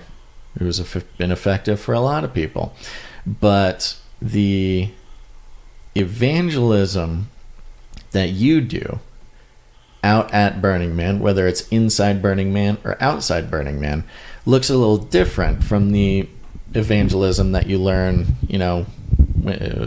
when you're at YWAM camp or something like that, right? And I mean, I want people to hear a little bit about what you do out there, because what we have here is a very cool situation where on the inside, some very important research, very important interactions, very important data that has given so many people, including myself, some insight into what's going on in the world today and where it's going, and has been incredibly accurate in that regard. But also, you got a man on the outside who is working, doing more kingdom work. Yes. So tell me a little bit about what it was like this year and what kind of things you got up to. Well, and what I'll say is this, and I do want to start off with a scripture here, and that's going to end up being 1 Corinthians 5:12 through 13, where we're ordered to say, "For what have I to do with judging the outsiders of the body of Christ? Do you not judge those who are within the church? But those who are outside, God judges. Remove the wicked men from among yourselves." And why I'm bringing that up is like one of my mentors, Dr. Walter Martin, would say, is that do you kick or hit a blind man because he bumps into you or touches you with his cane? And no, right? If we really believe the Bible, these people are spiritually blind, and because we all enter this world with the wrath of God on us. We find that in John 3:36. That's why you got to be born again. But the point is that when I go out there, I don't, I'll go up to Hell's Angels. I've introduced my son at 10 years old to Hell's Angels, So that's my verse there, to go out and not judge them. Now we are to judge evil things, but I'm going to get to the point here about sharing the gospel, is that with me, I had Christians who shared with me who showed love, and they weren't pounding me in the ground. And I'm not saying there is a right time for the bullhorn and things like that, but for me, I'm going to go out like the Apostle Paul did in Acts 17, and I'm going to have a discussion using their poets even, right, to communicate with these people. Now, the one thing is that when you look at like John 15, 16, and 17, Jesus says he chose them, the disciples. They did not choose, they didn't choose them, but he chose them. And it goes on to say to produce good fruit, right? And so when I go out there, these people, they catch it. They know I'm not out there to get a gotcha on them or something. So what do? We help them fix their cars. We help get water to them. We give them rides when they break down, right? And it's in action that we're doing this. But the gospel is always front and center as we lead in and get to know who they are, and then they see who we are. Yeah, one thing that comes to mind that changed the way that I operated in the world and interpersonally with people is when someone told me that love, whether it's any kind of love, whether it's romantic or friendship or brotherly or gospel-centered love, is actually a verb. At least the English language, we just have love, and it just kind of, most people think of it as a feeling you have or affinity that you feel for someone. But to love someone is actually a verb, to love them, to do the things that show love to somebody. And in an evangelistic sense, what you're doing is really loving people. I mean, you are stationed outside of Burning Man this year. You are outside of Burning Man, where there must just be a constant sort of stream, maybe not bumper to bumper, but people coming in and out of Burning Man all day long, coming through Gerlach or wherever you're stationed. And if it's anything like when I left Burning Man this year, there was just dozens of vehicles broken down on the way out.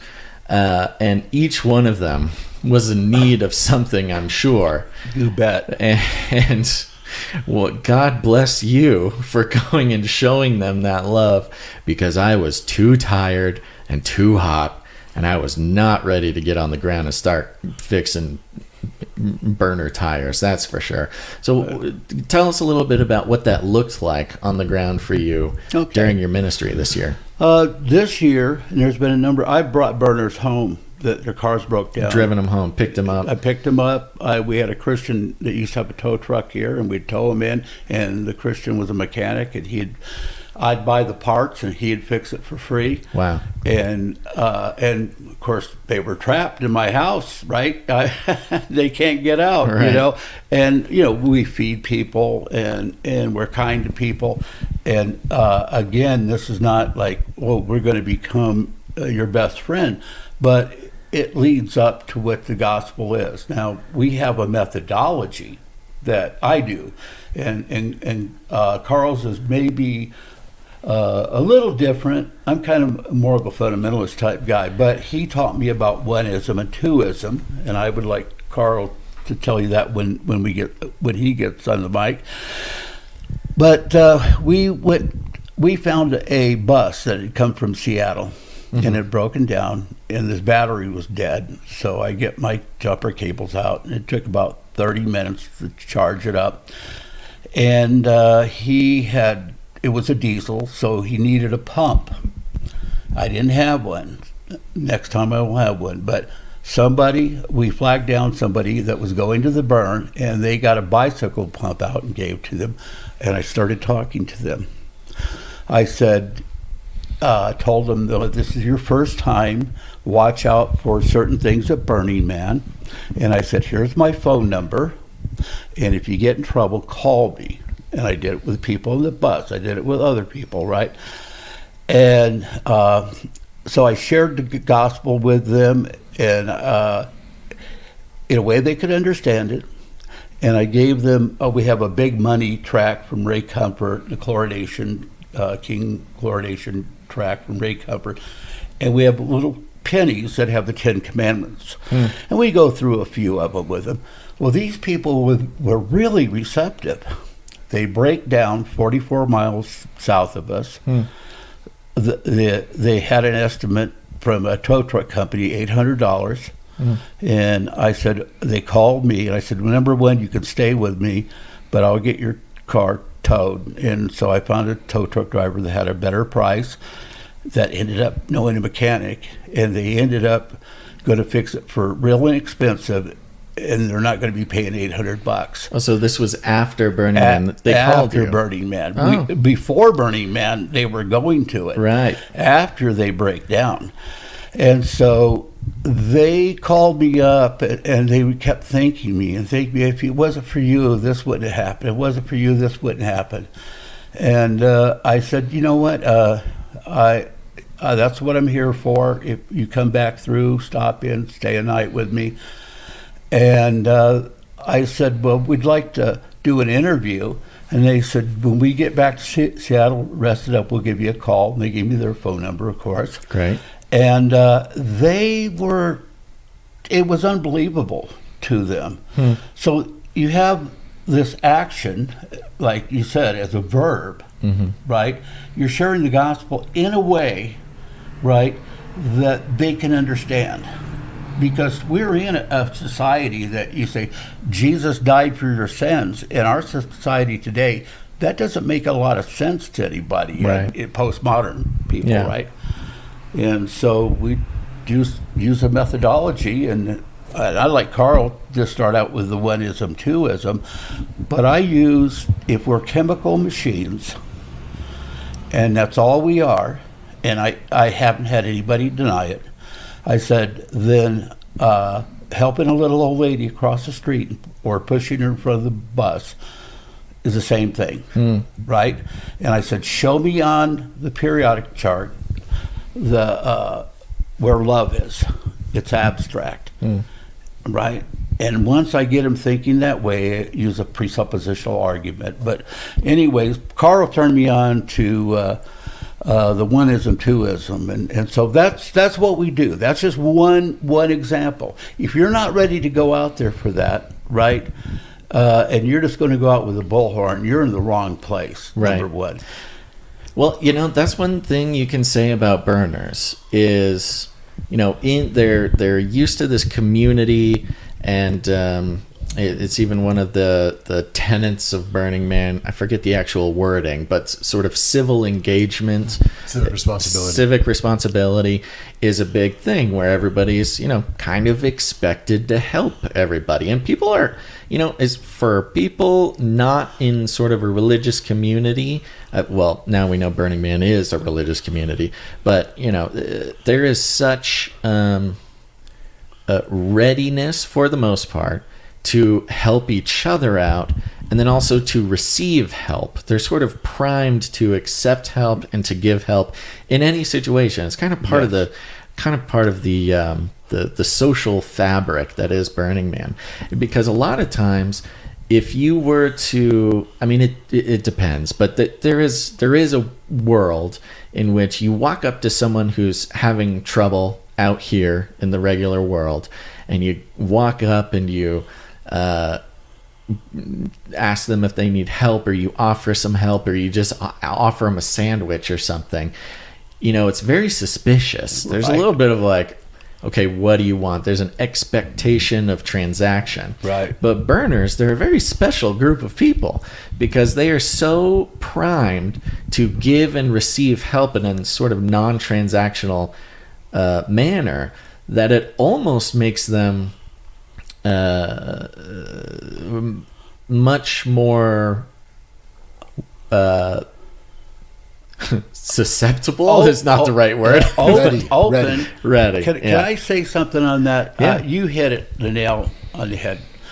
I tell people that there's between 70 to 80,000 people out there. That would include the people that are volunteering. And most of those people, it's one time a year that these people are there, and half of them are looking for meaning, but they're there not to argue and fight, but they're there for enlightenment of some sort. And what better place? Because I go to a lot of different places to preach the gospel, right? And you get threatened, and I go out maybe to talk to some Muslims or something, or some other religious group, right? And it can get pretty tense for them and for me. But at Burning Man, I have that opportunity that almost everybody wants to talk to you. Mm-hmm. Yeah. Right? Oh, yeah. And they're open to a discussion. I'm not saying that they're open, they're going to just convert Not to going to bend Christianity a or knee something. right there, but yeah. But you send them home, like what Carl did, saying, that he's going to tell them that about Eve, that the lady tell her that you're a descendant of Eve or something like that, and that it hits. Those things stuck with me before I was a Christian. Right. Like, oh man, that bothered me. Yeah. Yeah. So yeah, you're right. And I want to tell you something, and I'm getting a little probably judgmental here, but I look at the burners can do good things. They really can. Yeah. And atheists could be good people, but they can't justify being good because there's no basis for morality in a philosophical word except what they make it mean. Right. But as Christians, we can't justify doing wrong, though we do wrong, right? So what I'm asking the people that listen to this broadcast, if you have a gift that you could use at a event like this, you can't justify not doing it. Right. That sounds a little harsh maybe, but not everybody can do this. Yeah. If and so anyways. Well, and like you said, so many different things, so many different skills can be put to use. And the style of evangelism that you are perpetrating here is so practical because, in the Christian community, it's very difficult for, say, introverts to evangelize because the very thought of walking up to a stranger and asking them if they know where they're going to go when they die is like they would rather die than walk up and ask somebody that. Right. That's kind of the only method, the only mold that is sort of handed from the pulpit. But in your case here, which is a extremely unique sort of mission field, which is Burning Man, you can be a guy who knows how to fix cars. If you can change a tire, you can evangelize. If you can, have some tools in your trunk, and trust me, there will be no lack of opportunity for you to come upon an RV or a car or something on the side of the road that's something extremely easy to fix has happened that they just weren't, kind of prepared for. Tech bros, what are you gonna do? California people, you can you can be the hand of God in those people's lives. And what I love about what you're doing, Bob, is you give them your number and you say, if there's anything else you need, you give me a call, and they do. A lot of times with evangelism, one big problem is follow-up. You can go to a distant land and put on a conference or a crusade or whatever and have a whole crowd of people raise their hands to Jesus, and that's great. But if there's no follow-up, if there's no church to catch those people, if they don't all have your cell phone number, if you just get the sinner's prayer and then just leave, what good is that? And so what you're doing, which is highly practical, helping people in their real lives in probably one of the most stressful moments of their month, at least. Yes. If getting to Burning Man is not the most stressful thing, leaving Burning Man is definitely the most stressful thing that they've done in the month. And, they break down, they're stranded, and all of the worldly economic ways out of their situation are extremely extortionist, is what they are. I mean, for the businesses around Burning Man, they do very well because they extort people who are in emergencies, who are tired, who are, all those things. Nothing against, hey, I'm a free market capitalist, good on them. They deserve to make the money they're making. But when a guy like you comes rolling up on some burners in an emergency, has exactly what they need. I mean, yes, that's a story where they can later be like, I think an angel stopped and had the exact thing that we needed to leave. That's a very powerful witness.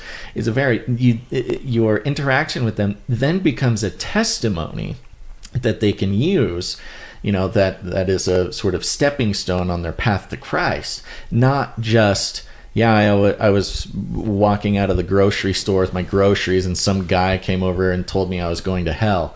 That's not like a part of their life story. Right. Part of their life story is this angel or this guy came by and saved us after the burn, and it was flooded, and we were tired and we were hungry, and the car broke and we didn't know what to do, and the tow truck was extorting us, and blah blah blah.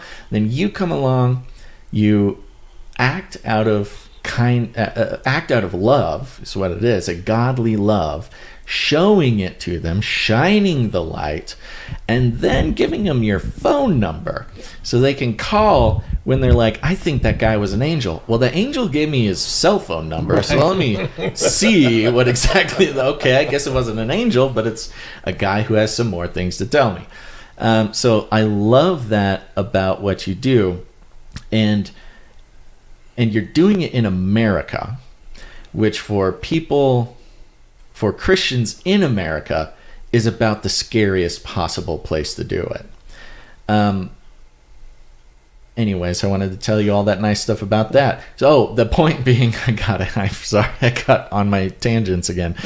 The point being that anybody, even the most stage-frighted introvert who's so scared of evangelizing, can participate in this, help their brother in Adam, and be a testimony for their future brother in Christ. So everybody sign up to go evangelize with Bob. Well, yeah, one of the things that I'd like to put out on this is that though I was very bold when I first got saved, there was a lot of things I wasn't exposed to. And I met this brother, Scott, and he said, oh, Bob, I'll be over Saturday morning to pick you up. We're going to go out and evangelize, right? I'm thinking, I'm like a little concerned about this. What are we going to be doing? So we go to the abortion clinic and we have signs, and we actually talk to the people. Back then you could go on the property and talk to people and not condemn them in cosmic doom. But, you know, my wife was a counselor at one of these pro-life places. And then after that, we went to a religious cult church, and we were out there talking to people. And then we went to the pornography center, and we stood out with signs in front of the pornography. It ends up the guy who owned the shop became our friend, right? And my friend Scott closed down a pornography place, and we even had a congressman stop by. And it became a habit. That's the only thing I'm saying. It became a habit, right? Mm-hmm. And so I was asked to give a talk one time at a church, and so the pastor was gone, and I said, first I started out, Pastor so-and-so is not a nice guy at all. Everybody in the congregation looking at me, right? And I want to talk about his feet, talking about those who preach the gospel. But I said, but he's kind. Nice is pleasing and agreeable. Kind is a fiduciary term, which is, I'm here for you, right? As a Christian, I want you to have eternal life, right? As a Christian, I want to make sure you're not stuck in the middle of the desert. And I am going to have that fiduciary heart where I'm going to reach out to you. And that pushes you to your limits when you got some people that come in and stay at your house that look like I had some transgenders that I invited to my house this time, and I honestly wanted them to come. Yeah, right. And so I'll end with that. But it's a lifestyle what we get into, and you don't have to go there. You could be part of supplying tracts, or if you wanted to, or building a website for us or something like that. You can get involved and get the gospel out with your gifts. Yeah.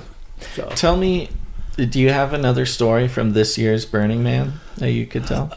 Let's see. Well, okay, I do, and this one's kind of on a little bit harsher towards us, but we are going by a pottery business that's been in the area for a long time, and I hadn't been there in like 30 years. And I said, these people are getting old. Let's stop in, Steve Hicks is my partner, and see if they're okay. And so we went in, and I felt, I'm going to buy pottery from them to support them. And I started sharing with them why we're out there, the gospel. And the lady was getting upset at me, but she started talking and telling me all the bad things and insulting me and doing this, and every time it just opened the door for me to give her, a reason why we're doing this, a reason why we're concerned about him, and so forth. And this went on, and they told us that our that our Bible was no better than Marvel Comics, and so forth. And so this went on. And the reason I'm telling you this is that when we were walking off, the guy said, "Bring me a pizza," right? Mm-hmm. And after he told me the Bible was like Marvel Comics. And right. So what was interesting is we went you. and we bought the pizza, and we brought it back to them, and they were shocked. Yeah. Right? Now, they weren't as mean the second time around, right? And so, I told my son, well, we'll bring something to them every year, a pizza or something, right? Yeah. Something small. And they're out in the middle of nowhere. Yeah. So a pizza is actually a big deal. Yeah. Right? Yeah. And we also, ended up getting to go, you got a lot of cars that are in line at the gas stations. And we would go and give our tracts and talk to the people at the cars and so forth. And so we would start talking to a lady, and she goes, "I'm a Christian." She's going to Burning Man. I said, "How many times you come here?" 4 years. She's from Germany. And she goes, "I'm a Christian, and I really don't like this event." But she says, "My husband comes, and he's not a Christian. And I just go there to basically protect him and be there for him." And I said, "Okay," right? And so you run into all sorts of situations, like we... not this time, but we did run into situations where people, we had a guy that was hurt, take him to the hospital, that type of thing. So there's a lot of different experiences out there. And one of the big things was stopping and giving young people ice cold water, bottles of water. Can be a big deal. Oh, yeah. When they're broken down. We had an RV that was broken down, and they didn't have any ice cold water, and we were just handing it out to them as we, help fix their flat. Yeah. Right. So, yeah, I could probably go on with things, but this time we only ran into a few vehicles that were broken down. But we did give our phone number out to a lot of people, and we actually give them advice when they're going in for the first time. Right, yeah, that's kind of another thing, a little bit of a burner advice booth, which especially if it's your first time, right, is really incredibly valuable. Yeah, it is. Yeah, it is. I mean, that's kind of almost the most valuable thing you can get before going in, because it really is. You can be prepared for almost anything, but if you're not mentally prepared to handle a situation, doesn't matter what you have in your trunk, right? Bingo. Yeah. Yep. That's a big deal. Well, thank you for sharing. And yeah, you I mean, the whole team here is doing incredible work, but there's room for more. There's room for more involvement. Real quick, and I'll hand it back to you, is that one time, 2018, we had a Hindu come up to the tent. Now, Carl just happened to be at the tent at the time. or I would have been in trouble. And this guy was a real Hindu. And I said, Carl, up and center, right? So Carl comes out and talks to this guy. And the guy said at the end, I've read a lot of my Hindu books and so forth, but you've read more than I have, to Carl. So there's where I would fall short at. There's where Carl shines at. Right. And we also had the guy that was a disciple of Jack Parsons, the cultic guy from JPL. Yeah. And Carl and some other Christians hung out with this guy all week when they were back, and he said the same thing. I've lived the occult all my life, and you guys know more than I do. Yeah, I wouldn't have known that a lot too. Oh, were you there? No, but I get the same thing a lot. I mean, a lot of just a lot of years of paying attention. Yeah. I ran into a witch this year who had a gigantic bone of something, a giant femur bone, and she said that she found it out there, which is plausible. I don't know how somebody would have brought something out, but it was she was trying to get people to hold the bone and to sort of imbue it with. She was trying to create a magical object is what she was doing, but she didn't say that. But she was going around and handing this bone and asking people questions while they held it. And she walks up to me. She walks up to the group I was with, and she asked somebody in the group, and I just say, "Oh, are you trying to create a magical object?" And she was stunned that I even knew what this was. And she goes, "Yeah, I am." And the person in my group was sort of reaching out to participate in what this is. And I said, I wouldn't do that if I were you, blah, blah, blah, blah, blah. Because to create a magical object, you have to put in intention and stuff from either other people or yourself, imbue the object with sort of the occult power. And, there are times, it depends if you're a good witch or a bad witch or whatever, I'm sure this person would have said she's a good witch, but, there's no spiritual reality to participating in something like that,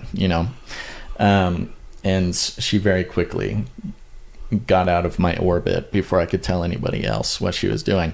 But yeah, it's kind of a funny thing. A lot of people are living their sort of, I'll say this. We are all living our lives ingesting information at the rate it is given to us. Right. Yes. And if we are not putting ourselves in a position to ingest it faster than others, then, they're going to be ahead of us. Right. Just happens to be our line of work, puts us in a position to ingest information about other people's belief systems faster than they can ingest it or are ingesting it.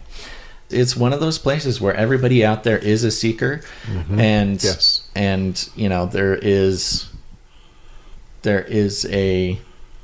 they are all students of something.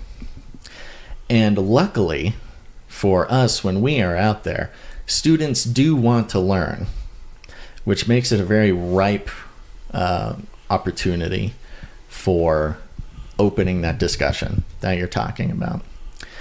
Bob had asked a little bit about 1 and 2. And, yes. And I think that, for myself, that's something I've been using.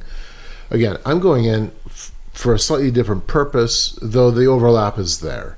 When the conversations come, you engage. And my goodness, we had a lot of conversations this year, as we have other years. In fact, and back to your point, Basil, about the fact that the burner community are prepped.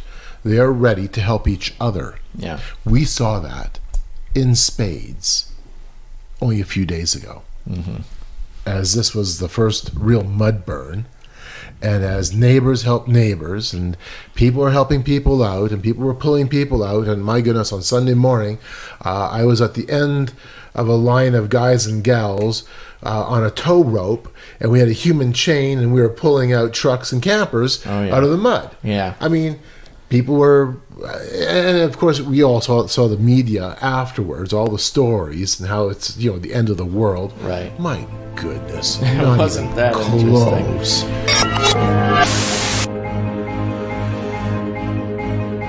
Chapter 12, How to Share the Gospel at Burning Man.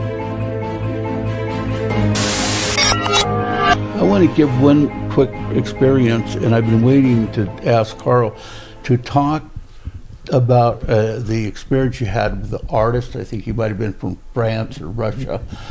When Are You Greater Than Your Artwork? Oh, yeah, that was back in 2017. Yeah, and so I was there in 1998 or 99, and I'm observing what's going on.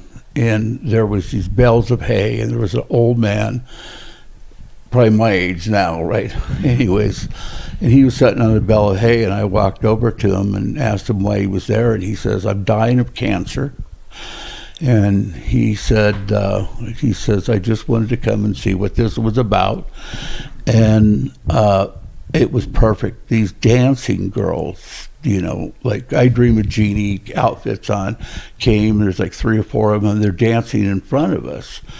And I pointed at him, and I said, you see those girls? They don't care about you. You're dying of cancer. You're going to be dead soon, right? And it opened the door to share the gospel, and Christ dying for him, and this type of thing. That's the opportunity that we end up having at Burning Man that could make the difference. If you really believe that we get eternal life, we have the cure for death, why aren't you there? Right? Why aren't you there? You know? Yeah. And I thank God for the Christians that lay down their life every day testifying to me, right? And then the experience you had was with the artist. Right. If you could explain that. Yeah, well, we had some interesting ones in 2017. I don't know if you remember, we had a tent right up against our tent. Yes. Oh, yeah. Beautiful. Oh, yes. Yeah. Paul from France. Yeah. Fantastic guy. Actually, I met him back in 2018 again. Right. The next year, we just bumped into each other. So cool. So anyways, this camp moves in beside us, and is a fellow from France named Paul. And so he wants to put his pup tent up against our tent so that he has some shelter from the wind. And that's cool. Go ahead. That's not a problem. So his tent is literally, bumping up against my tent. And Bob and I had never spent time ever before in person. Yeah, we had phone calls, but we'd never actually got to sit down and meet and even talk to each other. So we took the opportunities every morning at Burning Man to sit, and we told each other our testimonies. We talked about scripture. We went into theology. For the whole week in the morning, we would have coffee and we would just talk Bible. We'd talk Jesus. We'd talk about our personal lives. We never ever condemned anybody or said how evil it was there. No, we didn't. were talking about... No, because John 3:17, Right, we're all condemned exactly. already. Right. And so anyways, must have been, I think, maybe on Thursday or Friday, Paul comes up to me. He goes, I hope it's okay, but I've been eavesdropping on all of your conversations. Awesome. And then that same week, we had a young Russian esoteric artist walks by our camp, sees a sign, Camp of the Unknown God, and blurts out, who is this unknown God? Mm-hmm. And so come in under the shade, here's some water, here's some Gatorade, whatever. We end up having this conversation. He tells me about his artistry. He's a oneist. We establish that very, very quickly. He's very proud of his oneism. And I said to him,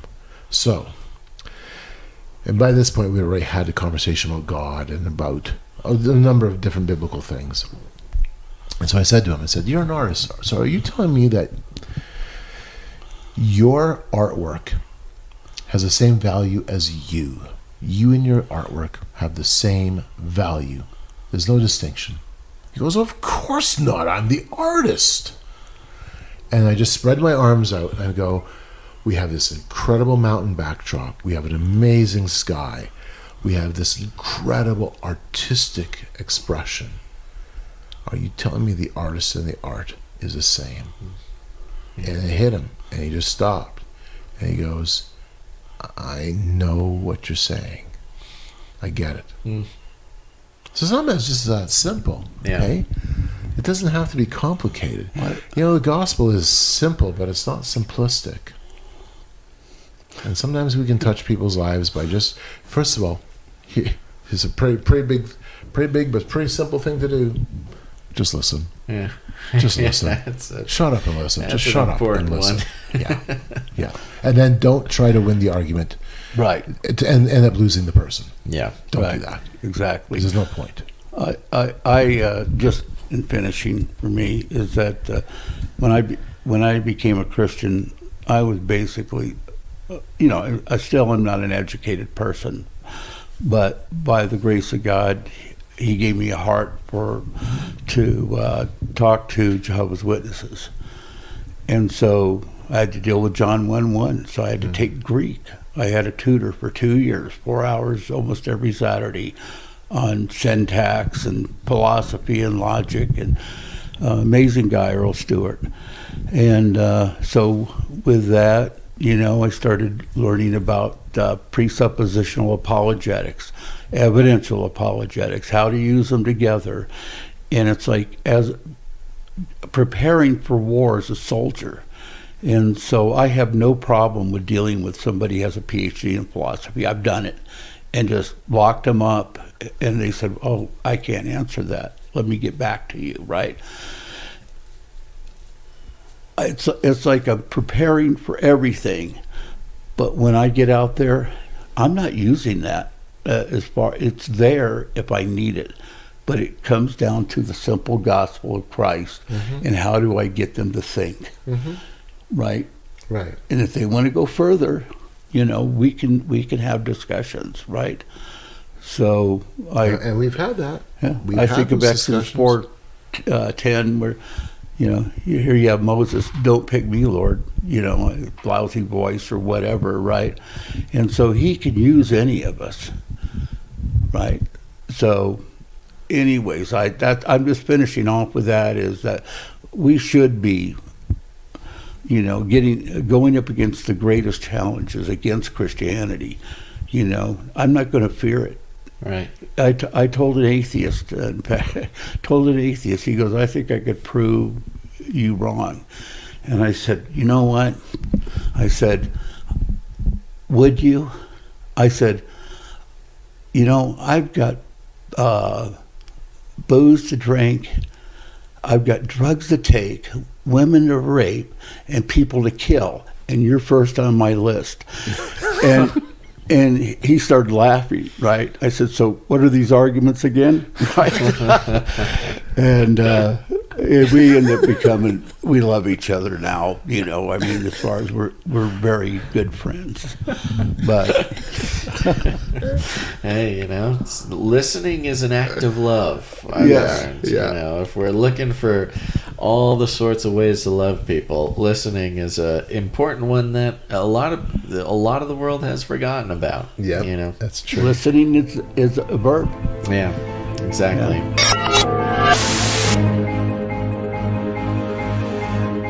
Chapter 13, Closing Thoughts.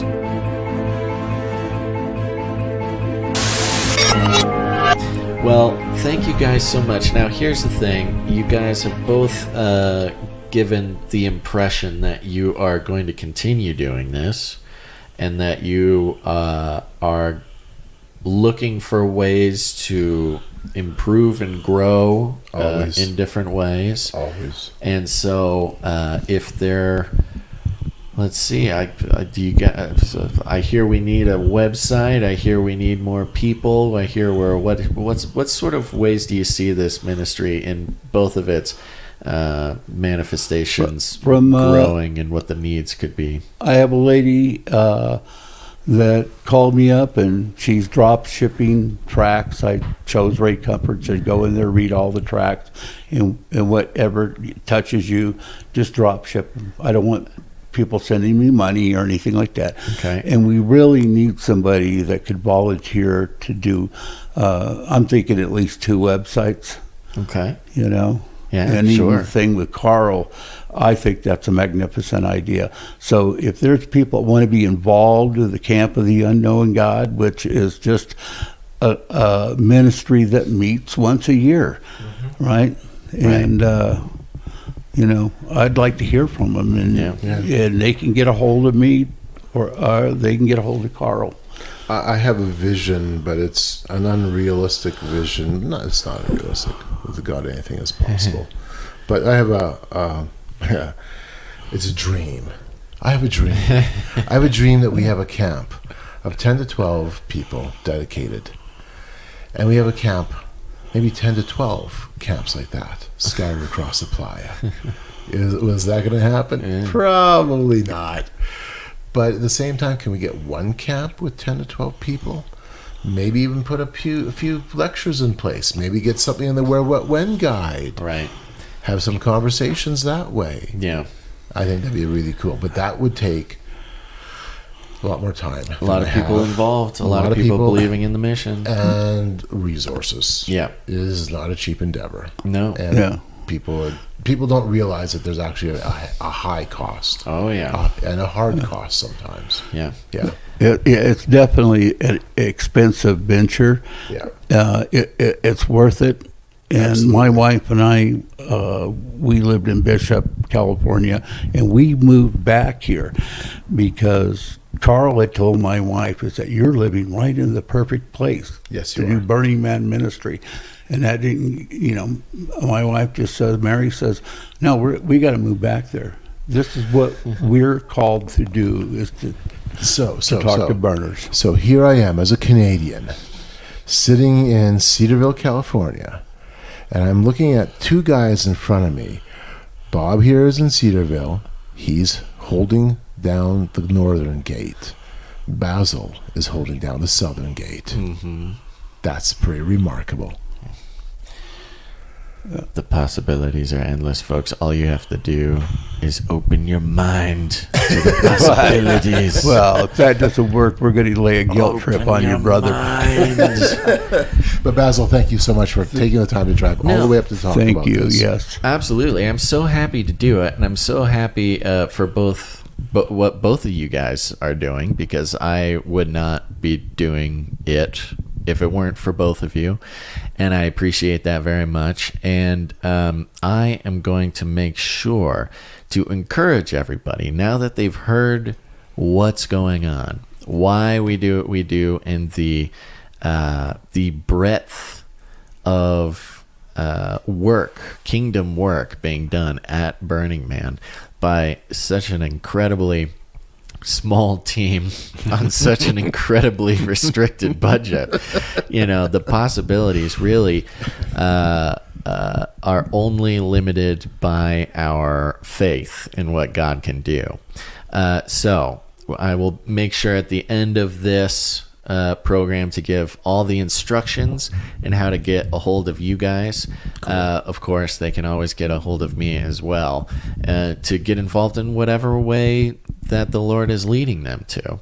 Yeah. And whether that's boots on the ground getting dusty and talking to people, whether that's inside or outside the walls of Burning Man, whether that's from home with material involvement, resources, whatever it is, there's a lot of ways to do it. And the only other Christians that I've run into at Burning Man are the ones talking about taking mushrooms with Jesus and all sorts of other stuff. So, you know, there's one might be tempted to think that Burning Man is sort of a saturated mission field, But it's that, again, the psychological operation that would lead you to believe that is doing nothing but keeping Christians out, which I think we've decided here is not the way for it to be. Right. One quick thing is that the only mushrooms that you'll see Carl and I taking will be on our pepperoni pizzas, right? And I'd like to throw out one more thing. Colossians 1:13 says, "For he rescued us from the kingdom or the domain of darkness and transferred us into the kingdom of his beloved Son." Those are passive verbs. It means God's doing the work. Yeah. But how do they hear unless there's a preacher? And if you really believe the Word of God, they need to hear. Don't give up, Elijah. Don't sleep at the juniper tree. The journey's too great. The angel of the Lord has food indeed.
Called out a beast from the sea.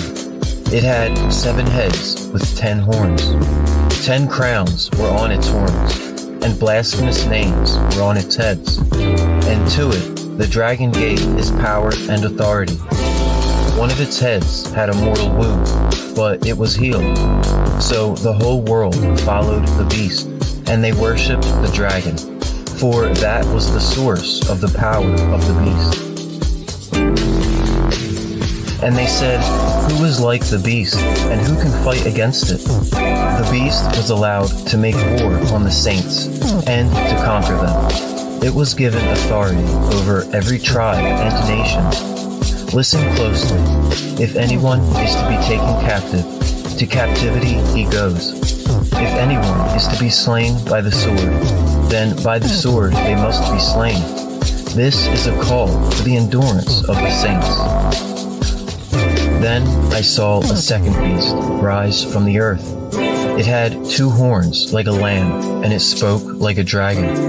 It shared all the authority of the first beast, and it made the whole earth worship him, the one whose mortal wound was healed. This second beast will perform great signs, even calling fire down from heaven. It will deceive the whole world into making an image for the beast that was wounded and yet lived. The second beast will then give breath to this image, and all those who do not worship the image of the beast will be killed. It will cause everyone, both rich and poor, to be marked, so that no one can buy or sell unless they bear the mark, that is, the name of the beast, or the number of its name.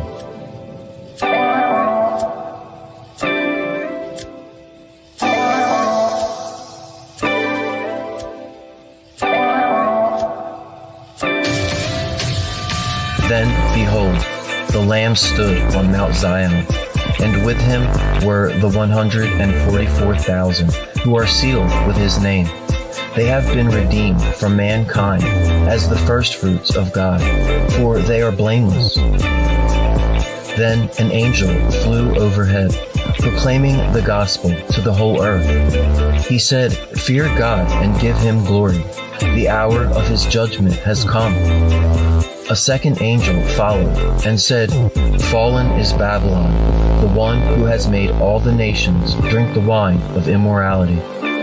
Then a third angel came and said, "If anyone worships the beast and receives its mark, he will also drink the wine of God's wrath." Then I saw a white cloud, and seated there was the Son of Man. He wore a golden crown on his head, and he carried a sharp sickle. Another angel came out from the temple of God and said, "Go and reap, for the hour has come. The harvest of the earth is fully ripe." So the one seated on the cloud swung his sickle across the earth, and the earth was reaped. Then another angel came out from the temple in heaven, and he also had a sharp sickle. I heard a voice say to him, "Gather the clusters from the vine of the earth, for its grapes are ripe." So the angel swung his sickle and gathered the grape harvest of the earth. He threw it into the great winepress of the wrath of God. And when the winepress was trodden, the blood flowed from it for miles.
of the day gets to feeling like a maze. It's okay, don't be afraid if you don't know what to say. Canary